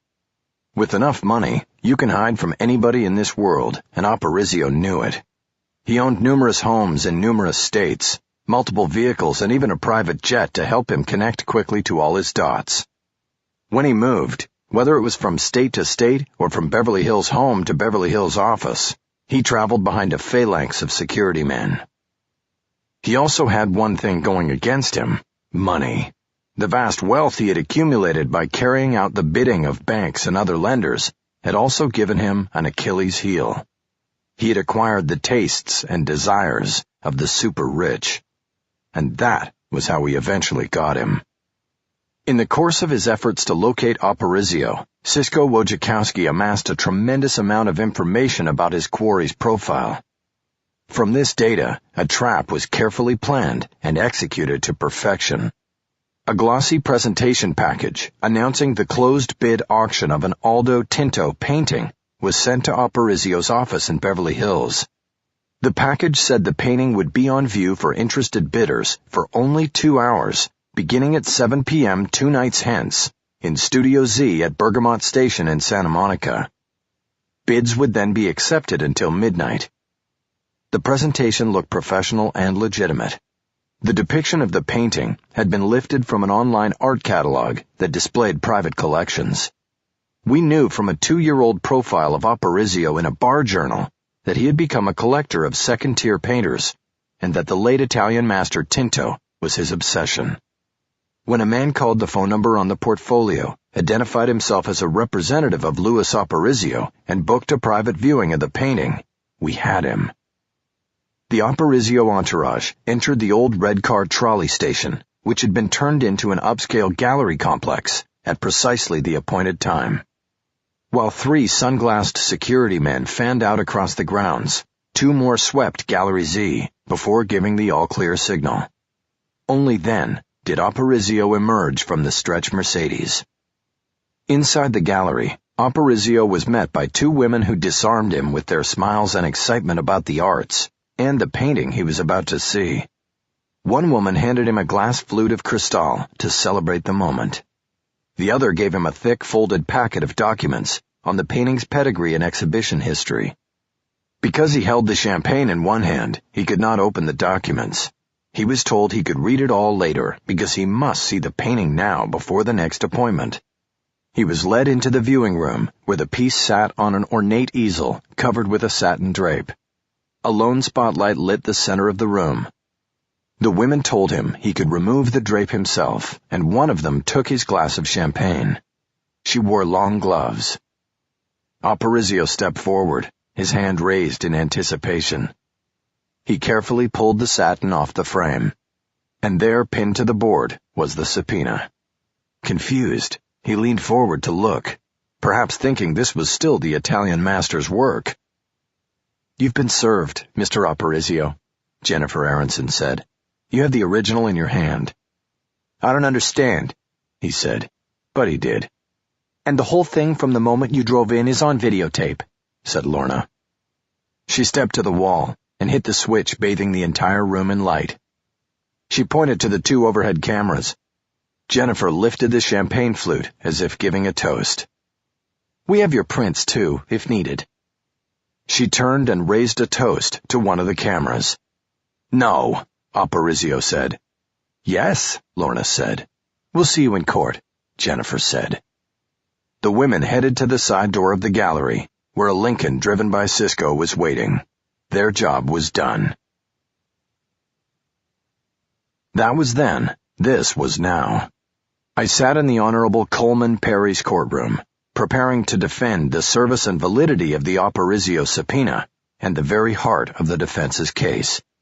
My co-counsel, Jennifer Aronson, sat next to me at the defense table, and next to her was our client, Lisa Trammell.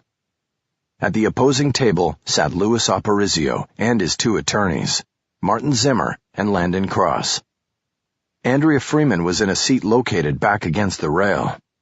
As the prosecutor of the criminal case out of which this hearing arose, she was an interested party, but this wasn't her cause of action. Additionally, Detective Curlin was in the courtroom, sitting 3 rows back in the gallery. His presence was a mystery to me. The cause of action was Aparisio's. He and his legal crew were out to quash the subpoena and prevent his participation in the trial. In strategizing how to do so, they had thought it prudent to tip Freeman to the hearing, in case the prosecution also saw merit in keeping Aparizio from the jury. Though largely there as a bystander, Freeman could step into the fray whenever she wanted, and she knew that whether she joined in or not, the hearing would likely offer her a good look at the defense's trial strategy. It was the first time I saw Aparizio in person. He was a block of a man, who somehow appeared as wide as he was tall. The skin on his face had been stretched tight by the scalpel or by years of anger. By the cut of his hair and of his suit, he looked like money. And he seemed to me to be the perfect straw man, because he also looked like a man who could kill, or at least give the order to kill. Aparizio's lawyers had asked the judge to hold the hearing in camera, behind closed doors in his chambers, so that the details revealed would not reach the media and therefore possibly taint the jury pool that would assemble the following day. But everybody in the room knew that his lawyers were not being altruistic. A closed hearing guarded against details about Aparizio leaking to the press and informing something much larger than the jury pool: public opinion. I argued vigorously against closing the proceedings. I warned that such a move would cause public suspicion about the subsequent trial, and this outweighed any possible taint of the jury pool. Elected to the bench, Perry was ever mindful of public perception. He agreed with me and declared the hearing open to the public. Score a big one for me.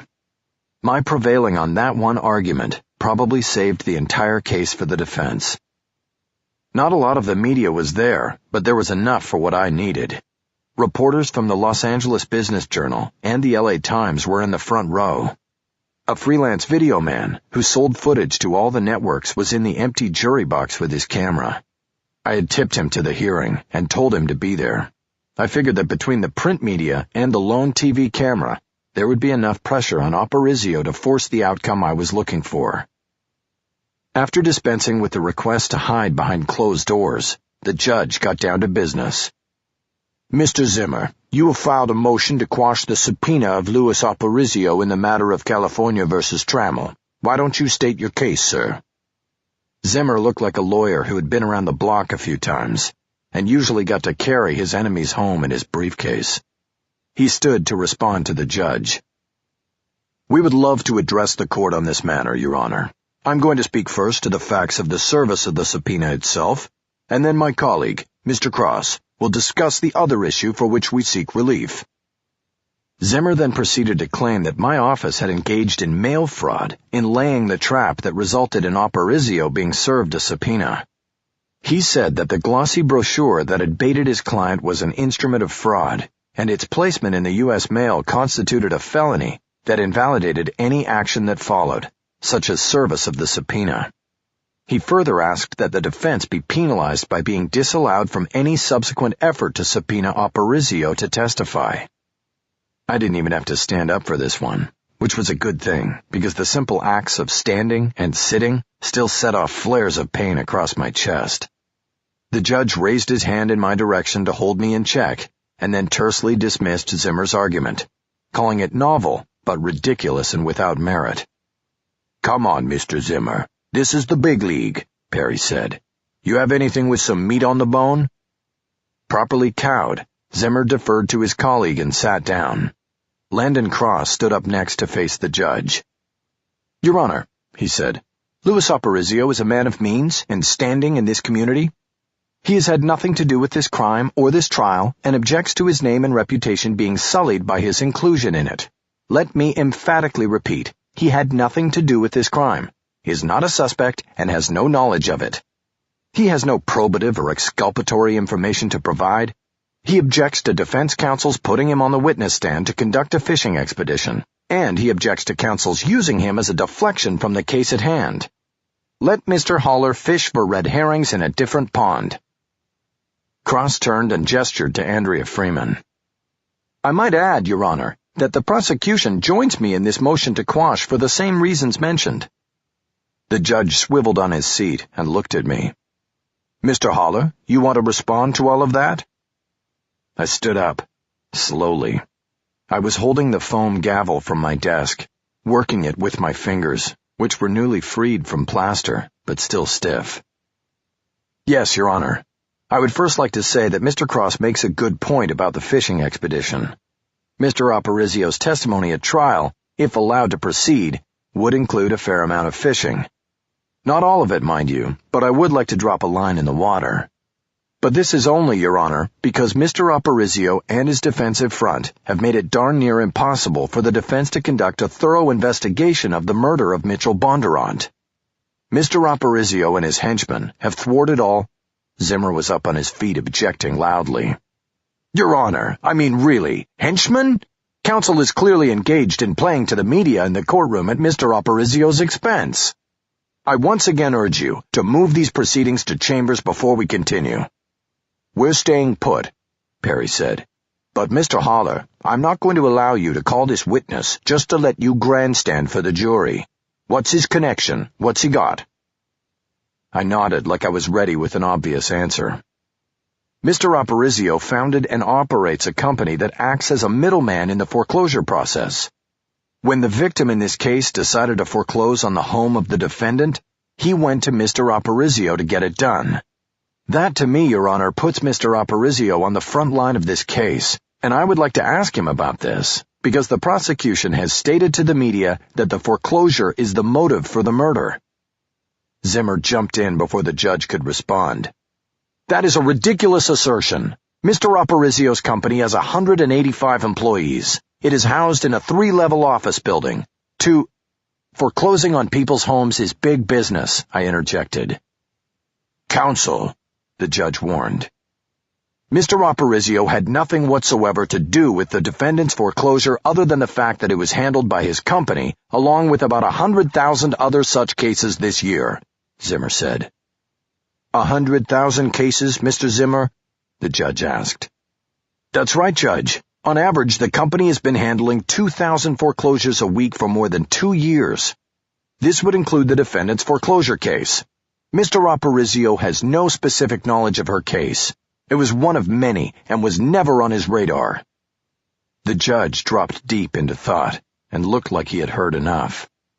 I had hoped not to have to reveal my ace in the hole, especially in front of the prosecutor. But I had to assume Freeman was already aware of the Bondurant letter and its value. I reached down to the file in front of me on the table and flipped it open. There were the letter and 4 copies, ready to go. Mr. Haller, I'm inclined to, Your Honor, if the court would indulge me, I would like to be allowed to ask Mr. Aparicio the name of his personal secretary. That gave Perry another pause, and he screwed his mouth up in confusion. You want to know who his secretary is? His personal secretary, yes. Why would you want to know that, sir? I'm asking the court to indulge me. Very well, Mr. Aparicio. Mr. Haller would like the name of your personal secretary. Aparicio leaned forward and looked at Zimmer as if needing his approval. Zimmer signaled him to go on and answer the question. Judge, I actually have 2. One is Carmen Esposito, and the other is Natalie Lazara. He then leaned back. The judge looked at me. It was time to play the ace. Judge, I have here copies of a certified letter that was written by Mitchell Bondurant, the murder victim, and sent to Mr. Aparicio. It was received and signed for by his personal secretary, Natalie Lazara. The letter was turned over to me in discovery by the prosecution. I would like Mr. Aparicio to testify in court so that I can question him about it. Let's take a look, Perry said. I stepped away from the table and delivered copies of the letter to the judge and then to Zimmer. On my way back, I swung by Freeman and offered her a copy. No thanks, I already have it. I nodded and went back to the table, but stayed standing. Your Honor, Zimmer said, can we have a short recess to look this over? We haven't seen it before. 15 minutes, Perry said. The judge stepped down from the bench and went through the door to his chambers. I waited to see if the Aparicio team would take it out into the hall. When they didn't move, I didn't. I wanted them to worry that I might overhear something. I huddled with Aronson and Trammell. "What are they doing?" Aronson whispered. "They had to have known about the letter already." "I'm sure the prosecution gave them a copy," I said. "Aparicio acts like he's the smartest guy in the room. Now we're going to see if he is the smartest guy in the room." "What do you mean?" "We've got him between a rock and a hard place. He knows he should tell the judge that if I ask about the letter, he will take the Fifth and therefore the subpoena should be kicked.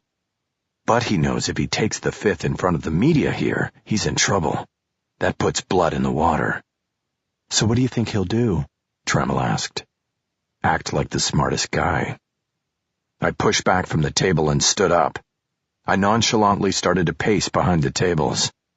Zimmer looked over his shoulder at me and then leaned in closer to his client. Eventually, I came back to Freeman, still in her chair. "When do you wade in?" "Oh, I'm thinking I might not have to." "They already had the letter, didn't they? You gave it to them." She shrugged her shoulders but didn't answer. I looked past her to Curlin sitting 3 rows back. "What's Curlin doing here?" "Oh, he might be needed." That was a lot of help. "Last week when you made the offer, that was because you had found the letter, wasn't it? You thought your case was in real trouble." She looked up at me and smiled, not giving anything away. "What changed? Why'd you pull the offer back?" Again, she didn't answer. "You think he's going to take the Fifth, don't you?" The shrug again. "I would," I said. "But him?" "We'll know soon enough," she said dismissively. I went back to the table and sat down. Trammell whispered to me that she still wasn't clear on what was going on. "We want Aparicio to testify at trial.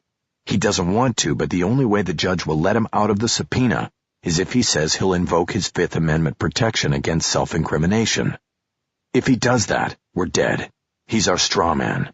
We need to get him on the stand." "Do you think he will take the Fifth?" "I'm betting no. Too much at stake with the media here. He's putting the finishing touches on a big merger, and knows if he takes the nickel, the media will be all over him. I think he's just smart enough to think he can talk his way out of it on the stand. That's what I'm counting on. Him thinking he's smarter than everybody else." "What if—" She was cut off by the return of the judge to the bench. He quickly went back on record, and Zimmer asked to address the court. "Your Honor, I would like the record to reflect that against the advice of counsel, my client has instructed me to withdraw the motion to quash." The judge nodded and pursed his lips. He looked at Aparicio. "So your client will testify in front of the jury?" he asked. "Yes, Your Honor," Zimmer said. "He has made that decision." "You sure about this, Mr. Aparicio? You have a lot of experience sitting with you at that table." "Yes, Your Honor," Aparicio said. "I'm sure." "Then motion withdrawn. Any other business before the court before we begin jury selection tomorrow morning?" Perry looked past the tables to Freeman. It was a tell. He knew there was further business to discuss. Freeman stood up, file in hand. "Yes, Your Honor, may I approach?" "Please do, Miss Freeman." Freeman stepped forward, but then waited for the Aparicio team to finish packing and move off the prosecution's table. The judge waited patiently. Finally, she took her place at the table, remaining standing. "Let me guess," Perry said. "You want to talk about Mr. Holler's updated witness list." "Yes, Judge, I do. I also have an evidentiary issue to bring up. Which would you like to hear first?" Evidentiary issue. I suddenly knew why Curlin was in the courtroom. "Let's go with the witness list first," the judge said. "I saw that one coming." "Yes, Your Honor. Mr. Holler has put his co-counsel down on the witness list, and I think, first of all, he needs to choose between having Ms. Aronson as second chair and having her as a witness. But second, and more important, Ms. Aronson has already handled the preliminary hearing for the defense as well as other duties, and so the state objects to this sudden move to make her a witness in the trial." Freeman sat down, and the judge looked over at me. "Sort of late in the game, isn't it, Mr. Holler?" I stood. "Yes, Your Honor, except for the fact that it is no game, and it's my client's freedom at stake here." The defense would ask the court for wide latitude in this regard. Miss Aronson was intimately involved in the defense against the foreclosure proceedings against my client, and the defense has come to the conclusion that she will be needed to explain to jurors what the background was and what was happening at the time of the murder of Mr. Bondurant. And it is your plan to have her do double duty, both witness and defense counsel? That's not going to happen in my courtroom, sir. Your Honor, I assume when I put Ms. Aronson's name on the final list that we would have this discussion with Ms. Freeman. The defense is open to the court's decision in regard to this. Perry looked at Freeman to see if she had further argument. She held still. Very well, then, he said. You just lost your second chair, Mr. Haller. I will allow Ms. Aronson to remain on the witness list, but tomorrow, when we start picking the jury, you're on your own. Ms. Aronson stays clear of my courtroom until she comes in to testify. Thank you, Your Honor, I said. Will she be able to join me as second chair after her testimony is concluded? I don't see that as a problem. Ms. Freeman, you had a second issue for the court? Freeman stood back up. I sat down and leaned forward with my pen, ready to take notes. The movement caused a searing pain to cross my torso, and I almost groaned out loud.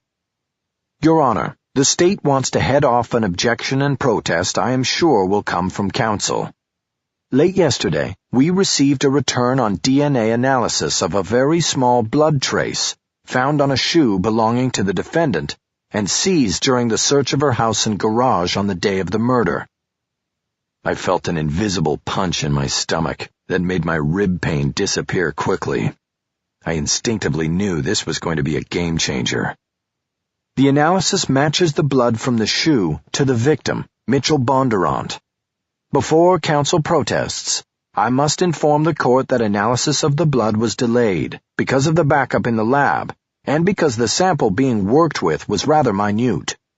The difficulty was accentuated by the need to preserve a portion of the sample for the defense. I flipped my pen up into the air. It bounced onto the table and then clattered to the floor. I stood up. Your Honor, this is just outrageous. On the eve of jury selection? To pull this now? And boy, oh boy, that sure was nice of them to leave some for the defense. We'll just run out and get it analyzed before jury selection starts tomorrow. You know, this is just... Point well taken, counsel, the judge interrupted. It troubles me as well, Ms. Freeman. You've had this evidence since the inception of the case. How can it be that it conveniently lands the day before jury selection? Your Honor, Freeman said, I have a full understanding of the burden this places on the defense and the court. But it is what it is. I was informed of the findings at 8 o'clock this morning when I received the report from the lab. This is the first opportunity I've had to bring it before the court. As to the reason for its coming in now, well, there are a few. I am sure the court is aware of the backup for DNA analysis at the lab at Cal State. There are thousands of cases. While homicide investigations certainly get a priority, it is not to the exclusion of all other cases. We elected not to go to a private lab that could have turned it around faster because of the concern over the size of the sample. We knew if anything went wrong with an outside vendor, then we would have completely lost the opportunity to test the blood and hold a portion for the defense. I shook my head in frustration while waiting for the chance to speak again. This was indeed a game changer. It had been a completely circumstantial case. Now, it was a case involving direct evidence, connecting the defendant to the crime. Mr. Haller, the judge said. You want to respond? I sure do, Judge. I think this goes beyond being sandbagged, and I don't for a moment believe the timing here is happenstance. I would ask that the court tell the prosecution that it is too late to spring this now. I move that this so-called evidence be excluded from the trial. What about delaying the trial? The judge said. What if you were given the time to get the analysis done and get up to speed on this? Get up to speed? Judge, this isn't just about getting our own analysis done. This is about changing the entire defense strategy. The prosecution is seeking to change this from a circumstantial case to a science-based case on the eve of trial. I don't only need time to do DNA testing. After 2 months, I now need to rethink the entire case. This is devastating. Your Honor, it should not be allowed under the basic idea of fair play. Freeman wanted a comeback, but the judge didn't allow it. I took that as a good sign, until I saw him looking at the calendar hanging on the wall behind the clerk's corral. That told me he was only willing to ameliorate the situation with time. He was going to allow the DNA into evidence, and would just give me extra time to prepare for it.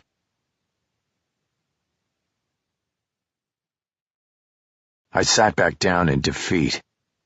Lisa Trammell leaned toward me and desperately whispered, "Mickey, this can't be. It's a setup. There's no way his blood could be on those shoes. You have to believe me." I put my hand up to cut her off. I didn't have to believe a word out of her mouth, and that was all beside the point. The reality was that the case was shifting. No wonder Freeman had all her confidence back. Suddenly I realized something. I quickly stood back up. Too quickly. Pain shot down my torso into my groin, and I bent over the defense table. "Your Honor? Are you all right, Mr. Haller?" I slowly straightened up. "Yes, Your Honor. But I need to add something to the record, if I may." "Go ahead." "Your Honor, the defense questions the veracity of the prosecution's claim of learning only about this DNA result this morning. 3 weeks ago, Ms. Freeman offered my client a very attractive disposition, giving Ms. Trammell 24 hours to think it over. Then, Your Honor," Freeman said. "Don't interrupt," the judge commanded. "Continue, Mr. Haller." I had no qualms about breaking my agreement with Freeman not to reveal the disposition negotiations. The gloves were off at this point. "Thank you, Your Honor. So we get an offer on a Thursday night, and then on Friday morning, Miss Freeman mysteriously yanks it right back off the table without explanation. Well, I think we now have that explanation, Judge. She knew back then, 3 weeks ago, about this supposed DNA evidence but decided to sit on it in order to surprise the defense with it on the eve of trial. And thank you, Mr. Haller." "What about that, Miss Freeman?" I could see the skin around the judge's eyes had drawn tight. He was upset. What I had just revealed had the ring of truth to it. "Your Honor," Freeman said indignantly, "nothing could be further from the truth. I have with me in the gallery here Detective Curlin, who will be happy to testify under oath that the DNA report was delivered over the weekend to his office and opened by him shortly after his arrival at 7:30 this morning. He then called me, and I brought it to court. The district attorney's office has not sat on anything, and I resent the aspersion directed at me personally by counsel." The judge glanced out to the rows of seats and spotted Curlin, then looked back at Freeman. "Why did you withdraw the offer a day after making it?" he asked. The million-dollar question. Freeman seemed unsettled that the judge would carry the inquiry any further. "Judge, that decision involved internal issues perhaps better not aired in court. I want to understand this, counsel. If you want this evidence, then you better relay my concerns, internal issues or not." Freeman nodded. "Yes, Your Honor. As you know, there is an interim district attorney since Mr. Williams joined the U.S. Attorney General's office in Washington. This has resulted in a situation where we don't always have clear lines of communication and direction. Suffice to say that on that Thursday, I had a supervisor's approval for the offer I made to Mr. Haller. But on Friday morning, I learned from a higher authority in the office that the offer was not approved internally, and so I withdrew it." It was a load of crap, but she had delivered it well, and I had nothing that contradicted it. But when she told me the offer was gone that Friday, I knew by the tone of her voice that she had something new, something else, and her decision had nothing to do with internal communication and direction. The judge made his ruling. "I'm going to put back jury selection 10 court days. This should give the defense time to have DNA testing of the evidence completed if it chooses to do so. It also allows ample time to consider what strategic change will come with this information. I will hold the state responsible for being totally cooperative in this matter, and in getting the biological material to the defense without delay. All parties will be prepared to begin jury selection 2 weeks from today. Court is adjourned." The judge quickly left the bench. I looked down at the empty page on my legal pad. I had just been eviscerated. Slowly, I started packing my briefcase. "What do we do?" Aronson asked. "I don't know yet," I said. "Run the test," Lisa Trammell said urgently. "They've got it wrong. It can't be his blood on my shoes. This is unreal." I looked at her, her brown eyes fervent and believable. "Don't worry, I'll figure something out." The optimism tasted sour in my mouth. I glanced over at Freeman. She was looking through files in her briefcase. I sauntered over, and she gave me a dismissive look. She wasn't interested in hearing my tale of woe.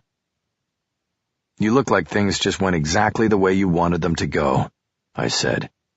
She showed nothing. She closed her case and headed toward the gate. Before pushing through, she looked back at me.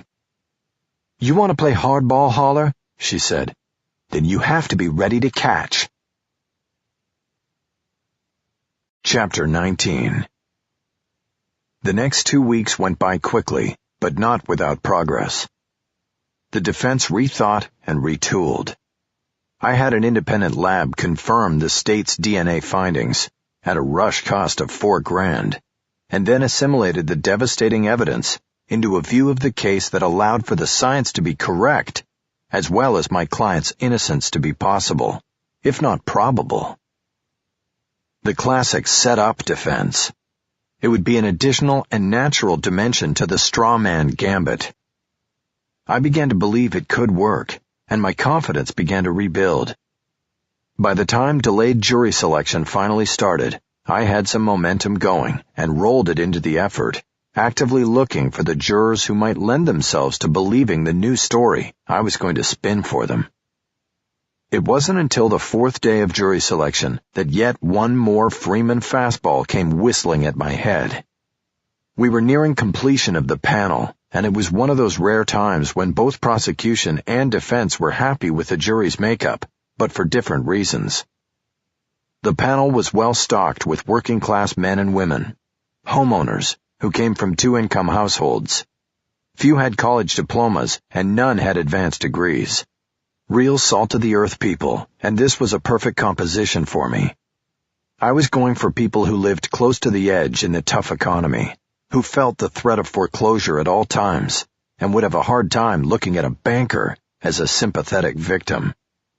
On the other hand, the prosecution asked detailed financial questions of each prospective juror, and was looking for hard workers who wouldn't see someone who stopped paying her mortgage as a victim either.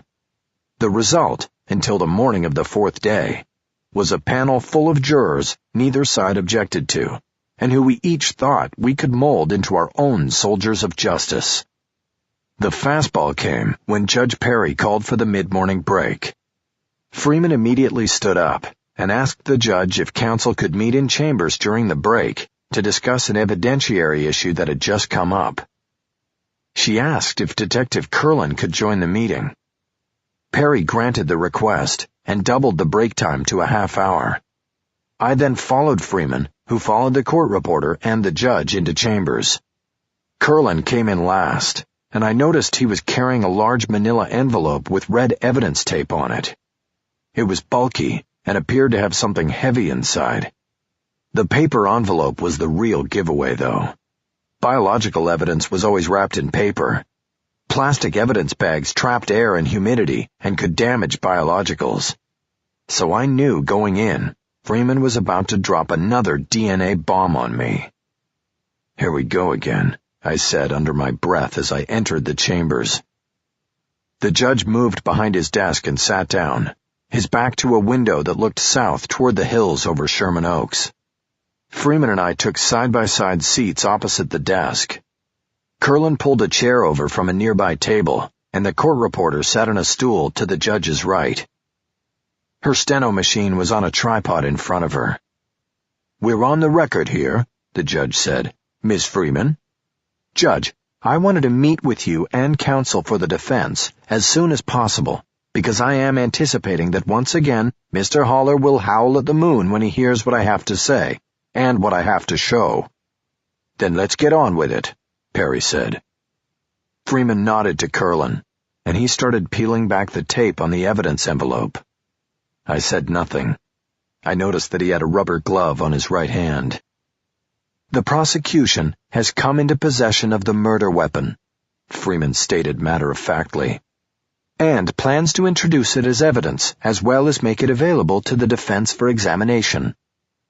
Curlin opened the envelope, reached in, and brought out a hammer. It was a claw hammer, with a brushed steel head and a circular striking surface. It had a polished redwood handle tipped in black rubber at the end. I saw a notch at 12 o'clock on the strike face, and knew it likely corresponded with the skull impressions catalogued during the autopsy. I stood up angrily and walked away from the desk. "Oh, come on," I said in full outrage. "Are you kidding me?"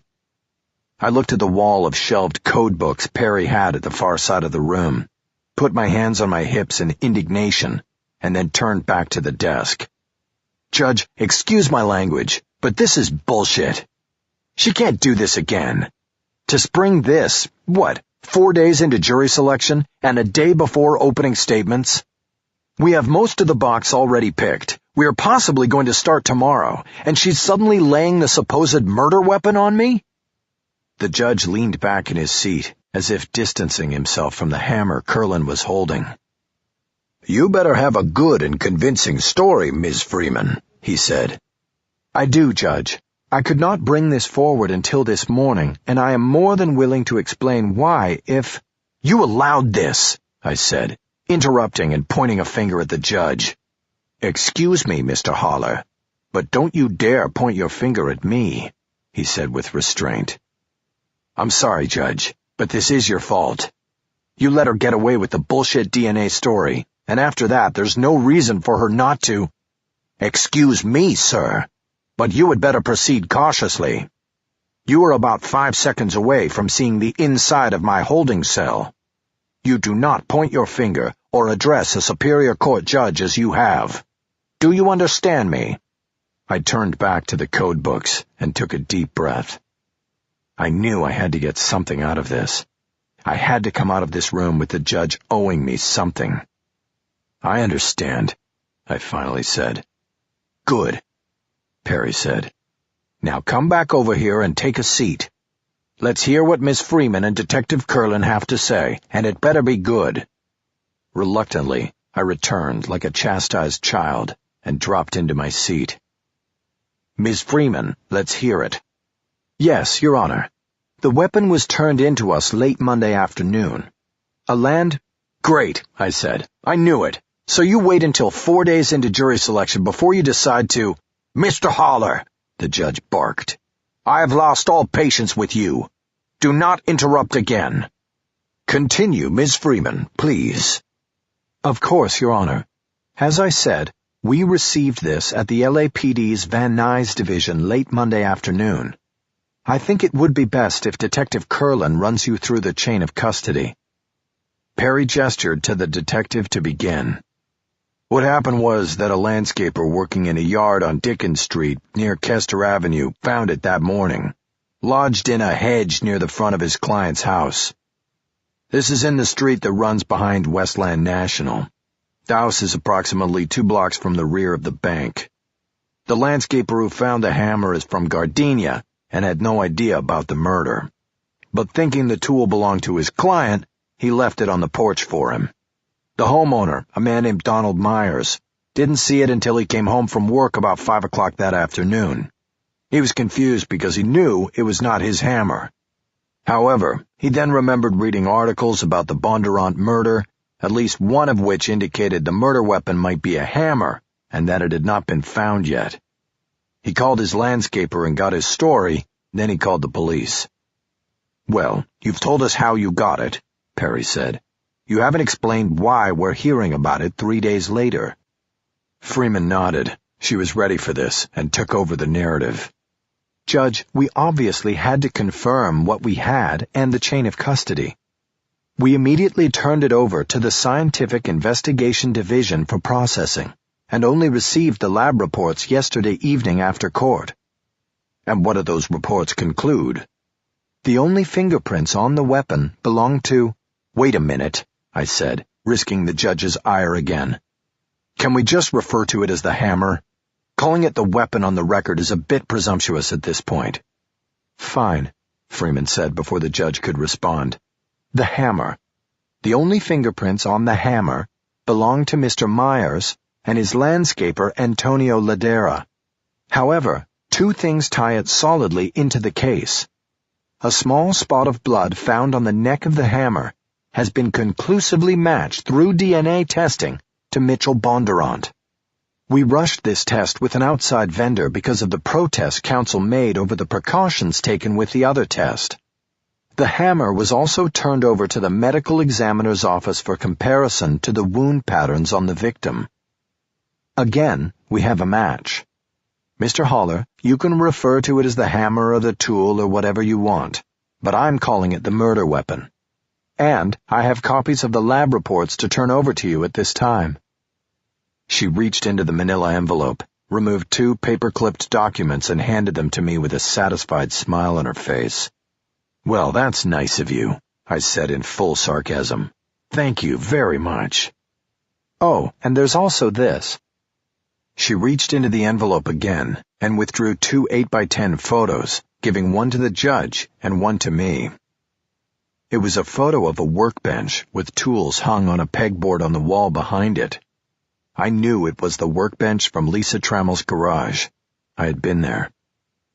This is from Lisa Trammell's garage. It was taken on the day of the murder during the search of the premises under the authority of a court-ordered search warrant. You will notice that one tool is missing from the pegboard's hooks. The open space created by this corresponds to the dimensions of a claw hammer. This is crazy. SID has identified the recovered hammer as a Craftsman model manufactured by Sears. This particular hammer is not sold separately.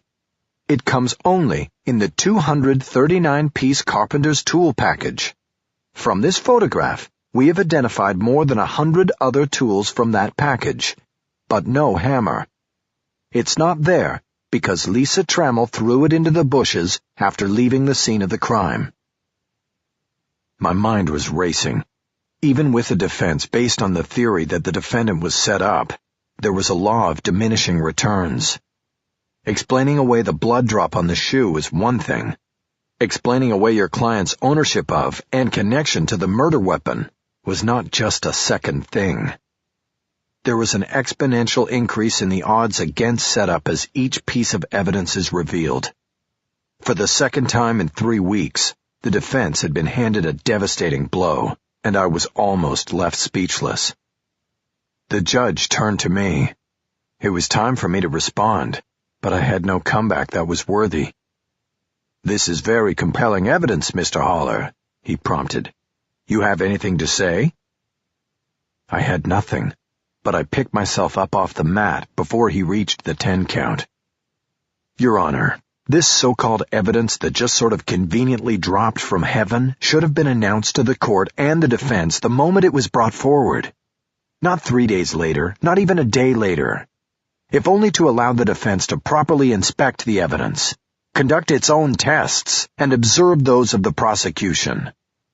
It was supposedly in the bushes undiscovered for what, 3 months at this point? And yet, voila, we have DNA to match to the victim? This whole thing stinks of a setup, and it's too damn late, Your Honor. The train has left the station. We might have opening statements as early as tomorrow. The prosecution has had all week to think about how to drop the hammer into hers. What am I supposed to do at this point?" "Were you planning to give your statement at the beginning or reserve until the defense phase?" the judge asked. "I was planning on giving it tomorrow," I lied. "I already have it written, but this is also information I could have used while picking the jurors we already have in the box. Judge, this whole thing. Look, all I know is that 5 weeks ago the prosecution was desperate. Miss Freeman came to my office to offer my client a deal. Whether she'll admit it or not, she was running scared, and she gave me everything I asked for. And then, suddenly, we have the DNA on the shoe. Now, lo and behold, the hammer turns up, and of course, nobody's talking about a disposition anymore. The coincidence of all of this puts it all to doubt. But the malfeasance in how it was handled should alone lead you to refuse to allow it into evidence. Your Honor, Freeman said as soon as I was finished, may I respond to Mr. Holler's allegation of No need to, Ms. Freeman.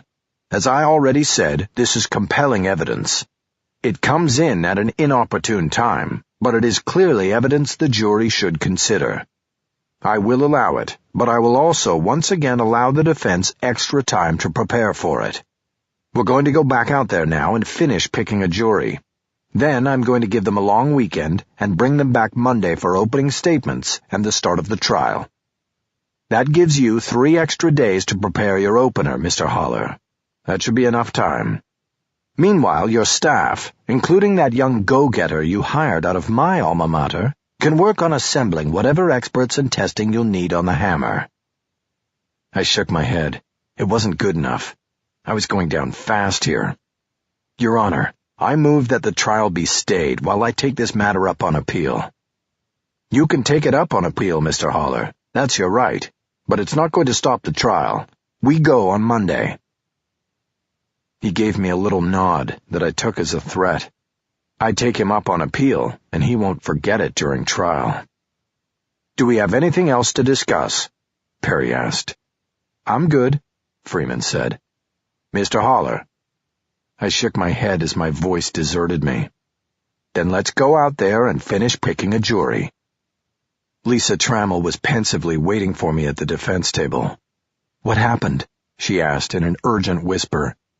What happened was that we just got our asses handed to us again. This time it's over. What do you mean? I mean they found the fucking hammer you threw in the bushes after you killed Mitchell Bondurant. That's crazy. No, you're crazy. They can tie it directly to Bondurant, and they can tie it to you.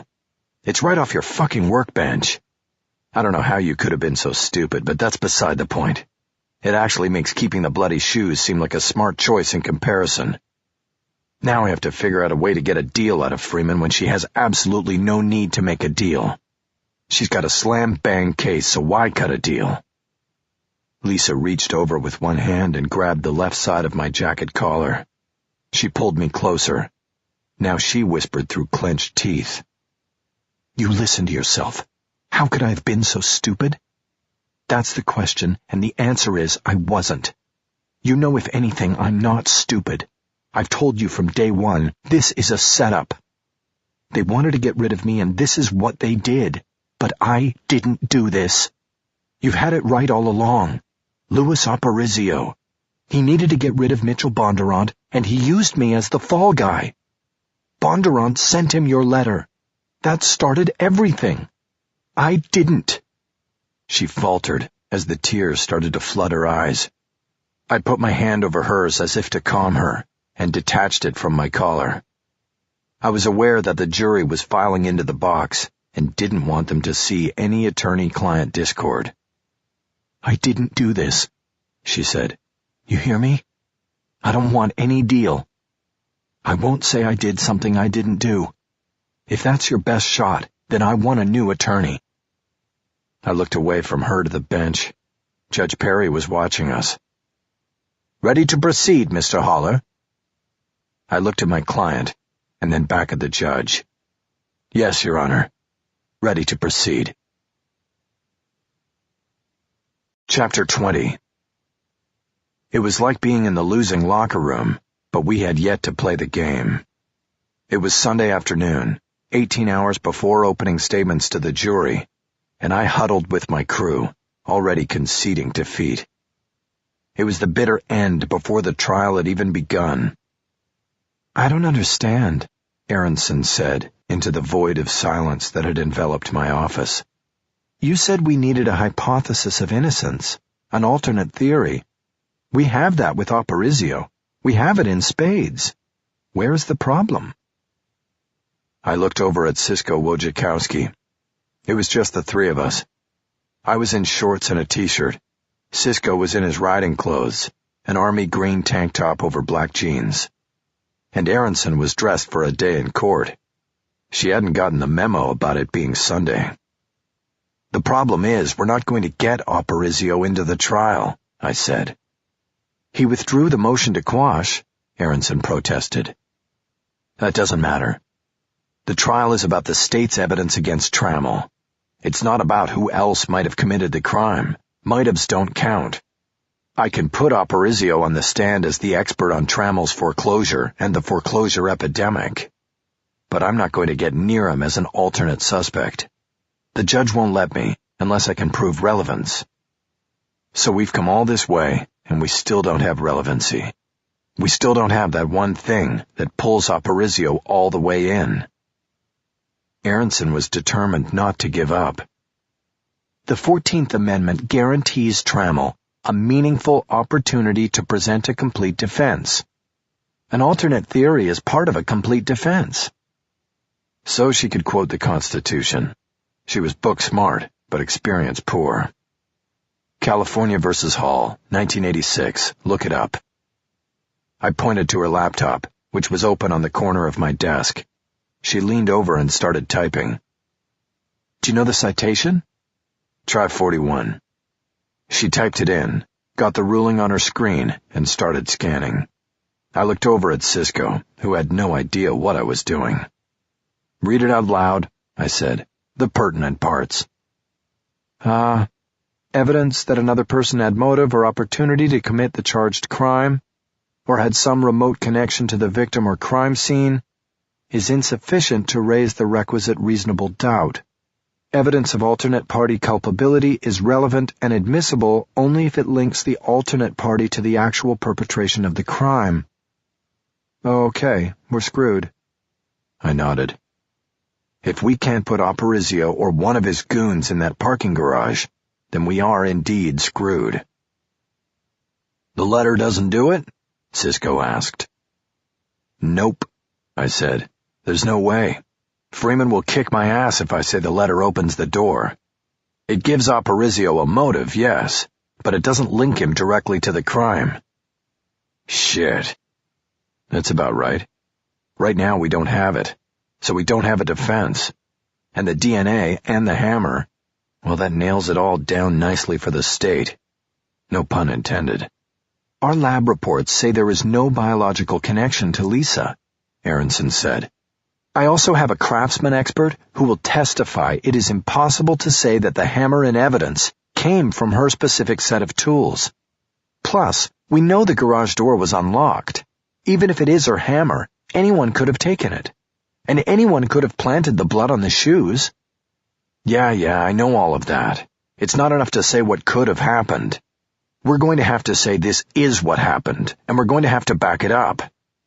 If we can't, we won't even get it in. Aparicio is the key. We need to be able to go at him without Freeman standing up on every question and saying, what's the relevance? Aronson wouldn't give it up. There must be something, she said.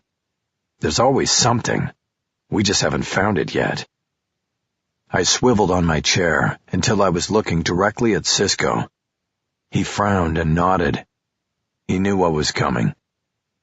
On you, man, I said. You've got to find me something. Freeman's going to take about a week to present the state's case. That's how much time you have. But if I stand up tomorrow and throw the dice, saying I'm going to prove somebody else did it, then I have to deliver. I'll start over, Cisco said. Ground up. I'll find you something. You do what you have to do tomorrow. I nodded, more in thanks than in faith that he would come through. I didn't really believe there was anything out there to get. I had a guilty client, and justice was going to prevail. End of story. I looked down at my desk. Spread across it were crime scene photos and reports. I held up the 8x10 of the victim's briefcase, lying open on the garage's concrete floor. It was the thing that had stuck with me since the beginning, had given me hope that maybe my client didn't do it. That is, until the last two evidentiary rulings by the judge. So still no report on the briefcase contents and if anything was missing? I asked. Not that we've gotten, Aronson said. I had put her in charge of the first review of discovery materials as they had come in. So the guy's briefcase was left wide open, and they never tried to see if there was anything missing? They inventoried the contents. We have that. I just don't think they made a report on what was possibly not in it. Curlin's cagey. He wasn't going to create an opening for us. Yeah, well, he might be walking around with that briefcase shoved up his ass after I'm through with him on the stand. Aronson blushed. I pointed at my investigator. Cisco, the briefcase. We've got the list of contents. Talk to Bondurant's secretary. Find out if anything was taken. I already tried. She wouldn't talk to me. Try again. Give her the gun show. Win her over. He flexed his arms. Aronson continued to blush. I stood up. I'm going home to work on my opener. You sure you want to give it tomorrow? Aronson asked. If you defer until the defense phase, you'll know what Cisco's been able to find. I shook my head. I got the weekend because I told the judge I want to give it at the start of the trial. I go back on that, and he's going to blame me for losing Friday. He's already a judge with a grudge because I lost it in chambers with him. I moved around from behind the desk. I handed the photo of the briefcase to Cisco. Make sure you guys lock up.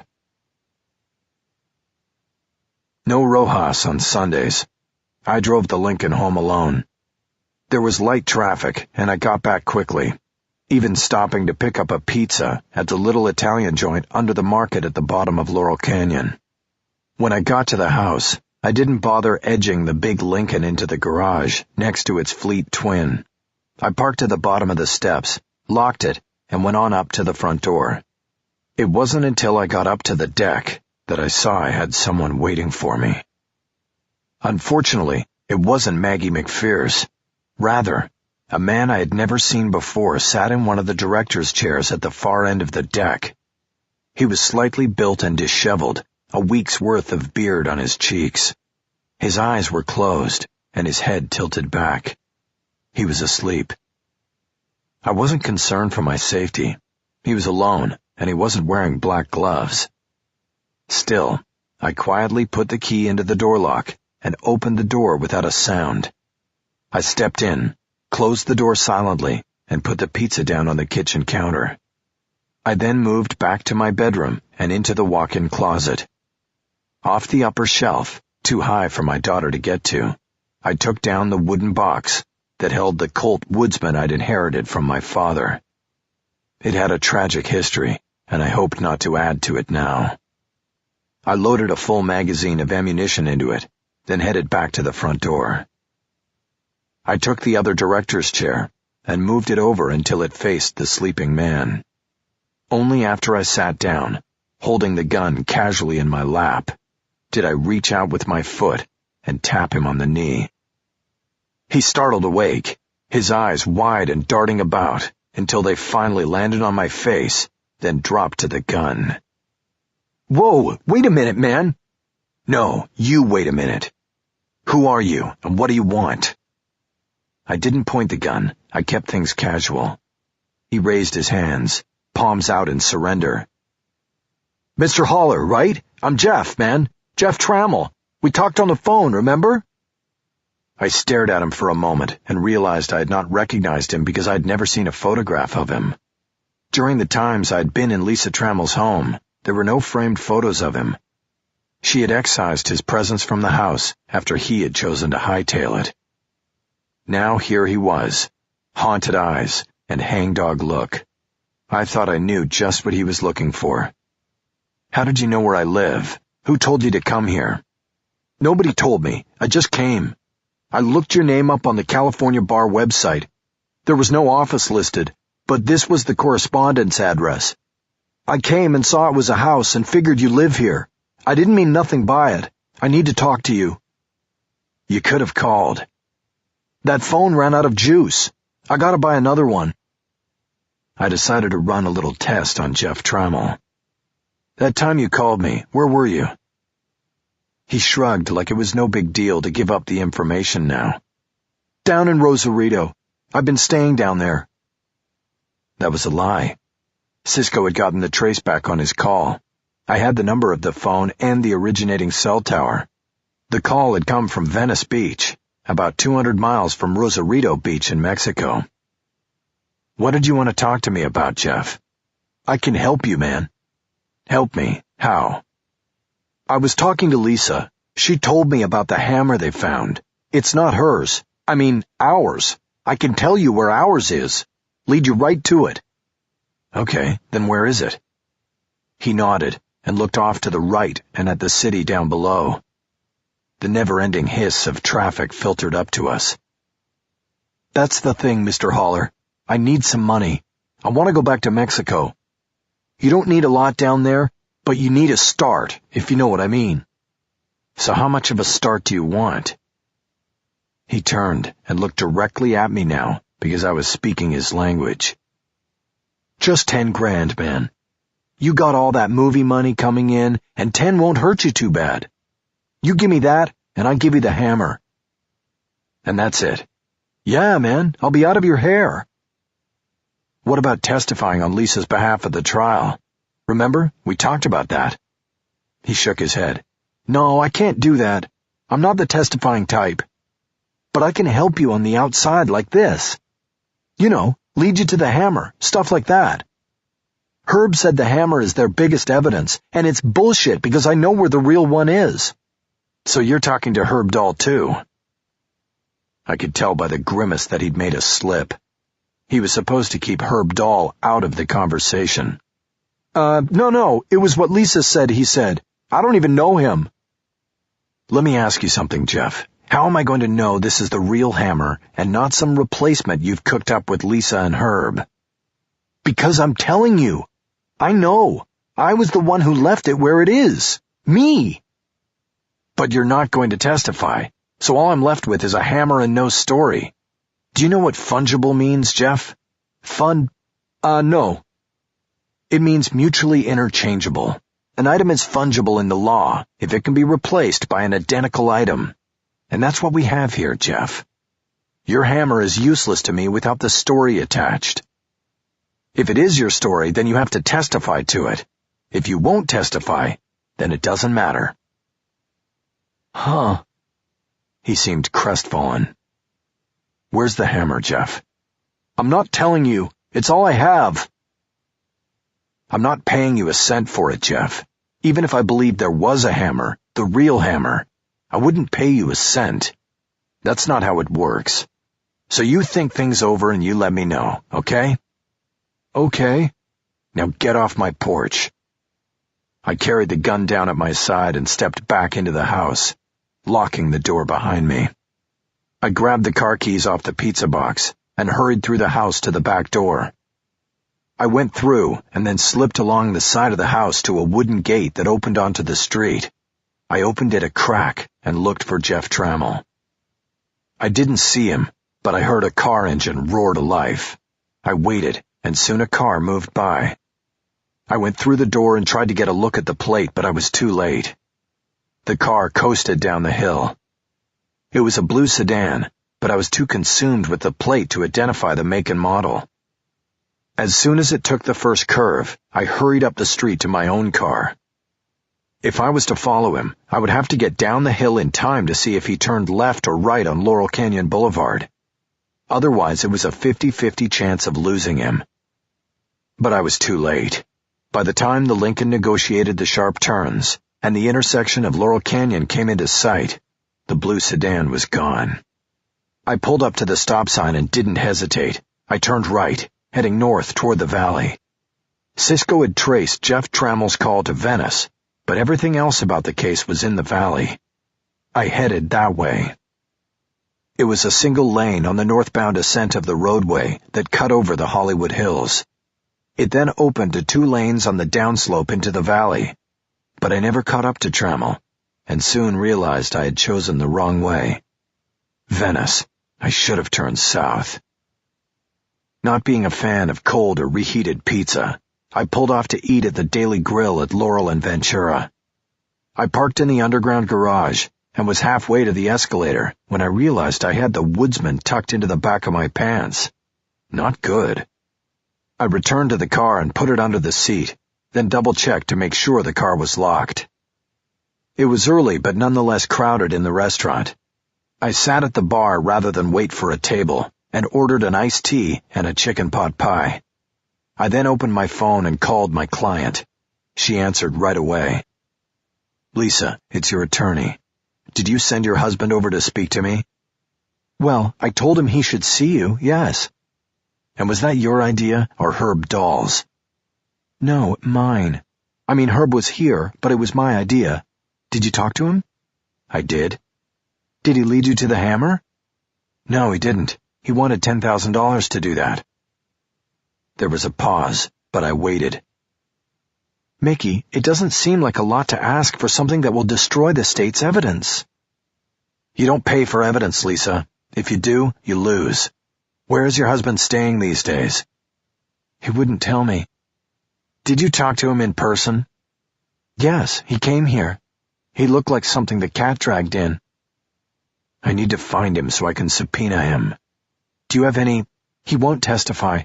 He told me, no matter what. He just wants money and to see me in pain. He doesn't even care about his own son.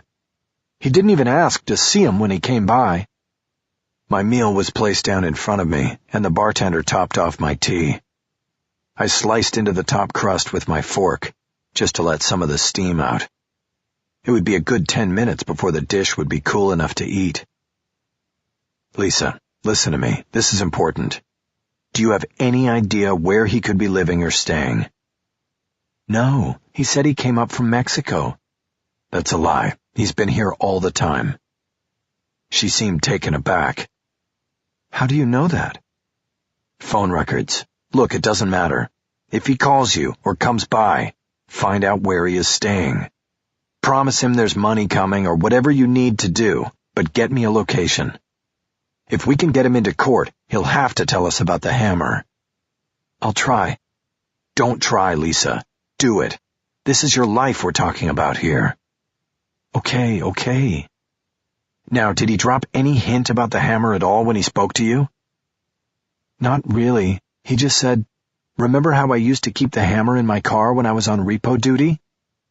When he was at the dealership, he had to repossess cars sometimes. They took turns. I think he kept the hammer for protection, or in case they had to break into a car or something." "So he was saying the original hammer from your garage tool set was kept in his car?" "I guess so, the Beamer. But that car was taken away after he abandoned it and disappeared." I nodded. I could put Cisco on it, have him try to confirm the story by seeing if a hammer was found in the trunk of the BMW left behind by Jeff Trammell. "Okay, Lisa, who are Jeff's friends, up here in the city?" "I don't know. He had friends at the dealership, but nobody that he brought around. We didn't really have friends." "Do you have any names of those people from the dealership?" "Not really." "Lisa, you're not helping me here." "I'm sorry. I can't think. I didn't like his friends. I told him to keep them away." I shook my head and then thought of myself. Who were my friends outside of work? Could Maggie answer these same questions about me? "All right, Lisa, enough of this for now. I want you thinking about tomorrow. Remember what we talked about. How you act and react in front of the jury. A lot will ride on it." "I know. I'm ready." Good, I thought. I wish I was. Chapter 21. Judge Perry wanted to make up for some of the court time lost the Friday before, so on Monday morning, he arbitrarily limited opening statements to the jury to 30 minutes apiece. This ruling came even though both the prosecution and the defense had ostensibly been laboring through the weekend on statements previously scheduled to be an hour long. The truth was, the edict was fine by me. I doubted I would even take 10 minutes. The more you say on the defense side, the more the prosecution has to aim at in closing arguments. Less is always more when it comes to the defense. However, the capriciousness of the judge's ruling was something else to consider. It clearly sent a message. The judge was telling us mere lawyers that he was firmly in charge of the courtroom and the trial. We were just visitors. Freeman went first, and as is my usual practice, I never took my eyes off the jury as the prosecutor spoke.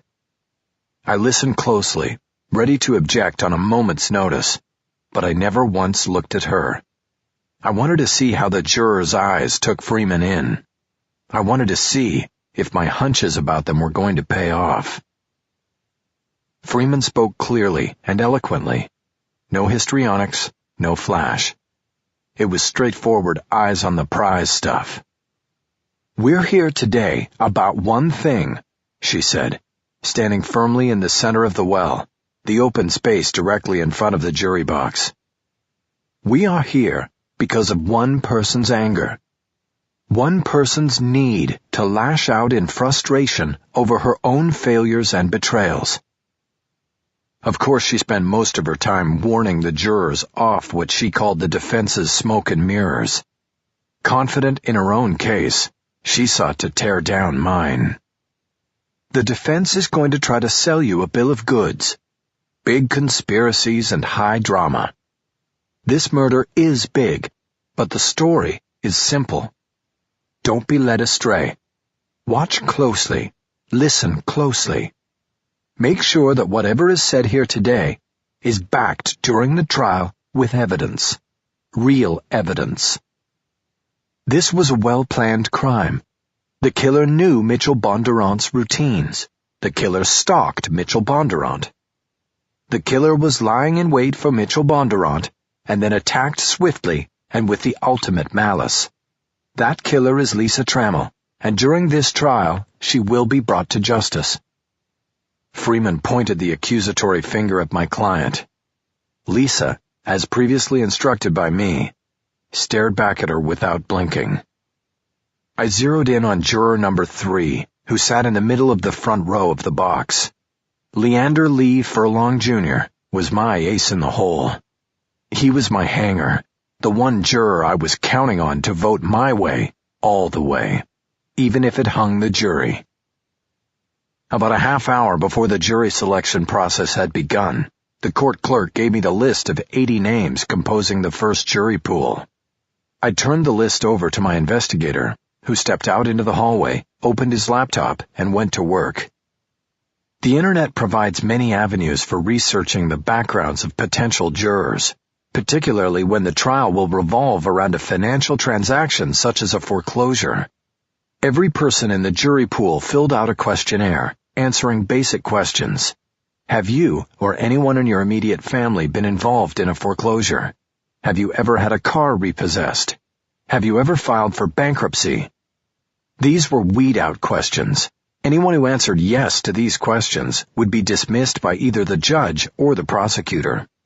A person answering yes would be deemed biased and unable to fairly weigh evidence. But the weed-outs were very general, and there were gray areas and room between the lines. That's where Cisco came in. By the time the judge had sat the first panel of 12 prospective jurors and gone over their questionnaires, Cisco was back to me with background notes on 17 of the 80. I was looking for people with bad experiences with, and maybe even grudges against, banks or government institutions.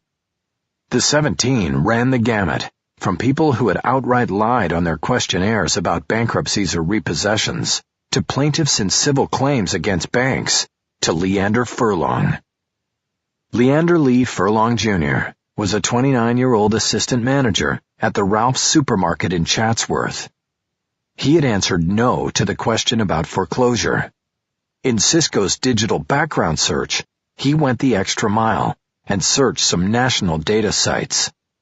He came up with a reference to a 1994 foreclosure auction of property in Nashville, Tennessee, on which Leander Lee Furlong was listed as the owner. The petitioner in the action was the First National Bank of Tennessee. The name seemed unique, and the two instances had to be related. My prospective juror would have been 13 at the time of the foreclosure. I assumed it was his father who lost the property to the bank, and Leander Lee Furlong, Jr. had left mention of it off his questionnaire. As jury selection progressed over 2 days, I nervously waited for Furlong to be randomly selected and moved into the box for questioning by the judge and attorneys. Along the way, I passed up a handful of good prospects, using my peremptory challenges to clear spaces in the box. Finally, on the fourth morning, Furlong's number came up, and he was seated for questioning. When I heard him speak with a southern accent, I knew I had my hanger. He had to carry a grudge against the bank that took away his parents' property. He was hiding it to get on the jury. Furlong passed the judges' and prosecutors' questions with flying colors, saying just the right things, and presenting himself as a God-fearing, hard-working man who had conservative values and an open mind. When it was my turn, I hung back and asked a few general questions, then hit him with a zinger. I needed him to appear acceptable to me. I asked him if he thought people in foreclosure should be looked down upon, or if it was possible that there were legitimate reasons why people sometimes could not pay for their home. In his southern twang, Furlong said that each case was different, and it would be wrong to generalize about all people in foreclosure.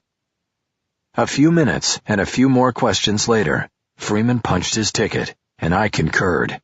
He was on the jury. Now I just had to hope his family history wasn't discovered by the prosecution.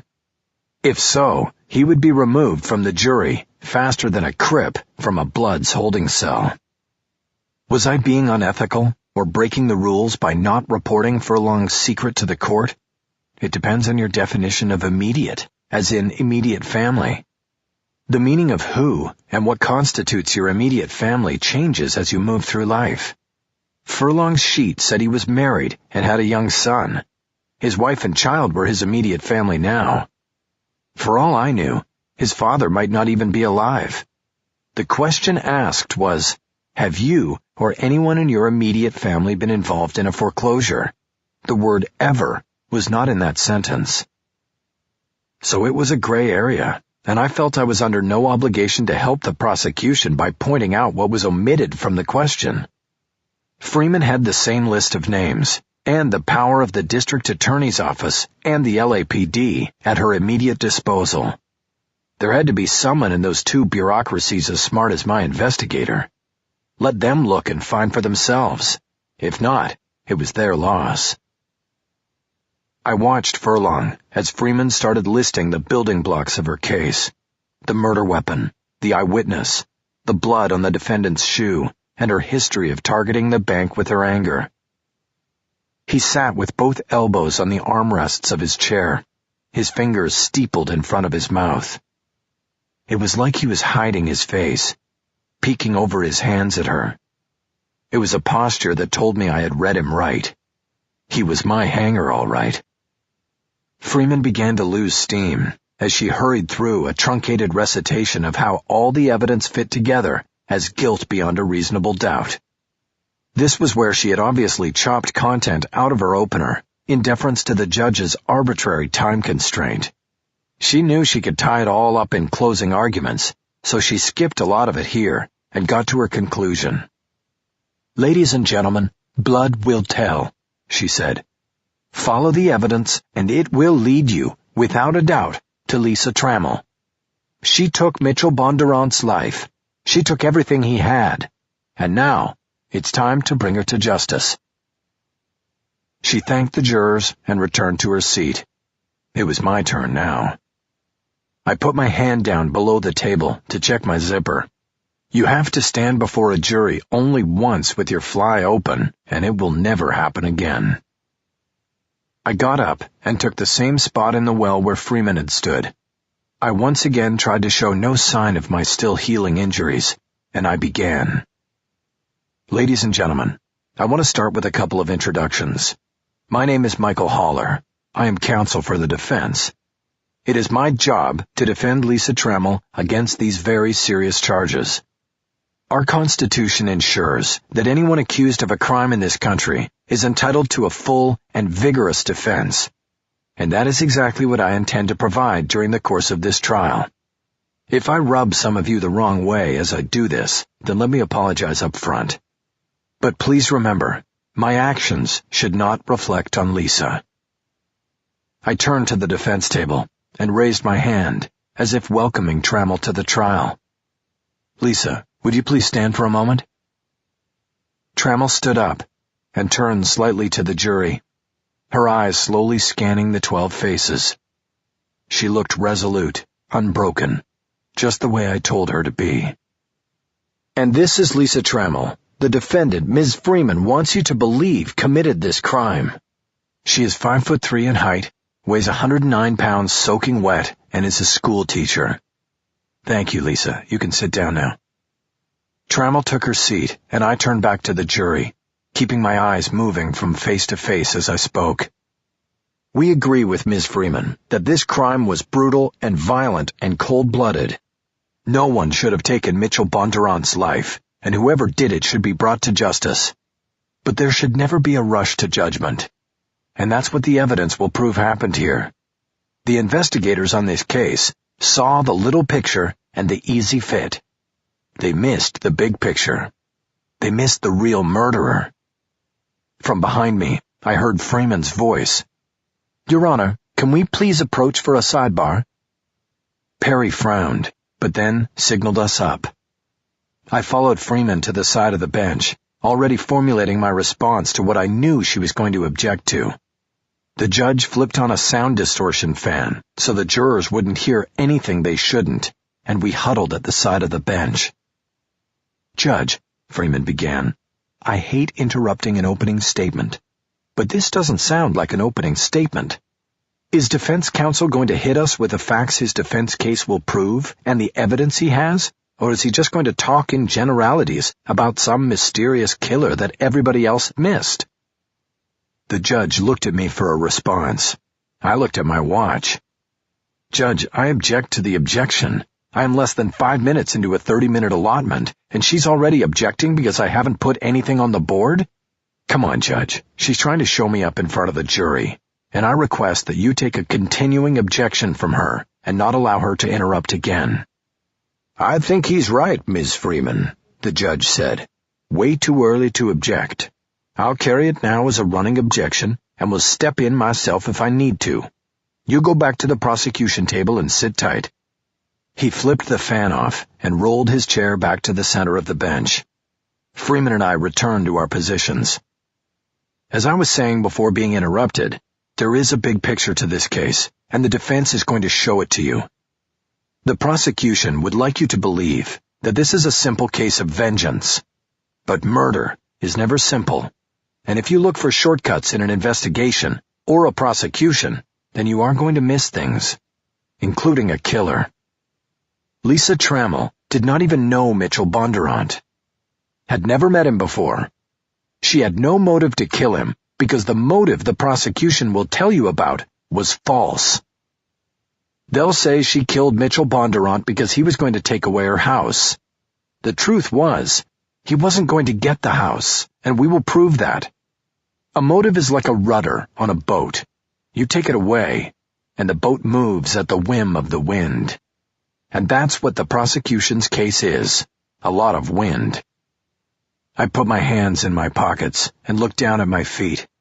I counted to 3 in my head, and when I looked up, I was staring directly at Furlong.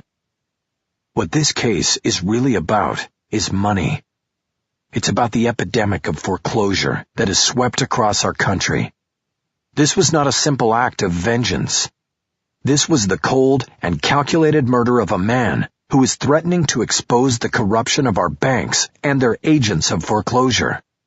This is about money, and those who have it and will not part with it at any cost, even murder.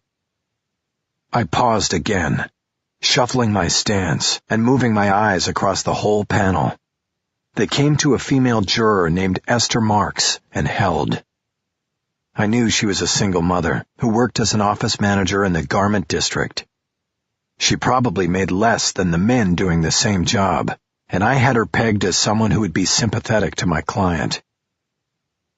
Lisa Trammell was set up for a murder she did not commit. She was the patsy, the fall guy. She protested the bank's harsh and fraudulent foreclosure practices. She fought against them, and for that, she was kept away with a restraining order. The very things that made her a suspect to lazy investigators were what made her a perfect patsy. And we're going to prove it to you. All their eyes were on me. I'd captured their complete attention. The state's evidence won't stand, I said. Piece by piece, we'll knock it down. The measure by which you are charged with making your decision here is guilt beyond a reasonable doubt. I urge you to pay close attention and to think for yourself. You do that, and I guarantee that you'll have more reasonable doubt than you'll know what to do with. And you'll be left with only one question. Why? Why was this woman charged with this crime? Why was she put through this? One final pause, and then I nodded and thanked them for their attention. I quickly moved back to my seat and sat down. Lisa reached over and put her hand on my arm, as if to thank me for standing for her. It was one of our choreographed moves. I knew it was an act, but it still felt good. The judge called for a 15-minute break before the start of testimony. As the courtroom emptied, I stayed in place at the defense table. My opener had continued my sense of momentum. The prosecution would hold sway over the next few days, but Freeman was now on notice that I was coming after her. "Thank you, Mickey," Lisa Trammell said, as she got up to go out into the hall with Herb Dahl, who had come through the gate to collect her. I looked at him, and then I looked at her. "Don't thank me yet," I said.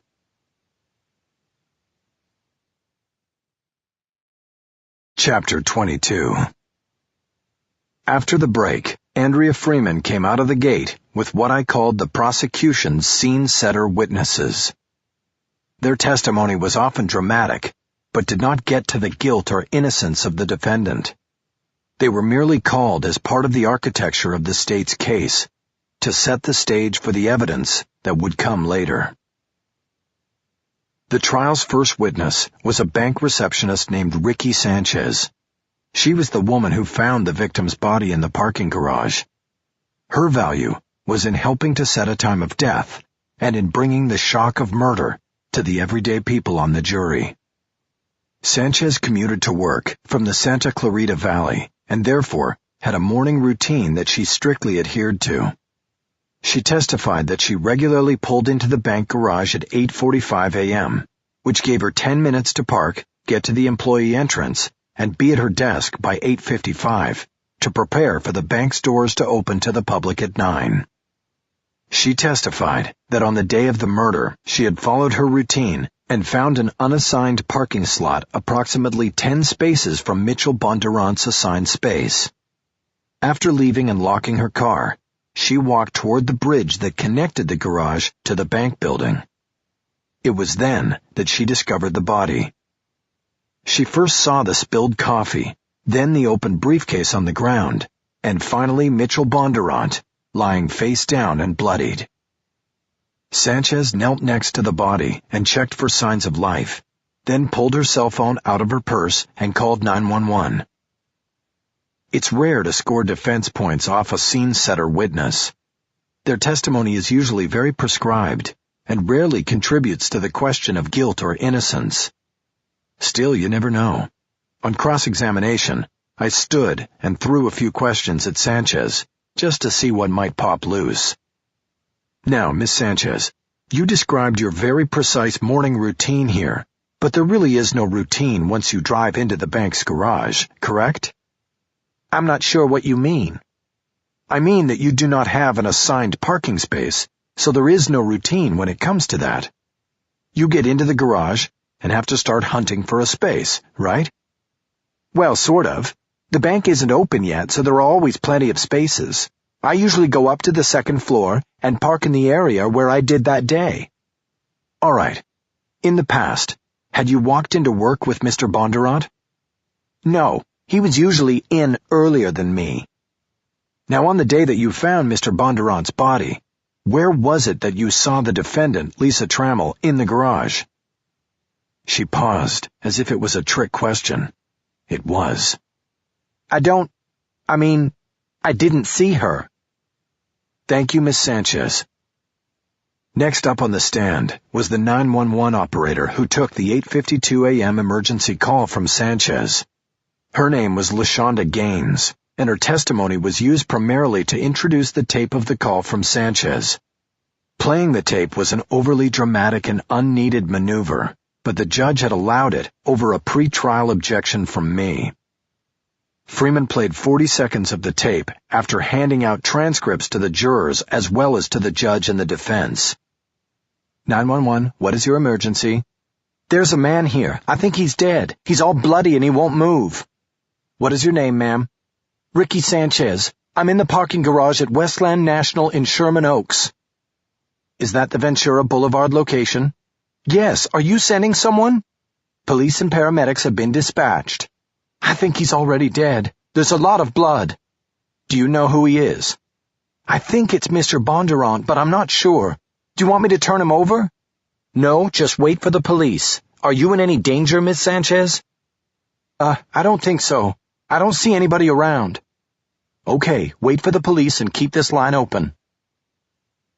I didn't bother asking any questions on cross-examination. There was nothing to be gained for the defense. Freeman threw her first curveball after Gaines was excused. I expected her to go with the first responding officer next, have him testify about arriving and securing the scene, and get the crime scene photos to the jury. But instead, she called Margot Schaefer, the eyewitness who put Trammell close to the crime scene. I immediately saw the strategy Freeman was employing. Instead of sending the jury to lunch with crime scene photos in their minds, send them out with the first aha moment of the trial. The first piece of testimony that connected Trammell to the crime. It was a good plan, but Freeman didn't know what I knew about her witness. I just hoped I got to her before lunch. Schaefer was a petite woman who looked nervous and pale as she took the witness stand. She had to pull the stemmed microphone down from the position Gaines had left it in. Under direct questioning, Freeman drew from Schaefer that she was a bank teller who had returned to work 4 years earlier after raising a family. She had no corporate aspirations. She just enjoyed the responsibility that came with the job and the interaction with the public. After a few more personal questions designed to create a rapport between Schaefer and the jury, Freeman moved on to the meat of her testimony, asking the witness about the morning of the murder. I was running late, Schaefer said. I'm supposed to be in place at my window at 9. I first go to get my bank out of the vault and sign it out. So usually I am there by 1:15. But on that day I hit traffic on Ventura Boulevard because of an accident and was very late. Do you remember exactly how late, Mrs. Schaefer? Freeman asked. Yes, 10 minutes exactly. I kept looking at the clock on the dashboard. I was running exactly 10 minutes behind schedule. Okay, and when you got close to the bank, did you see anything out of the ordinary or that caused you concern? Yes, I did. And what was that? I saw Lisa Trammell on the sidewalk walking away from the bank. I stood and objected, saying that the witness would have no idea where the person she claimed was Trammell was walking from. The judge agreed and sustained. What direction was Ms. Trammell walking in? Freeman asked. East. And where was she in relation to the bank? She was a half a block east of the bank, also walking east. So she was walking in a direction away from the bank, correct? Yes, correct. And how close were you when you saw her? I was going west on Ventura and was in the left lane so that I could move into the turning lane to turn into the entrance to the bank's garage. So she was 3 lanes across from me. You had your eyes on the road, though, didn't you?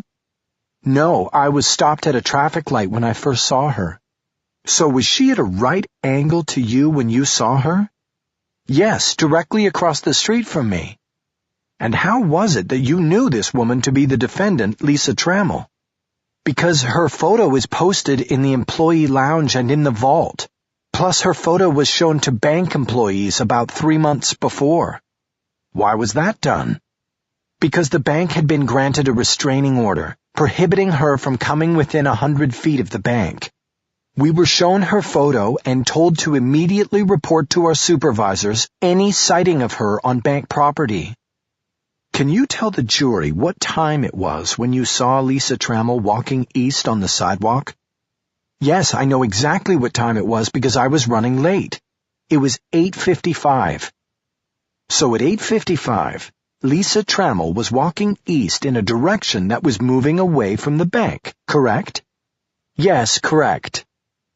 Freeman asked a few more questions, designed to elicit answers that indicated that Lisa Trammell was only a half block from the bank within a few minutes of the 911 call reporting the murder. She finally finished with the witness at 11:30, and the judge asked if I wanted to take an early lunch and begin my cross-examination afterwards. Judge, I think it's only going to take me a half hour to handle this. I'd rather go now. I'm ready. Very well then, Mr. Haller. Proceed. I stood up and went to the lectern located between the prosecution table and the jury box. I carried a legal pad with me and 2 display boards. I held these so that their displays faced each other and could not be seen.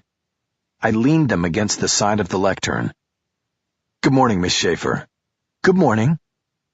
You mentioned in your testimony that you were running late because of a traffic accident, correct? Yes. Did you happen to come upon the accident site while making the commute? Yes, it was just west of Van Nuys Boulevard. Once I got past it, I started to move smoothly. Which side of Ventura was it on? That was the thing. It was in the eastbound lanes, but everybody on my side had to slow down to gawk. I made a note on my legal pad and changed direction. Miss Schaefer, I noticed that the prosecutor forgot to ask you if Miss Trammell was carrying a hammer when you saw her. You didn't see anything like that, did you? No, I didn't. But she was carrying a large shopping bag that was more than big enough for a hammer. This was the first I had heard about a shopping bag. It had not been mentioned in the discovery materials. Schaefer, the ever-helpful witness, was introducing new material, or so I thought. A shopping bag. Did you happen to mention this shopping bag during any of your interviews with the police or the prosecutor on this case? Schaefer gave it some thought. I'm not sure. I may not have. So as far as you remember, the police didn't even ask if the defendant was carrying anything. I think that's correct. I didn't know what that meant, or if it meant anything at all, but I decided to stay away from the shopping bag for the moment and to steer once again in a new direction. You never wanted the witness to know where you were going. Now, Miss Schaefer, when you testified just a few minutes ago that you were 3 lanes from the sidewalk where you supposedly saw the defendant, you miscounted, didn't you? The second abrupt change of subject matter and the question gave her a momentary pause. No, I did not. Well, what cross street were you at when you saw her? Cedros Avenue. There are 2 lanes of eastbound traffic on Ventura there, aren't there? Yes. And then you have a turn lane onto Cedros, right? Yes, that's right. That makes 3. What about the lane of curbside parking? She made an, oh, come on, face. That's not a real lane. Well, it's space between you and the woman you claim was Lisa Trammell, isn't it? If you say so. I think that's being picky. Really, I think it's just being accurate, wouldn't you say? I believe most people would say there were 3 lanes of traffic between me and her. Well, the parking zone, let's call it, is at least a car length wide, and actually wider, correct? Okay, if you want to nitpick, call it a 4th lane. My mistake. It was a grudging, if not bitter concession, and I was sure that the jury was seeing who the real nitpicker was. So then you are now saying that when you supposedly saw Miss Trammell, you would have been about 4 lanes away from her, not the 3 you previously testified to, correct? Correct. I said my mistake. I made a notation on my legal pad that really didn't mean anything, but that I hoped would look to the jurors as though I was keeping some sort of score. I then reached down to my display boards, separated them, and chose one. Your Honor, I would like to display for the witness a photograph of the location we are talking about here. Has the prosecution seen it? Judge, it was contained on the exhibits CD turned over in discovery. I did not specifically provide the board to Miss Freeman, and she did not ask to see it. Freeman made no objection, and the judge told me to carry on, calling the first board defense Exhibit 1A. I set up a folding easel in an open area between the jury box and the witness stand. The prosecution planned to use the overhead screens to present exhibits, and later I would as well. But for this demonstration, I wanted to go the old-fashioned way. I put the display board up and then returned to the lectern. Miss Schaefer, do you recognize the photograph I've put on the easel? It was a 30 by 50-inch aerial view of the 2-block stretch of Ventura Boulevard in question. Bullocks had gotten it off Google Earth, and all it cost us was the price of the blow-up and the mounting on the board. Yes, it looks like a top view of Ventura Boulevard, and you can see the bank and also the intersection with Cedros Avenue about a block away. Yes, an aerial view. Can you please step down and use the marker on the easel's ledge to circle the spot where you believe you saw Lisa Trammell? Schaefer looked at the judge as if to seek permission. He nodded his approval, and she stepped down. She took the black marker from the ledge and circled an area on the sidewalk, a half block from the bank's entrance. Thank you, Ms. Schaefer. Can you now mark for the jury where your car was located when you looked out the window and supposedly saw Lisa Trammell? She marked a spot in the middle lane that appeared to be at least 3 car lengths from the crosswalk. Thank you, Ms. Schaefer. You can return to the witness stand now. Schaefer put the marker back on the ledge and moved back to her seat. So how many cars were in front of you at the light, would you say? At least 2, maybe 3. What about the turn lane to your immediate left? Were there any cars there waiting to turn? She was ready for that one and wasn't going to let me trick her. No, I had a clear view of the sidewalk. So it was rush hour, and you're telling us there was nobody waiting in the turn lane to get to work? Not next to me, but I was 2 or 3 cars back. There could have been someone waiting to turn, just not next to me. I asked the judge if I could put the second board, Defense Exhibit 1B, on the easel now, and he told me to go ahead. This was another photo blow-up, but it was from ground level. It was a photo that Cisco had taken from a car window while sitting at the traffic light in the middle westbound lane of Ventura Boulevard at Cedros Avenue at 8:55 a.m. on a Monday, a month after the murder. There was a time imprint on the bottom right corner of the image. Back at the lectern, I asked Schaefer to describe what she saw. It's a photo of that same block from the ground. There's Danny's Deli. We go there sometimes at lunch. Yes, and do you know if Danny's is open for breakfast? Yes, it is. Have you ever been there for breakfast? Freeman stood to object. Judge, I hardly see what this has to do with the witness's testimony or the elements of this trial. Perry looked at me. If Your Honor would give me a moment, the relevance will become quite clear. Carry on, but make it quick. I refocused on Schaefer. Have you had occasion to have breakfast at Danny's, Miss Schaefer? No, not breakfast. But you do know that it is popular at breakfast, correct? I really wouldn't know. It wasn't the answer I wanted, but it was helpful. It was the first time Schaefer was being clearly evasive, purposefully avoiding the obvious confession. Jurors who picked up on this would begin to see someone who wasn't being an impartial witness, but a woman who refused to stray from the prosecution's line. Then let me ask you this. What other businesses on this block are open before 9 o'clock in the morning? Mostly there are stores that wouldn't be open. You can see the signs in the picture. Then what do you think accounts for the fact that every metered space in this photo is taken? Would it be customers of the deli?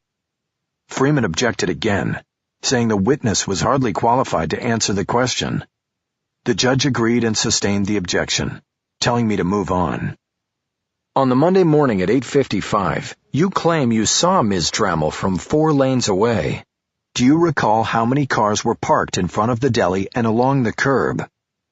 No, I don't. You testified just a few moments ago, and I can have it read back to you if you wish, that you had a clear view of Lisa Trammell. Is it your testimony that there were no vehicles in the parking lane? There may have been some cars there, but I saw her clearly. What about traffic lanes? They were clear too? Yes, I could see her. You said you were running late because westbound traffic was moving very slowly because of an accident, correct? Yes. An accident in the eastbound lanes, right? Yes. So how far was traffic backed up in the eastbound lanes if the westbound lanes were backed up enough to make you 10 minutes late for work? I don't really recall. Perfect answer. For me. A dissembling witness always scores points for the D. Isn't it true, Miss Schaefer, that you had to look across 2 lanes of backed-up traffic, plus a full parking lane, in order to see the defendant on the sidewalk? All I know is that I saw her. She was there. And she was even carrying a big shopping bag, you say, correct? That's right. What kind of shopping bag? The kind with handles. The kind you get in a department store. What color was it? It was red. And could you tell if it was full or empty? I couldn't tell. And she carried this down at her side or in front of her? Down at her side, with one hand. You seem to have a good sense of this bag. Were you looking at the bag or the face of the woman who was carrying it? I had time to look at both. I shook my head as I looked at my notes. Miss Schaefer, do you know how tall Miss Trammell is? I turned to my client and signaled her to stand up. I probably should have asked the judge's permission first, but I was on a roll and didn't want to hit any speed bumps. Perry said nothing. I have no idea, Schaefer said. Would it surprise you to know she is only 5'3"? I nodded to Lisa and she sat back down. No, I don't think that would surprise me. 5'3", and you still picked her out across 4 lanes packed with cars. Freeman objected as I knew she would. Perry sustained the objection, but I didn't need an answer for the point to be made. I checked my watch and saw it was 2 minutes before noon. I fired my final torpedo. Miss Schaefer, can you look at the photograph and point to where you see the defendant on the sidewalk? All eyes moved to the photo blow-up. Because of the line of cars in the parking lane, the pedestrians on the sidewalk were unidentifiable in the image. Freeman leapt to her feet and objected, claiming the defense was trying to sandbag the witness and the court. Perry called us to a sidebar. When we got there, he had stern words for me. Mr. Haller, yes or no, is the defendant in the photo? No, Your Honor. Then you're engaged in attempting to trick the witness. That will not happen in my courtroom. Take your photo down. Judge, I'm not trying to trick anyone. She could simply say that the defendant is not in the photo. But she clearly can't see the pedestrians on the other side of the traffic, and I'm trying to make that clear to... I don't care what you're trying to do. Take your photo down, and if you try another move like that, you're going to find yourself in a contempt hearing at the close of business. Understood? Yes, sir. Your Honor, Freeman said, the jury should be told that the defendant is not in the photo. I agree. Go back. On my way back to the lectern, I took the display boards off the easel. Ladies and gentlemen, the judge said, let it be noted that the defendant was not in the photo that defense counsel put on display. The jury instruction was fine with me. I still made my point. The fact that the jurors had to be told that Lisa was not in the photo underlined how hard it would have been to see and identify someone on the sidewalk. The judge told me to continue my cross-examination, and I leaned to the microphone. No further questions. I sat down and put the photo boards on the floor under the table. They had served me well. I took the hit from the judge, but it was worth it. It's always worth it if you make your point. Chapter 23. Lisa Trammell was ecstatic about my cross-examination of Margot Schaefer. Even Herb Dahl couldn't hold back from congratulating me, as the trial was recessed for lunch. I counseled them not to get overly excited. It was early in the trial, and eyewitnesses like Schaefer were usually the easiest to handle and damage on the stand. There were still tough witnesses and tougher days ahead. They could count on that. I don't care, Lisa said. You were marvelous, and that lying bitch got just what she deserved. The invective was dripping with hate, and it made me pause for a moment before responding. The prosecutor is still going to have a chance to rehabilitate her on redirect after lunch. And then you can destroy her again on recross. Well, I don't know about destroying anybody. That's not what... Can you join us for lunch, Mickey? She punctuated the request by swinging her arm around Doll, clearly showing what I'd been assuming, that they were together in more than just business. There is nothing good around here, she continued. We're going down to Ventura Boulevard to find a place. We might even try Danny's Deli. Thank you, but no.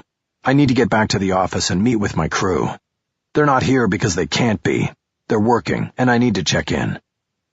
Lisa gave me a look that told me she didn't believe me. It didn't much matter to me. I represented her in court. It didn't mean I had to eat with her, and the man I was still sure was scheming to rip her off, no matter the romantic entanglement, if it even was romantic. I headed out on my own and walked back to my office in the Victory Building.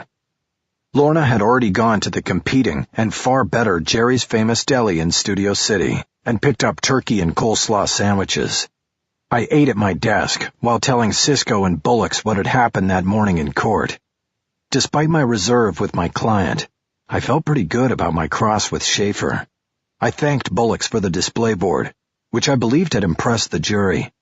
Nothing like a visual aid to help throw doubt on a supposed eyewitness. When I finished recounting the trial testimony, I asked them what they had been working on. Cisco said he was still reviewing the police investigation, looking for errors and assumptions made by the detectives that could be turned against Curlin during cross-examination. Good. I need all the ammo I can get, I said. Bullocks, anything from your end? I pretty much spent the morning with the foreclosure file. I want to be bulletproof when it's my turn. Okay, good, but you've got some time there. My guess is the defense won't start until next week. Freeman looks like she's trying to keep a certain rhythm and momentum going, but she's got a lot of witnesses on her list, and it doesn't look like a lot of smoke. Often, prosecutors and defense attorneys pad their witness lists to keep the other side guessing as to who would actually get called and who is important in terms of testimony. It didn't appear to me that Freeman had engaged in this sort of subterfuge. Her list was lean, and every name on it had something to bring to the case. I dipped my sandwich into some Thousand Island dressing that had dripped onto the paper wrapper. Aronson pointed to one of the display boards I had brought back with me from court. It was the ground-level shot I had tried to fool Margot Schaefer with. Wasn't that risky? What if Freeman hadn't objected? I knew she would, and if she didn't, the judge would have. They don't like you trying to trick witnesses like that. Yeah, but then the jury knows you're lying. I wasn't lying. I asked the witness a question. Could she point out where Lisa was in the photo? I didn't say Lisa was in the photo. If she had been given the opportunity to answer, the answer would have been no. That's all. Aronson frowned. Remember what I said, Bullocks. Don't grow a conscience. We're playing hardball here. I played Freeman, and she's trying to play me. Maybe she already has played me in some way, and I don't even know it. I took a risk and got a little hand slap from the judge. But every person on that jury was looking at that photo while we were at sidebar, and every one of them was thinking how hard it would have been for Margot Schaefer to see what she claims she saw. That's how it works. It's cold and calculating. Sometimes you win a point, but most times you don't. I know, she said dismissively. It doesn't mean I have to like it. No, you don't. Chapter 24. Freeman surprised me after lunch by not calling Margot Schaefer back to the stand to try to repair the damage I had inflicted on Cross. My guess was that she had something else planned for later that would help salvage the Schaefer testimony. Instead, she called LAPD Sergeant David Covington, who was the first officer to respond to Westland National after the 911 call from Ricky Sanchez was logged. Covington was a seasoned veteran and a solid witness for the prosecution. In the precise, if not droll, delivery of someone who has seen more dead bodies and testified about them more times than he can remember, he described arriving on scene and determining that the victim was dead by means of foul play. He then described closing access to the entire garage, corralling Ricky Sanchez and other possible witnesses, and cordoning off the second-floor area where the body was located. Through Covington, the crime scene photographs were introduced and displayed in all their bloody glory on the 2 overhead flat screens. These, more than any testimony from Covington, established the crime of murder, a requirement for conviction. I'd had marginal success during a pre-trial skirmish involving the crime scene photos. I had objected to their introduction, particularly the prosecution's plan to display 3x3 blow-ups on easels in front of the jury box. I had argued that they were prejudicial to my client. Photos of real victims of murder are always shocking and provoke strong emotions. It is human nature to want to harshly punish those responsible. Photos can easily turn a jury against the accused, regardless of what evidence connects the accused to the crime. Perry tried to split the baby. He limited the number of photos the prosecution could introduce to 4, and told Freeman she had to use the overhead screens, thus limiting the size of the photos. I had won a few points, but knew that the judge's order would not limit the visceral response of the jurors. It was still a victory for the prosecution. Freeman chose the 4 photos that showed the most blood, and the pitiful angle at which Bondurant had dropped face first onto the concrete floor of the garage. On cross-examination, I zeroed in on one photo and tried to get the jury thinking about something other than avenging the dead. The best way to do that is to plant questions. If they are left with questions but no answers, then I have done my job on cross. With the judge's permission, I used the projection remote to eliminate 3 of the photos on the screens, leaving only 1 remaining. Sergeant Covington, I want to draw your attention to the photo I've left on display. I believe it is marked People's Exhibit 3. Can you tell me what that is in the foreground of the photo? Yes, that is an open briefcase. Okay, and is that how you found it when you arrived at the scene? Yes, it is. It was sitting there, open like that? Yes. Okay, and did you make any inquiry of any witness or anyone else to determine if someone had opened it after the victim was discovered? I asked the woman who had called 911 if she had opened it, and she said she had not. That was the extent of my inquiry on it. I left it for the detectives. Okay, and you've testified here that you have been working patrol for your entire career of 22 years, correct? Yes, that's correct. You have responded to a lot of 911 calls. Yes. What did seeing that open briefcase mean to you? Nothing, really. It was just part of the crime scene. Did your experience cause you to think there may have been a robbery involved in this murder? Not really. I'm not a detective. If robbery was not a motive in this crime, why would the killer take the time to open the victim's briefcase? Freeman objected before Covington could answer. She said that the question was beyond the witness's scope of expertise and experience. Sergeant Covington has spent his entire career working patrol. He is not a detective. He has never investigated a robbery. The judge nodded in agreement. I tend to agree with Ms. Freeman, Mr. Haller. Your Honor, Sergeant Covington may not have ever been a detective, but I think it is safe to say he has responded to robbery calls and conducted preliminary investigations. I think he can certainly answer a question about his initial impressions of the crime scene. I'm still going to sustain the objection. Ask your next question. Defeated on that point, I looked down at the notes I had previously worked up for Covington. I felt confident that I had firmly planted the question about robbery and the motive for the murder in the jurors' minds. But I didn't want to leave it at that. I decided to try a bluff. Sergeant, after you arrived in response to the 911 call and surveyed the crime scene, did you call for investigators and medical examiners and crime scene experts? Yes, I contacted the comms center, confirming that we had a homicide and requesting the usual response of investigators from Van Nuys division. And you maintained control of the crime scene until those people arrived? Yes, that is how it works. I transferred custody of the scene to the investigators, Detective Curlin, to be exact. Okay, and at any time during this process, Did you discuss with Curlin or any other law enforcement officer the possibility that the murder had come out of a robbery attempt? No, I did not. Are you sure, Sergeant? Quite sure. I wrote something down on my legal pad. It was a meaningless scribble done for the jury. I have no further questions. Covington was excused, and one of the paramedics who had responded to the 911 call testified about confirming that the victim was dead at the scene. He was on and off the stand in 5 minutes, as Freeman was interested only in confirming death, and I had nothing to gain from cross-examination. Next up was the victim's brother, Nathan Bondurant. He was used to confirm identification of the victim, another requirement for conviction. Freeman also used him much as she did the crime scene photos, to stir emotions in the jury. He tearfully described being taken by detectives to the medical examiner's office, where he identified his younger brother's body.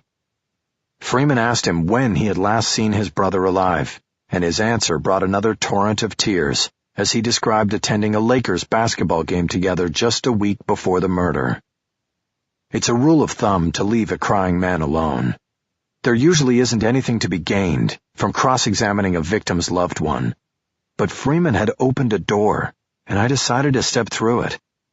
The risk I ran was that jurors might view me as being cruel if I went too far in questioning the bereaved family member. Mr. Bondurant, I'm sorry for your family's loss. I only have a few quick questions. You mentioned that you and your brother went to the Lakers game a week before this horrible crime occurred. What did you talk about during that outing? We talked about a lot of things. It would be hard to remember everything right now. Only sports and Lakers? No, of course not. We were brothers. We talked about a lot of things. He asked about my kids. I asked if he was seeing anyone. Things like that. Was he seeing anyone? No, not at the time. He said he was too busy with work. What else did he say about work? He just said it was busy.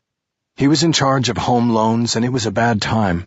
A lot of foreclosures and all of that sort of stuff. He didn't really get into it. Did he talk about his own real estate holdings and what was happening with them? Freeman objected on relevance. I asked for a sidebar, and it was granted. At the bench, I argued that I had already put the jury on notice that I would not only be debunking the state's case, but putting forward a defense case that included evidence of an alternate theory of the crime. This is that alternate theory, Judge, that Bondurant was in trouble financially, and his efforts to get out of the hole brought about his demise. I should be given the latitude to pursue this with any witness the prosecution puts before the jury. Judge, Freeman countered, just because counsel says something is relevant doesn't mean it is. The victim's brother has no direct knowledge of Mitchell Bondurant's financial or investment situation. If that's the case, Judge, Nathan Bondurant can say so and I'll move on. Very well, overruled. Ask your question, Mr. Haller. Back at the lectern, I asked the witness the question again. He spoke very briefly, without going into detail about it, the witness replied. What exactly did he say? He just said that he was upside down on his investment properties. He didn't say how many that was or how much was involved. That was all he said. What did that mean to you when he said he was upside down? That he owed more on his properties than they were worth. Did he say he was trying to sell them? He said he couldn't sell them without taking a bath. Thank you, Mr. Bondurant. I have no further questions. Freeman completed her tour of minor players by calling a witness named Gladys Pickett, who identified herself on the stand as the head teller at Westland National's main branch in Sherman Oaks. After eliciting from Pickett what her duties were at the bank, Freeman got right down to the salient testimony. As the person in charge of the tellers at the bank, you have how many people reporting to you, Mrs. Pickett? About 40 altogether. Is one of those people a teller named Margot Schaefer? Yes, Margot is one of my tellers. I would like to draw your attention back to the morning of Mitchell Bondurant's murder. Did Margot Schaefer come to you with a particular concern? Yes, she did. Can you please tell the jury what Miss Schaefer was concerned about? She came to me and reported that she had seen Lisa Trammell just a half block from the bank, walking down the sidewalk and moving in a direction away from the bank. Why was this a concern? Well, we have Lisa Trammell's photograph up in the employees' lounge and inside our vault, and we have been instructed to report any sighting of Lisa Trammell to our supervisors. Do you know why this instruction was put in place? Yes, the bank has a restraining order keeping her away from the property. Can you tell the jury what time it was when Margot Schaefer told you about seeing Ms. Trammell near the bank? Yes, it was as soon as she came into work that day. It was the first thing she did. Now, do you keep a record of when tellers arrive at work? I keep a checkout list in the vault on which the time is posted. This is when tellers come into the vault and get their money boxes to take to their stations. Yes, that's right. On the day in question, what time do you show Margot Schaefer's name being checked off? It was 9:09. She was the last one checked in. She was late. And would that have been when she told you about seeing Lisa Trammell? Yes, precisely. Now, at that time, did you know that Mitchell Bondurant had been murdered in the bank's garage? No one knew that yet because Ricky Sanchez had stayed in the garage until the police came, and then they kept her there for questioning. We didn't know what was going on. So the idea that Margot Schaefer would have concocted the story about seeing Lisa Trammell after hearing about Mr. Bondurant's murder is not possible, correct? Correct. She told me about seeing her before she or I or anybody in the bank knew about Mr. Bondurant. So at what point did you learn of Mr. Bondurant's murder in the garage and offer the information you had received from Margot Schaefer? That was about a half hour later. That's when we heard, and I obviously thought the police needed to know that this woman had been seen nearby.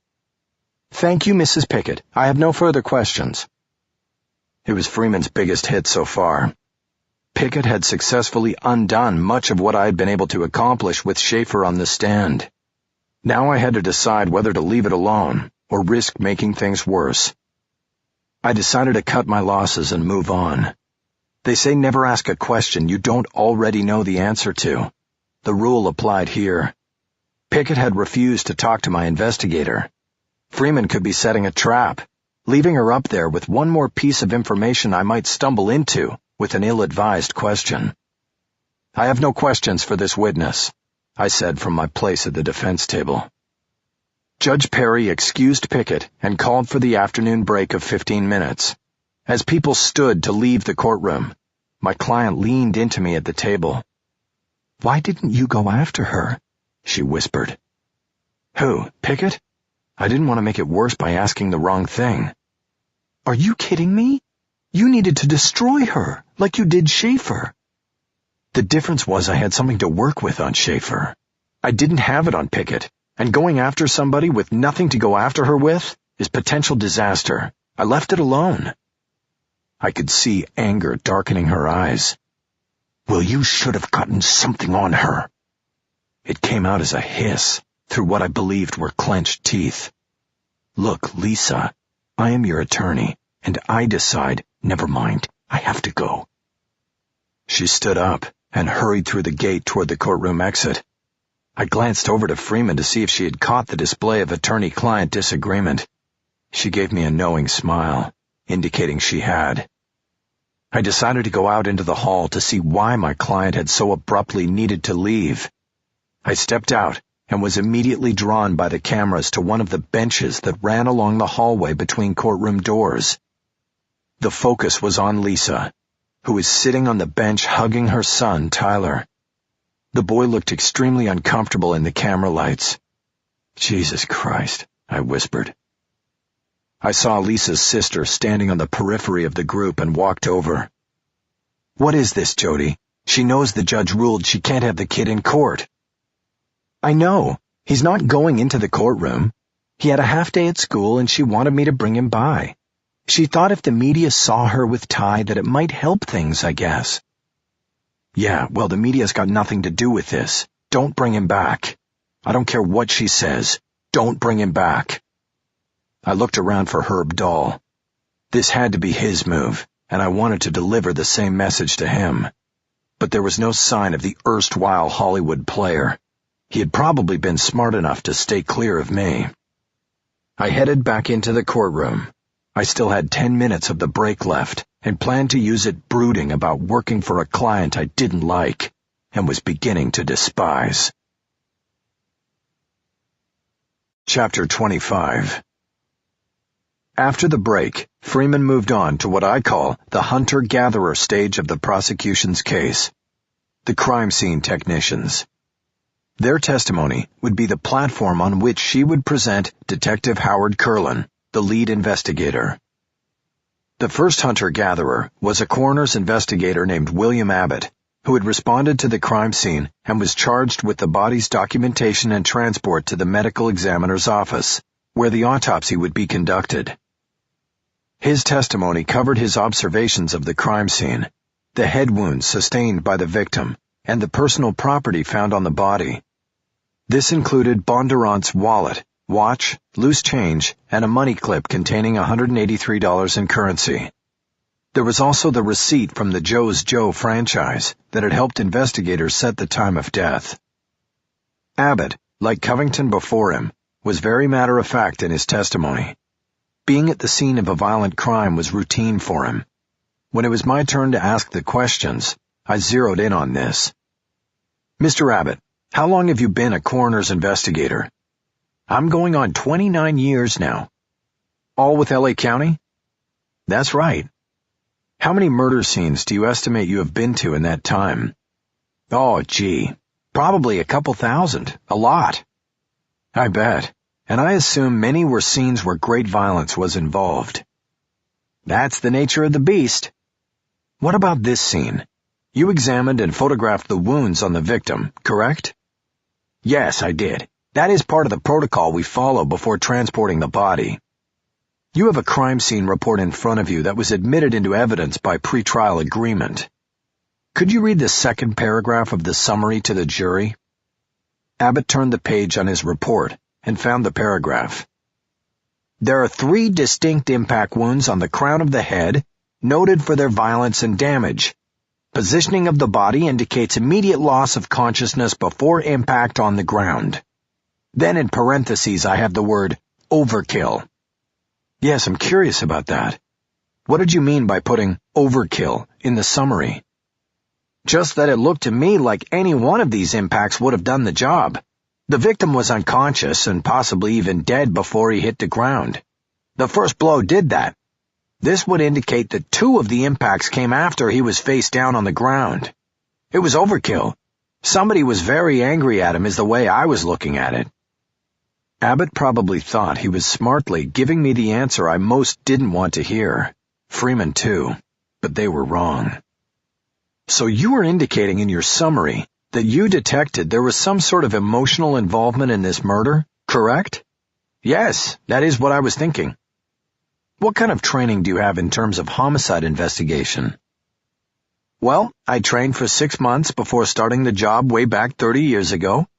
And we have ongoing in-service training a couple of times a year. We're taught the latest investigative techniques and so forth. Is this specific to homicide investigation? Not all of it, but a lot of it is.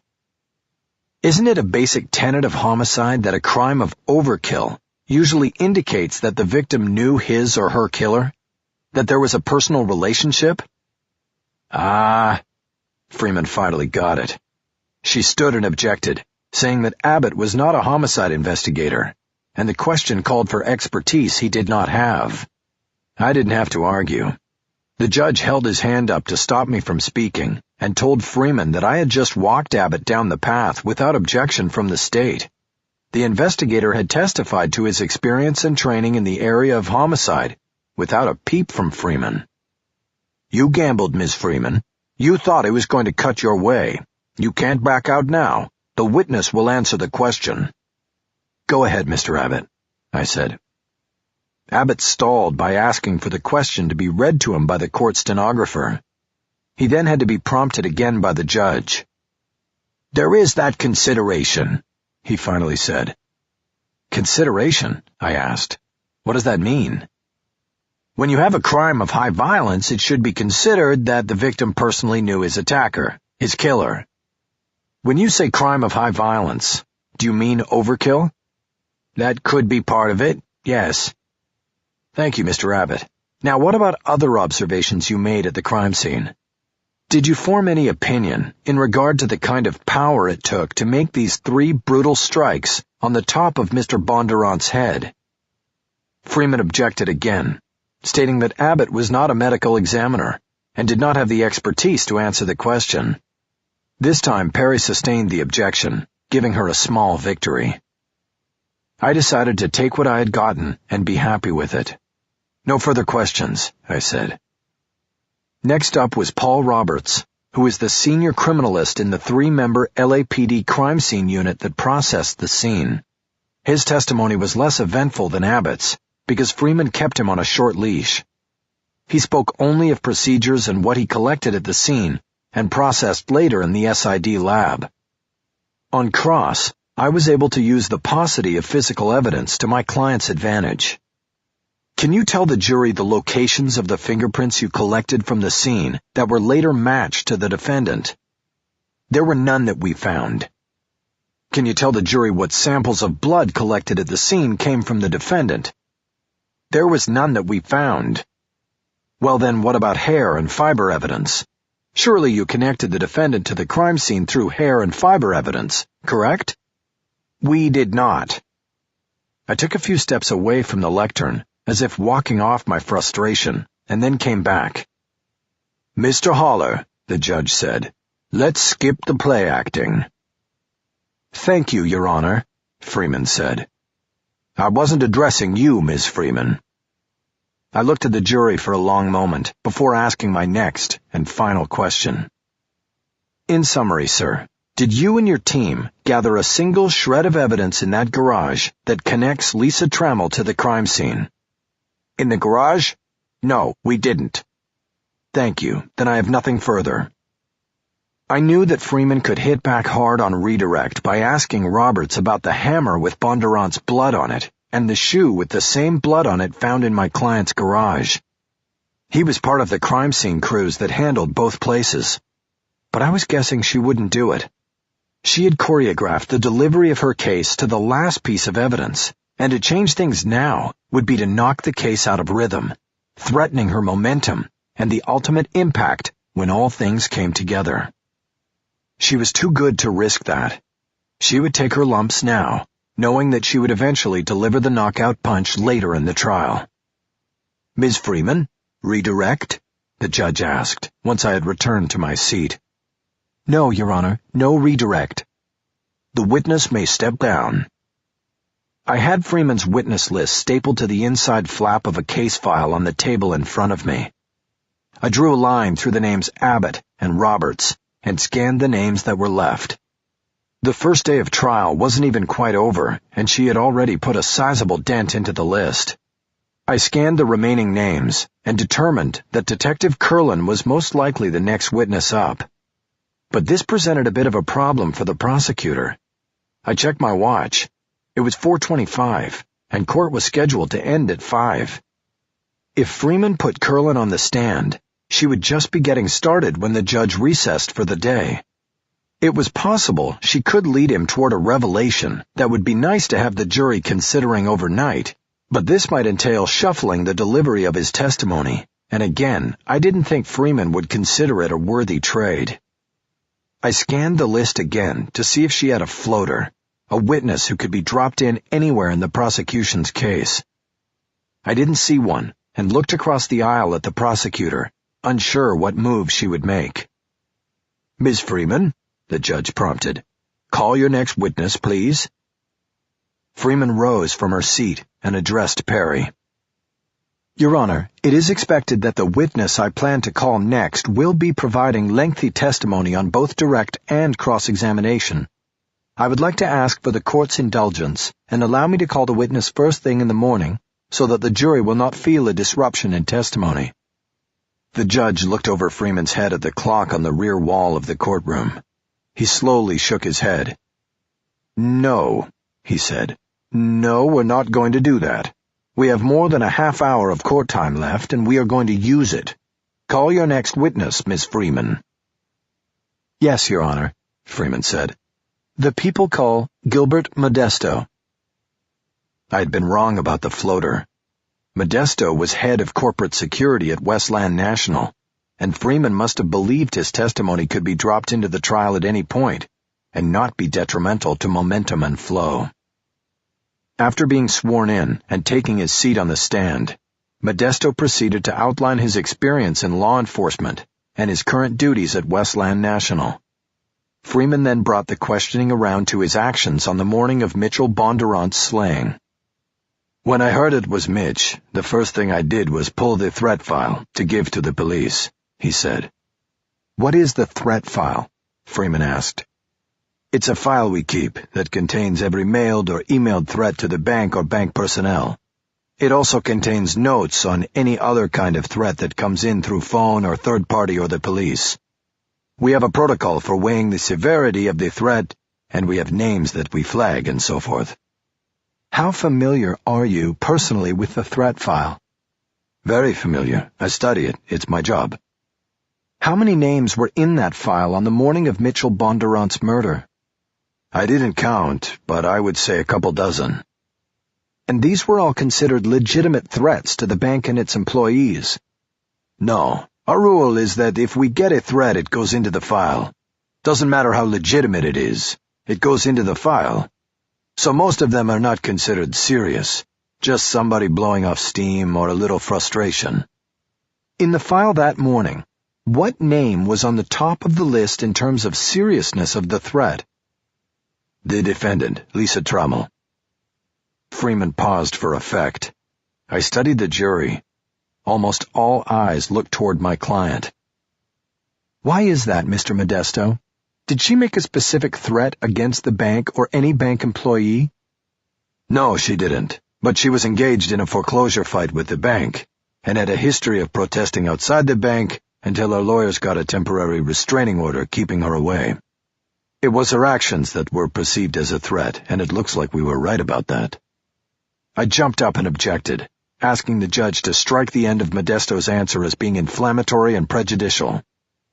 The judge agreed and admonished Modesto to keep such opinions to himself. "Do you know, Mr. Modesto," Freeman said, "whether Lisa Trammell had made a direct threat against anyone at the bank, including Mitchell Bondurant?" Rule number 1 was to turn all weaknesses into advantages. Freeman was asking my questions now, robbing me of the chance to inflect them with my own outrage. "No, not specifically, but it was our feeling in terms of threat assessment that she was someone we should keep an eye out for." "Thank you, Mr. Modesto. Who did you give this file to within the LAPD?" "Detective Curlin, who was heading up the investigation. I went directly to him with it." "And did you have occasion to speak to Detective Curlin again later in the day?" "Well, we spoke a few times as the investigation was progressing. He had questions about the surveillance cameras in the garage and other things." "Was there a second time when you contacted him?"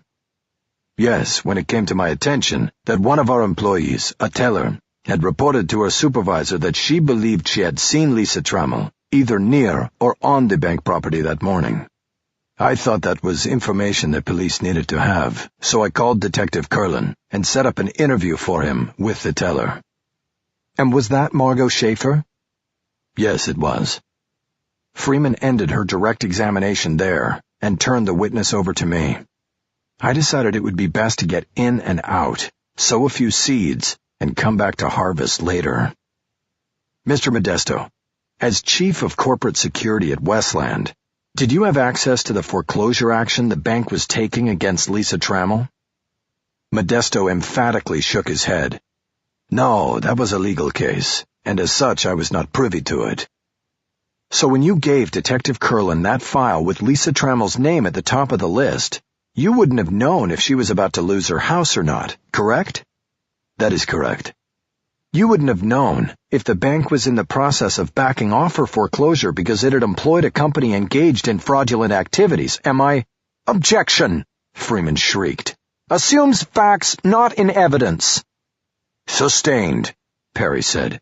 Mr. Haller, be careful here. Yes, Your Honor. Mr. Modesto, at the time you gave the threat file to Detective Curlin, did you mention Lisa Trammell specifically, or did you just hand him the file and let him go through it on his own? I told him she was on the top of our list. Did he ask you why? I don't really recall. I just remember telling him about her, but I can't say for sure whether that was volunteered by me or whether he asked me specifically. And at the time you spoke to Detective Curlin about Lisa Trammell as being a threat, you had no idea what the status of her foreclosure case was, correct? Yes, that is correct. So Detective Curlin didn't have that information either, am I right? I can't speak for Detective Curlin. You would have to ask him. Don't worry, I will. I have no further questions at this time. I checked the back wall as I returned to my seat. It was 5 minutes before 5, and I knew we were finished for the day. There was always so much that went into prepping for a trial. The end of the first day usually was accompanied by a wave of fatigue. I was just feeling it start to hit me. The judge admonished the jurors to keep an open mind about what they had heard and seen during the day. He told them to avoid media reports on the trial, and not to discuss the case among themselves or with others. He then sent them home. My client went off with Herb Dahl, who had returned to the courthouse, and I followed Freeman through the gate. "Nice start," I said to her. "Not bad yourself." "Well, we both know you get to pick off the low-hanging fruit at the beginning of a trial. Then it's gone, and it gets tough." "Yes, it's going to get tough. Good luck, Haller." Once in the hallway, we went our separate ways. Freeman down the stairs to the DA's office, and me to the elevator, and then back to my office. It didn't matter how tired I was. I still had work to do. Curlin would likely be on the stand all day the next day. I was going to be ready.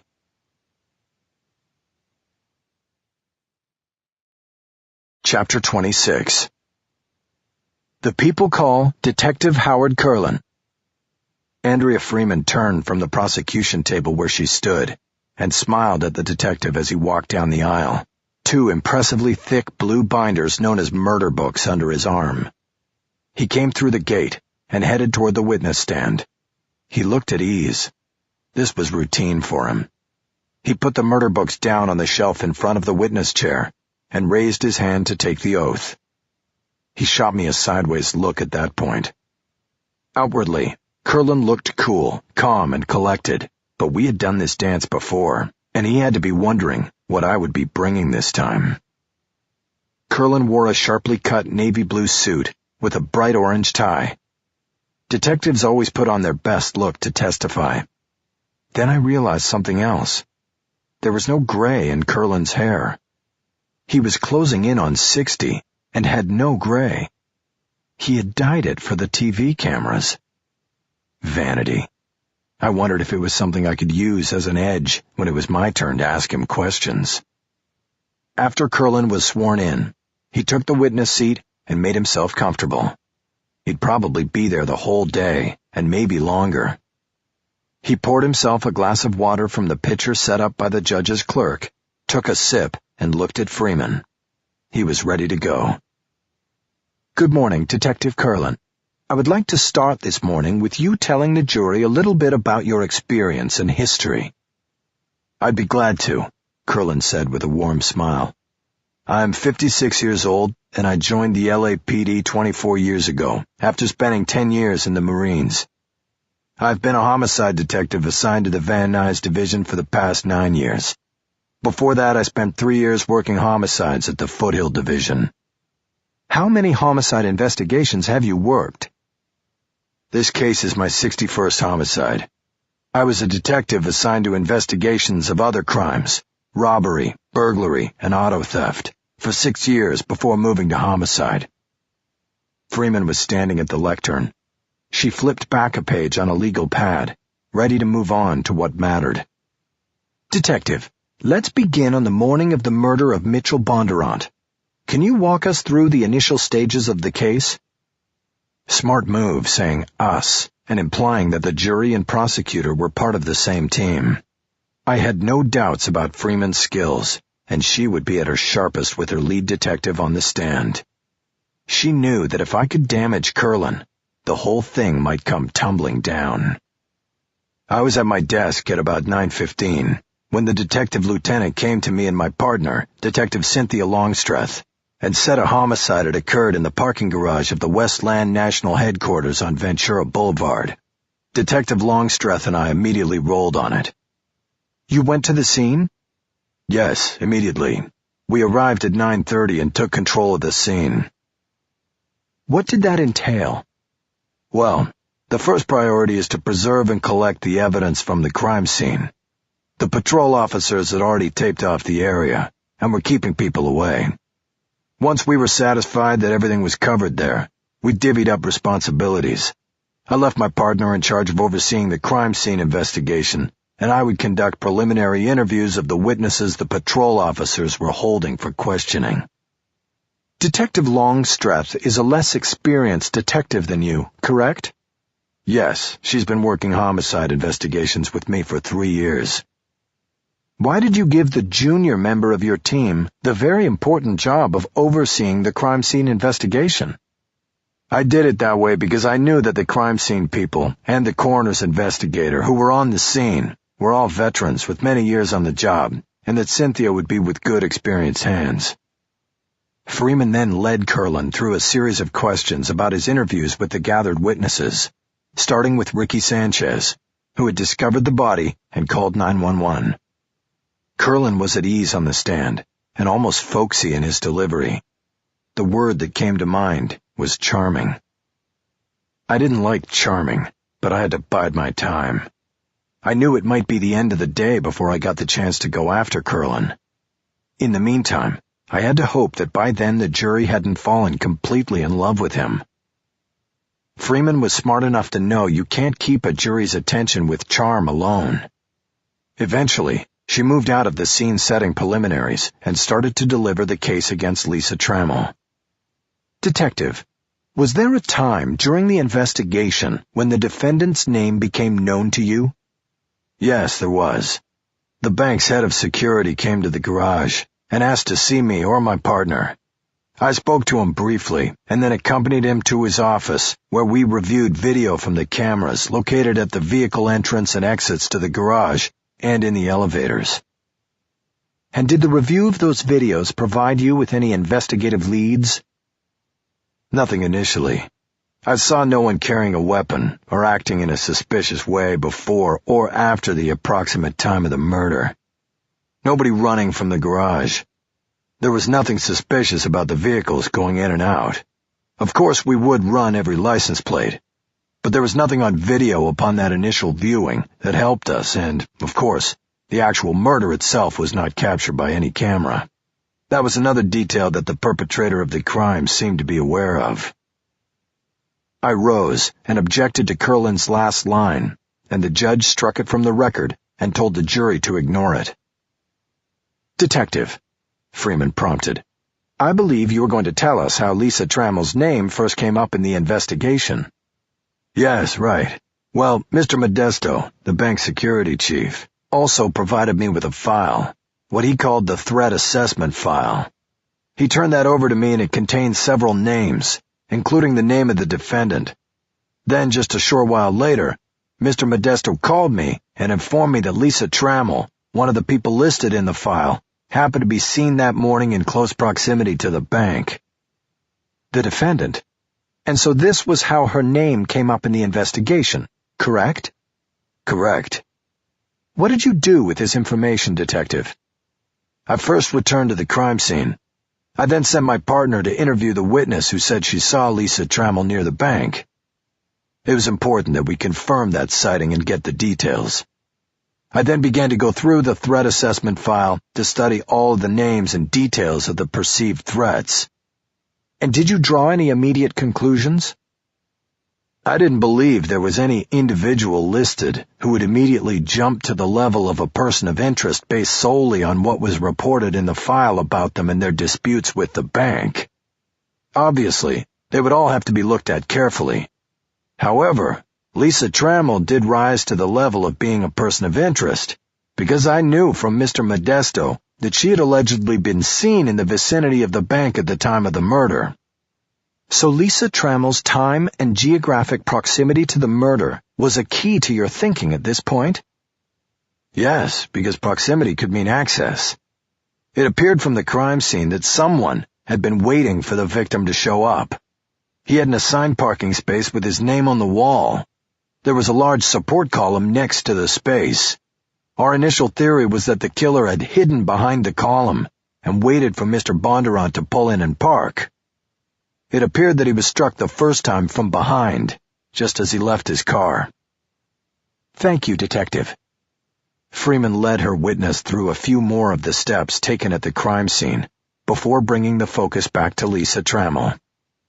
Did your partner return to the crime scene at some point to report back about her interview with the bank employee who claimed to have seen Lisa Trammell near the bank? Yes, she did. My partner and I felt that the identification made by the witness was solid. We then discussed Lisa Trammell and the need for us to speak to her quickly. But, Detective, you had a crime scene investigation underway and a file full of the names of people who had made threats against the bank or its employees. Why the urgency involving Lisa Trammell? Curlin leaned back in his witness chair and adopted the pose of a wise and wily old veteran. Well, there were a couple of things that gave us a sense of urgency in regard to Ms. Trammell. First of all, her dispute with the bank was over the foreclosure of her property. That put her dispute specifically in the home loan division. The victim, Mr. Bondurant, was a senior vice president directly in charge of the home loan division, so we were looking at that connection. Additionally, and more importantly— Let me interrupt you there, Detective. You called that a connection. Did you know if the victim and Lisa Trammell knew each other? Not at that point, no. What we knew was that Miss Trammell had a history of protesting the foreclosure of her home, and that the foreclosure action was initiated by Mr. Bondurant, the victim. But we did not know at that time whether these two people knew each other or had ever even met. It was a smooth move, bringing out the deficiencies in her case to the jury before I did. It made it harder for the defense to make its case. Okay, Detective, Freeman said. I interrupted you when you were going to tell us a second reason for having some urgency in regard to Miss Trammell. What I wanted to explain is that a murder investigation is a fluid situation. You must move carefully and cautiously, but at the same time, you must go where the case takes you. If you don't, then evidence could be at risk, and possibly other victims. We felt there was a need to make contact with Lisa Trammell at this point in the investigation. We couldn't wait. We could not give her time to destroy evidence or harm other persons. We had to move. I checked the jury. Curlin was giving one of his best performances ever. He held every eye in the jury box. If Clegg McReynolds ever made a movie, maybe Curlin should play himself. So what did you do, Detective? We ran a check on Lisa Trammell's driver's license, got her address in Woodland Hills, and proceeded to her home. Who was left at the crime scene? Several people, our coordinator and all the SID techs and the coroner's people. They still had a lot to do, and we were waiting on them anyway. Going to Lisa Trammell's house in no way compromised the scene or the investigation. Your coordinator? Who's that? The Detective 3 in charge of the homicide unit, Jack Newsom. He was the supervisor on scene. I see.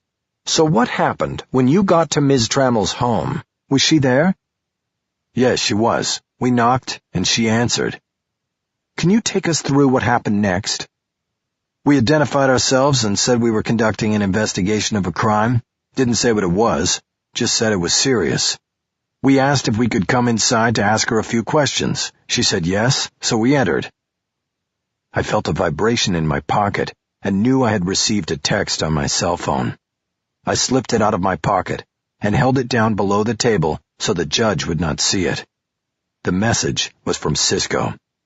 Need to talk. Show you something. I texted back, and we had a quick digital conversation. You verify the letter? No, something else. Still working the letter. Then after court, get me the letter.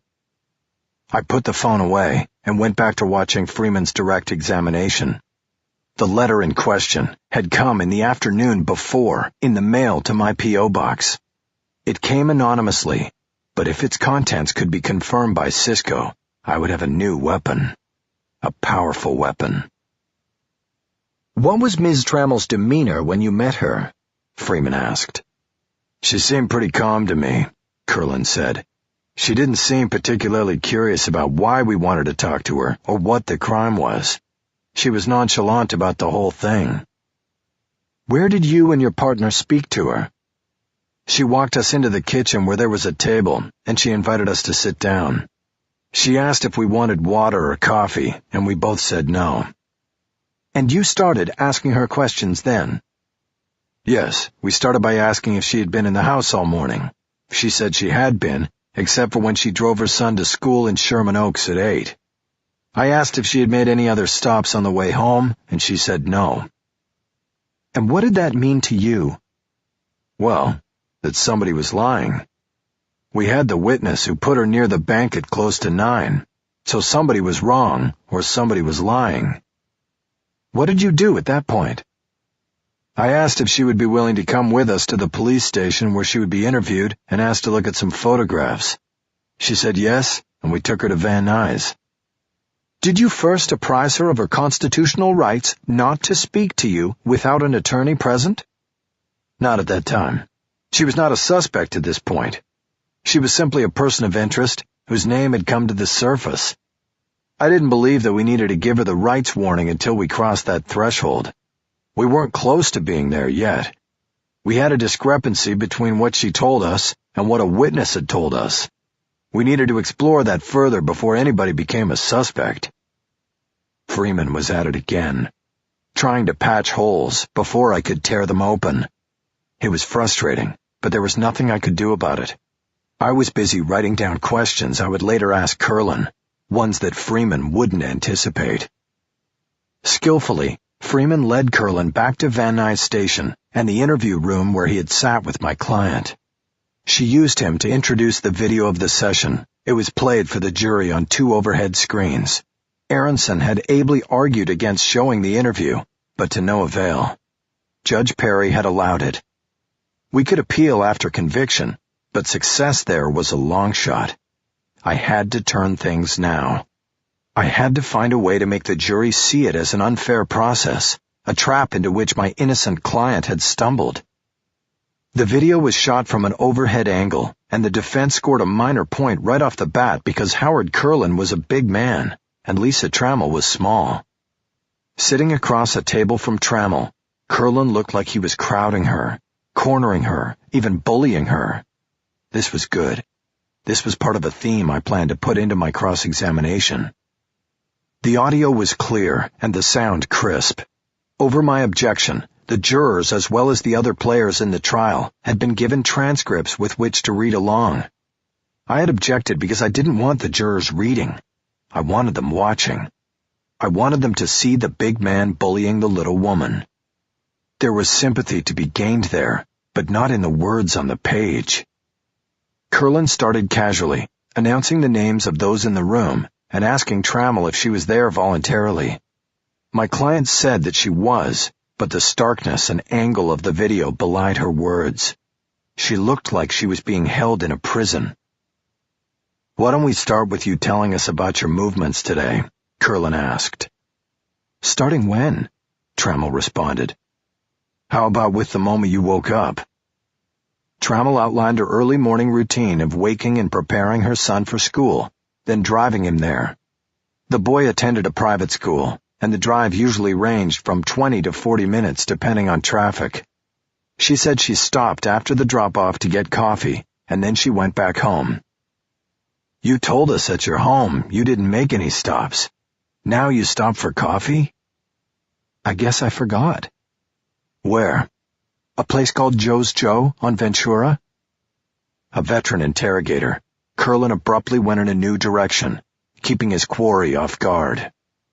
"Did you go by Westland National this morning?" No. Is that what this is about? So if someone said they saw you there, they would be lying. Yes. Who said that? I have not violated the order. You... Do you know Mitchell Bondurant? Know him? No, I know of him. I know who he is, but I don't know him. Did you see him today? Trammell paused here, and this was detrimental to her cause. On the video, you could see the wheels working. She was considering whether to tell the truth. I glanced at the jury.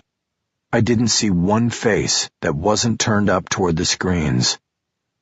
Yes, I saw him. But you just said you didn't go on Westland property. I didn't. Look. I don't know who told you they saw me at the bank. And if it was him, then he's a liar. I wasn't there. I saw him, yes, but that was at the coffee shop, not the... Why didn't you tell us that this morning at your home? Tell you what? You didn't ask. Have you changed clothes since this morning? What? Did you change clothes this morning after you got back home? Look, what is this? You asked me to come down to talk, and this is some sort of setup. I have not violated the order. Did you attack Mitchell Bondurant? What? Curlin didn't answer. He just stared at Trammell as her mouth came open in a perfect O. I checked the jury. All eyes were still on the screens. I hoped they saw what I saw. Genuine shock on my client's face. Is that... Mitchell Bondurant was attacked? Is he all right? No, actually. He's dead. And at this point, I want to advise you of your constitutional rights. Curlin read Trammell the Miranda rights warning, and Trammell said the magic words, the smartest 4 words to ever come out of her mouth. I want my attorney. That ended the interview, and the video concluded with Curlin placing Trammell under arrest for murder. And that was how Freeman ended Curlin's testimony. She surprised me by abruptly saying she was finished with the witness and then sitting down. She still had the search of my client's house to cover with the jury, and the hammer, but it looked like she wouldn't be using Curlin for these. It was 11:45, and the judge broke for an early lunch. That gave me an hour and 15 minutes to make final preparations for Curlin. Once more, we were about to do the jury dance. Chapter 27. I stepped over to the lectern, carrying 2 thick files and my trusty legal pad. The files were superfluous to my cross-examination, but my hope was that they would make an impressive prop. I took my time organizing everything on top of the lectern. I wanted Curlin to dangle. My plan was to treat him in the same manner he had treated my client, bobbing and weaving, jabbing with the left when he was expecting the right. A hit-and-run mission. Freeman had made the smart play, breaking up the testimony between the partners. I wouldn't get the chance to make a cohesive attack on the case through just Curlin. I would have to deal with him now and his partner Longstreth much later. Case choreography was one of Freeman's strong points, and she was showing it here. "Any time, Mr. Haller," the judge prompted. "Yes, Your Honor. Just getting my notes in order." "Good afternoon, Detective Curlin. I wonder if we could start by going back to the crime scene. Did you—" "Whatever you want." "Yes, thank you. How long were you and your partner at the crime scene before you went off to chase down Lisa Trammell?" "Well, I wouldn't call it chasing her down. Is that because she wasn't a suspect?" "That's one of the reasons." "She was just a person of interest. Is that what you call it?" "That's right." "So then how long were you at the crime scene before you left to find this woman who was not a suspect, but only a person of interest?" Curlin referred to his notes. "My partner and I arrived at the crime scene at 9:27, and one or both of us were there until we left together at 10:39. That's an hour and 12 minutes. You spent only 72 minutes at the crime scene before feeling the need to leave to pick up a woman who is not even a suspect? Do I have that right? It's one way to look at it. How did you look at it, Detective? First of all, leaving the crime scene was not an issue because the crime scene was under the control and direction of the Homicide Squad coordinator. Several technicians from the Scientific Investigation Division were also on hand. Our job was not the crime scene. Our job was to follow the leads wherever they took us, and they led us at that point to Lisa Trammell. She wasn't a suspect when we went to see her, but she became one when she started giving inconsistent and contradictory statements during the interview. You're talking about the interview back at Van Nuys division, yes? That's correct. Okay, then what were the inconsistent and contradictory statements you just mentioned? At her house, she said she made no stops after dropping the kid off. At the station, she suddenly remembers getting coffee and seeing the victim there. She says she wasn't near the bank, but we had a witness who put her a half block away. That was the big one right there. I smiled and shook my head like I was dealing with a simpleton. Detective, you're kidding us, right? Curlin gave me the first look of annoyance. It was just what I wanted. If it was perceived as arrogance, it would be all the better when I humiliated him. No, I am not kidding, Curlin said. I take my job very seriously. I asked the judge to allow me to replay a portion of the Trammell interview. Permission granted, I fast-forwarded the playback, keeping my eye on the time code at the bottom. I slowed it to normal play, just in time for the jury to watch the exchange centering on Trammell's denial of being near Westland National. Did you go by Westland National this morning? No. Is that what this is about? So if someone said they saw you there, they would be lying. Yes. Who said that? I have not violated the order. Do you know Mitchell Bondurant? Know him? No, I know of him.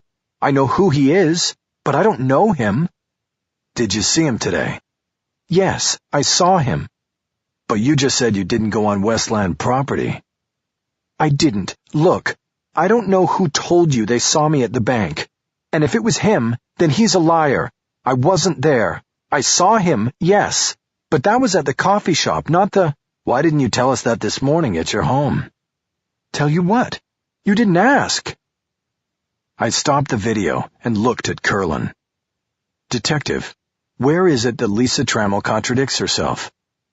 She says right there that she wasn't near the bank, and we have a witness who says she was. So you have a contradiction between two statements by different people, but Lisa Trammell did not contradict herself, correct? You are talking semantics. Can you answer the question, Detective? Yes, right. A contradiction between two statements. Curlin didn't consider the distinction important, but I hoped the jury would. Isn't it true, Detective, that Lisa Trammell has never contradicted her statement that she was not near the bank on the day of the murder?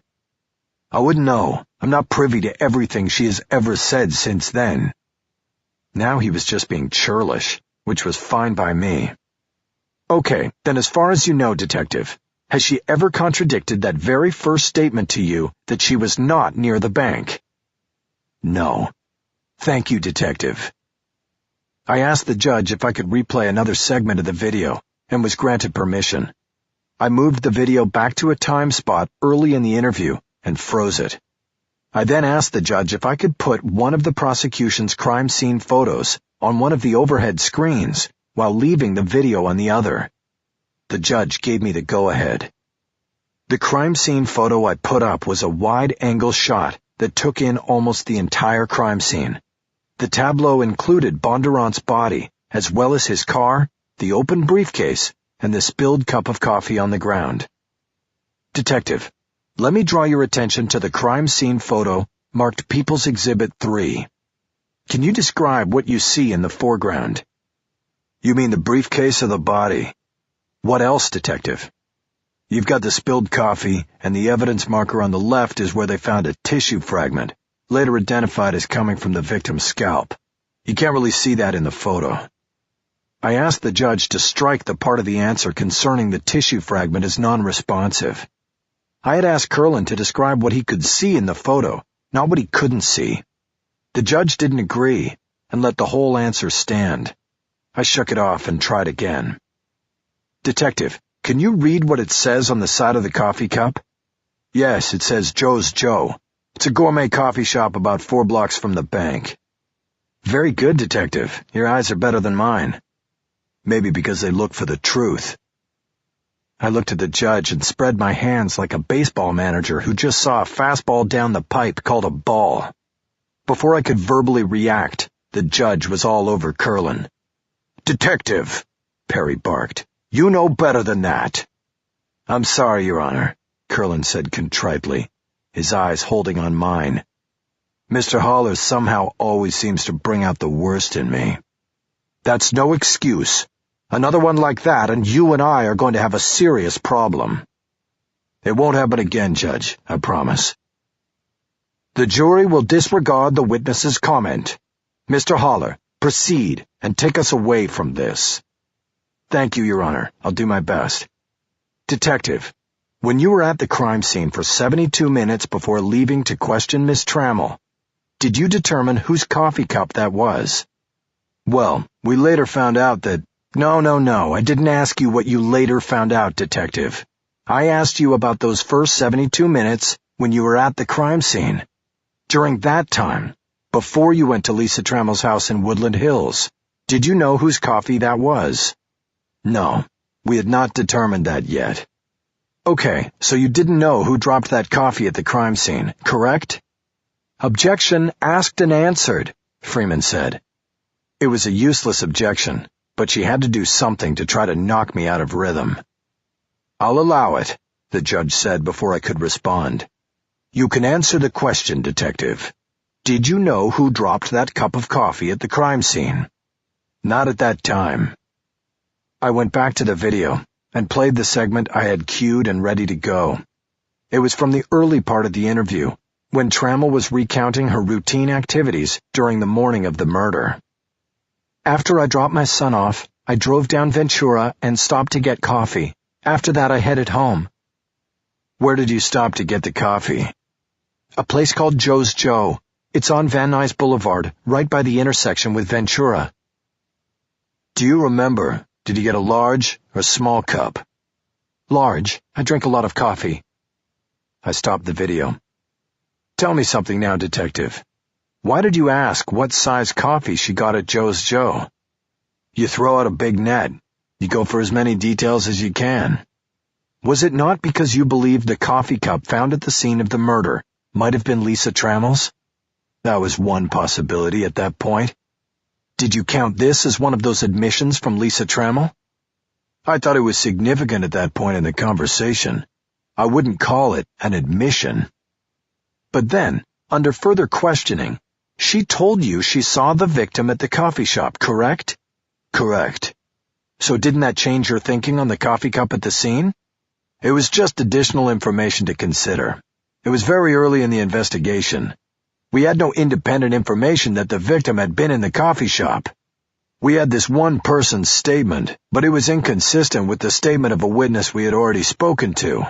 So we had Lisa Trammell saying she saw Mitchell Bondurant at the coffee shop, but that didn't make it a fact. We still needed to confirm that, and later we did. But do you see where what you considered an inconsistency early in the interview turned out to be totally consistent with the facts later? In this one instance, Curlin would give no quarter. He knew I was trying to back him up to the edge of a cliff. His job was to keep from going over. In fact, Detective, wouldn't you say that when all was said and done, the only thing inconsistent about the interview with Lisa Trammell was that she said she wasn't near the bank and you had a witness who claimed she was? It's always easy to look back with 20/20 vision, but that one inconsistency was and is pretty important. A reliable witness put her close to the scene of the crime at the time of the crime. That hasn't changed since day one. A reliable witness. Based on one short interview with Margot Schaefer, she was deemed a reliable witness? I put the proper mix of outrage and confusion in my voice. Freeman objected, saying that I was simply badgering the witness because I was not getting the answers I wanted. The judge overruled but it was a good message for her to get to the jury. The idea that I wasn't getting what I wanted, because in fact, I was. The first interview with Margot Schaefer was short, Curlin said, but she was re-interviewed several times by several investigators. Her observations on that day have not changed one iota. I believe she saw what she said she saw. Good for you, Detective, I said. Let's go back to the coffee cup. Did there come a time that you came to a conclusion as to whose coffee was spilled and left at the crime scene? Yes. We found a Joe's Joe receipt in the victim's pocket for a large cup of coffee purchased that morning at 8:21. Once we found that, we believed that the coffee cup at the crime scene was his. This was later confirmed by fingerprint analysis. He got out of the car with it and dropped it when he was attacked from behind. I nodded, making sure the jury understood that I was indeed getting the answers I wanted. What time was it when that receipt was found in the victim's pocket? Curlin checked his notes and didn't find an answer. I'm not sure because the receipt was found by the coroner's investigator, who was in charge of checking the victim's pockets and securing all property that had been on the victim's person. This would have been done before the body was transported to the coroner's office. But it was well after you and your partner took off in pursuit of Lisa Trammell, correct? We didn't take off in pursuit of Trammell, but the discovery of the receipt would have been after we left to talk to Trammell. Did the coroner's investigator call you and tell you about the receipt? No. Did you find out about the receipt before or after you arrested Lisa Trammell for murder? After. But there was other evidence in support of— Thank you, Detective. Just answer the question I ask if you don't mind. I don't mind telling the truth. Good. That's what we're here for. Now, wouldn't you agree that you arrested Lisa Trammell on the basis of inconsistent and contradictory statements that later turned out to be, in fact, consistent and not in contradiction with the evidence and the facts of the case? Curlin answered, as if by rote. We had the witness who placed her near the scene of the crime at the time of the crime. And that's all you had, correct? There was other evidence tying her to the murder. We have her hammer and— I'm asking about at the time of her arrest, I yelled. Please answer the question I ask you, Detective. Hey, the judge exclaimed. There's only one person who's going to be allowed to raise their voice in my courtroom, and Mr. Haller, you aren't that person. I'm sorry, Your Honor. Could you please instruct the witness to answer the questions he is asked, and not those that are not asked? Consider the witness so advised. Proceed, Mr. Haller. I paused for a moment to collect myself and swept my eyes across the jury. I was looking for sympathetic reactions, but I didn't see any. Not even from Furlong, who didn't meet my eyes with his. I looked back at Curlin. You just mentioned the hammer. The defendant's hammer. This was evidence you didn't have at the time of the arrest, correct? That's correct. Isn't it true that once you made the arrest and realized that the inconsistent statements you relied upon were not actually inconsistent, you began looking for evidence to fit your theory of the case? Not true at all. We had the witness, but we still kept a wide-open view of this thing. We weren't wearing blinders. I would have been happy to drop the charges against the defendant, but the investigation was ongoing, and the evidence that we started accumulating and evaluating did not cut her way. Not only that, but you had motive too, didn't you? The victim was foreclosing on the defendant's house. As far as motive went, that looked pretty strong to me. But you were not privy to the details of that foreclosure, only that there was a foreclosure in process, correct? Yes, and that there was a temporary restraining order against her too. You mean you were saying that the restraining order itself was a motive to kill Mitchell Bondurant? No, that's not what I'm saying, and not what I mean. I'm just saying it was part of the whole picture. The whole picture adding up at that point to a rush to judgment. Correct, Detective? Freeman jumped up and objected, and the judge sustained it. That was okay. I wasn't interested in Curlin's answer to the question. I was only interested in putting the question in each juror's mind. I checked the rear wall of the courtroom and saw it was 3:30. I told the judge that I was going to move in a new direction with my cross-examination, and that it might be a good time to take the afternoon break. The judge agreed and dismissed the jury for 15 minutes. I sat back down at the defense table, and my client reached over and squeezed my forearm with a powerful grip. "You're doing so good," she whispered. "We'll see. There's still a long way to go." She pushed her chair back to get up. "Are you going for coffee?" she asked. "No, I need to make a call. You go. Just remember, no talking to the media. Don't talk to anybody." "I know, Mickey. Loose lips sink ships." "You got it."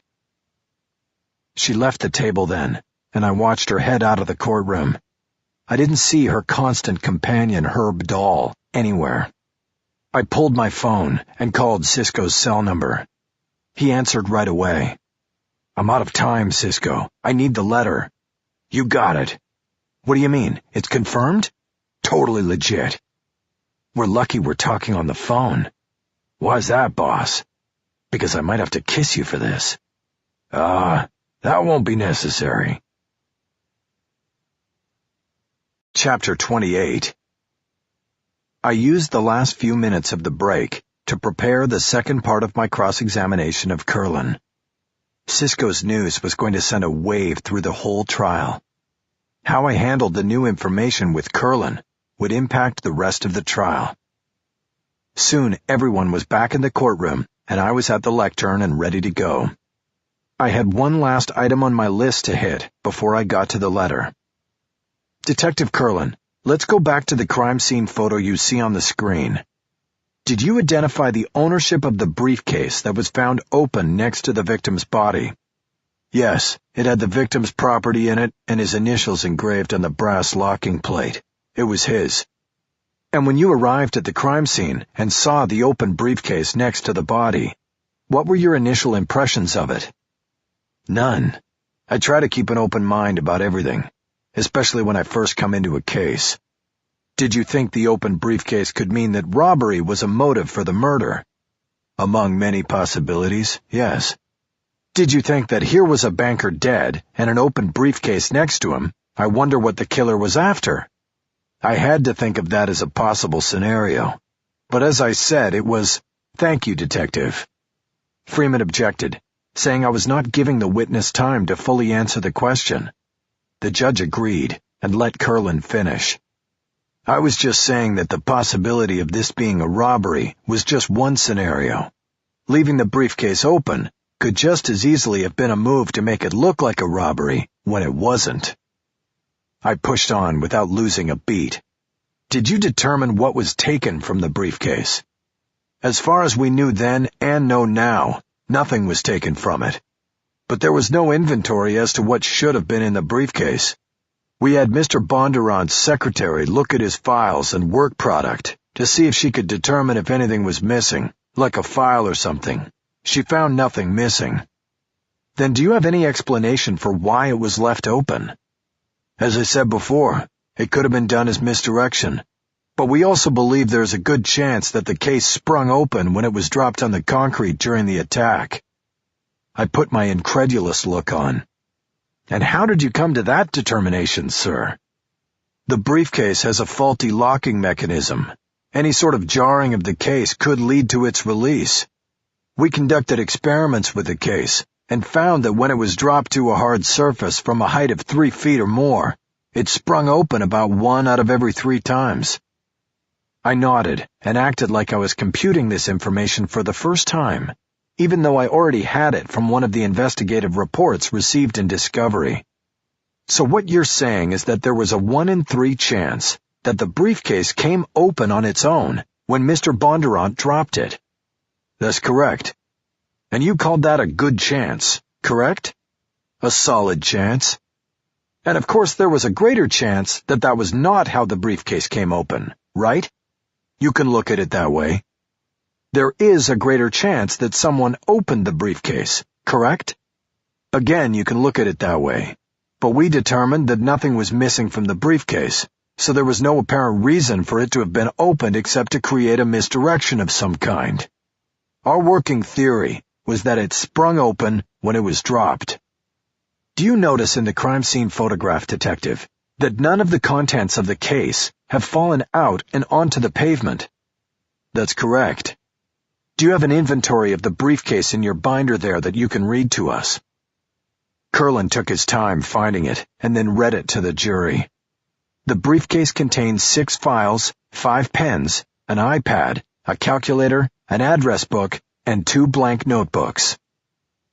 When you conducted your tests, in which you dropped the briefcase to the ground to see about the possibility of it popping open, did the case have the same contents? It had similar contents, yes.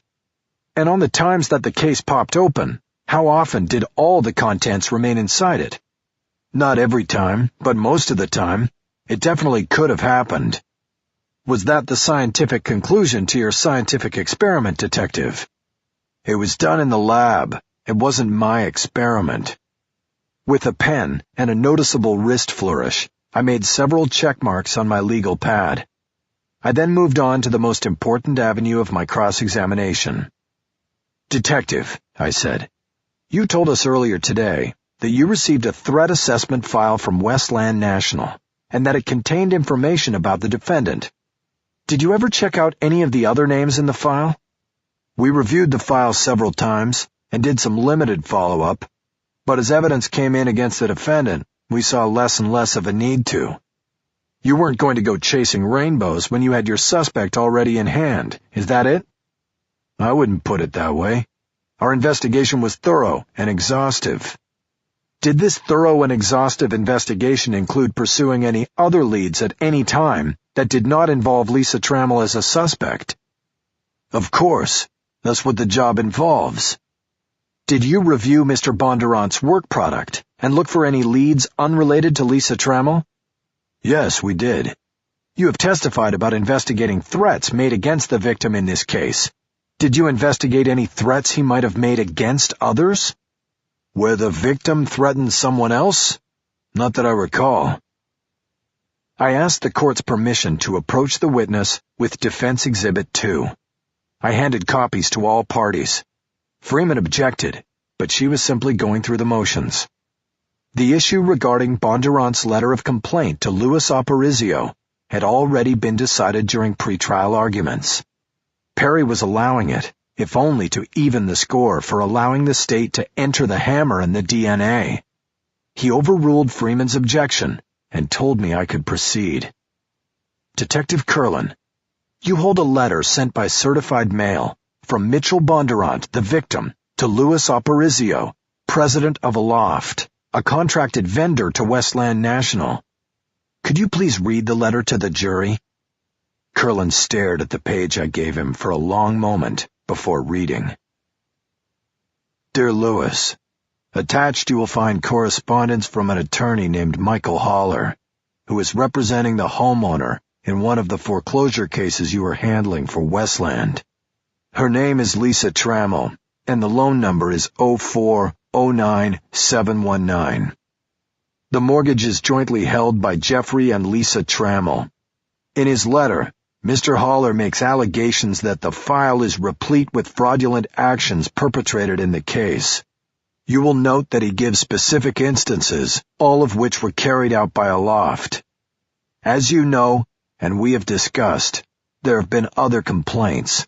These new allegations against Aloft, if true, have put Westland in a vulnerable position, especially considering the government's recent interest in this aspect of the mortgage business.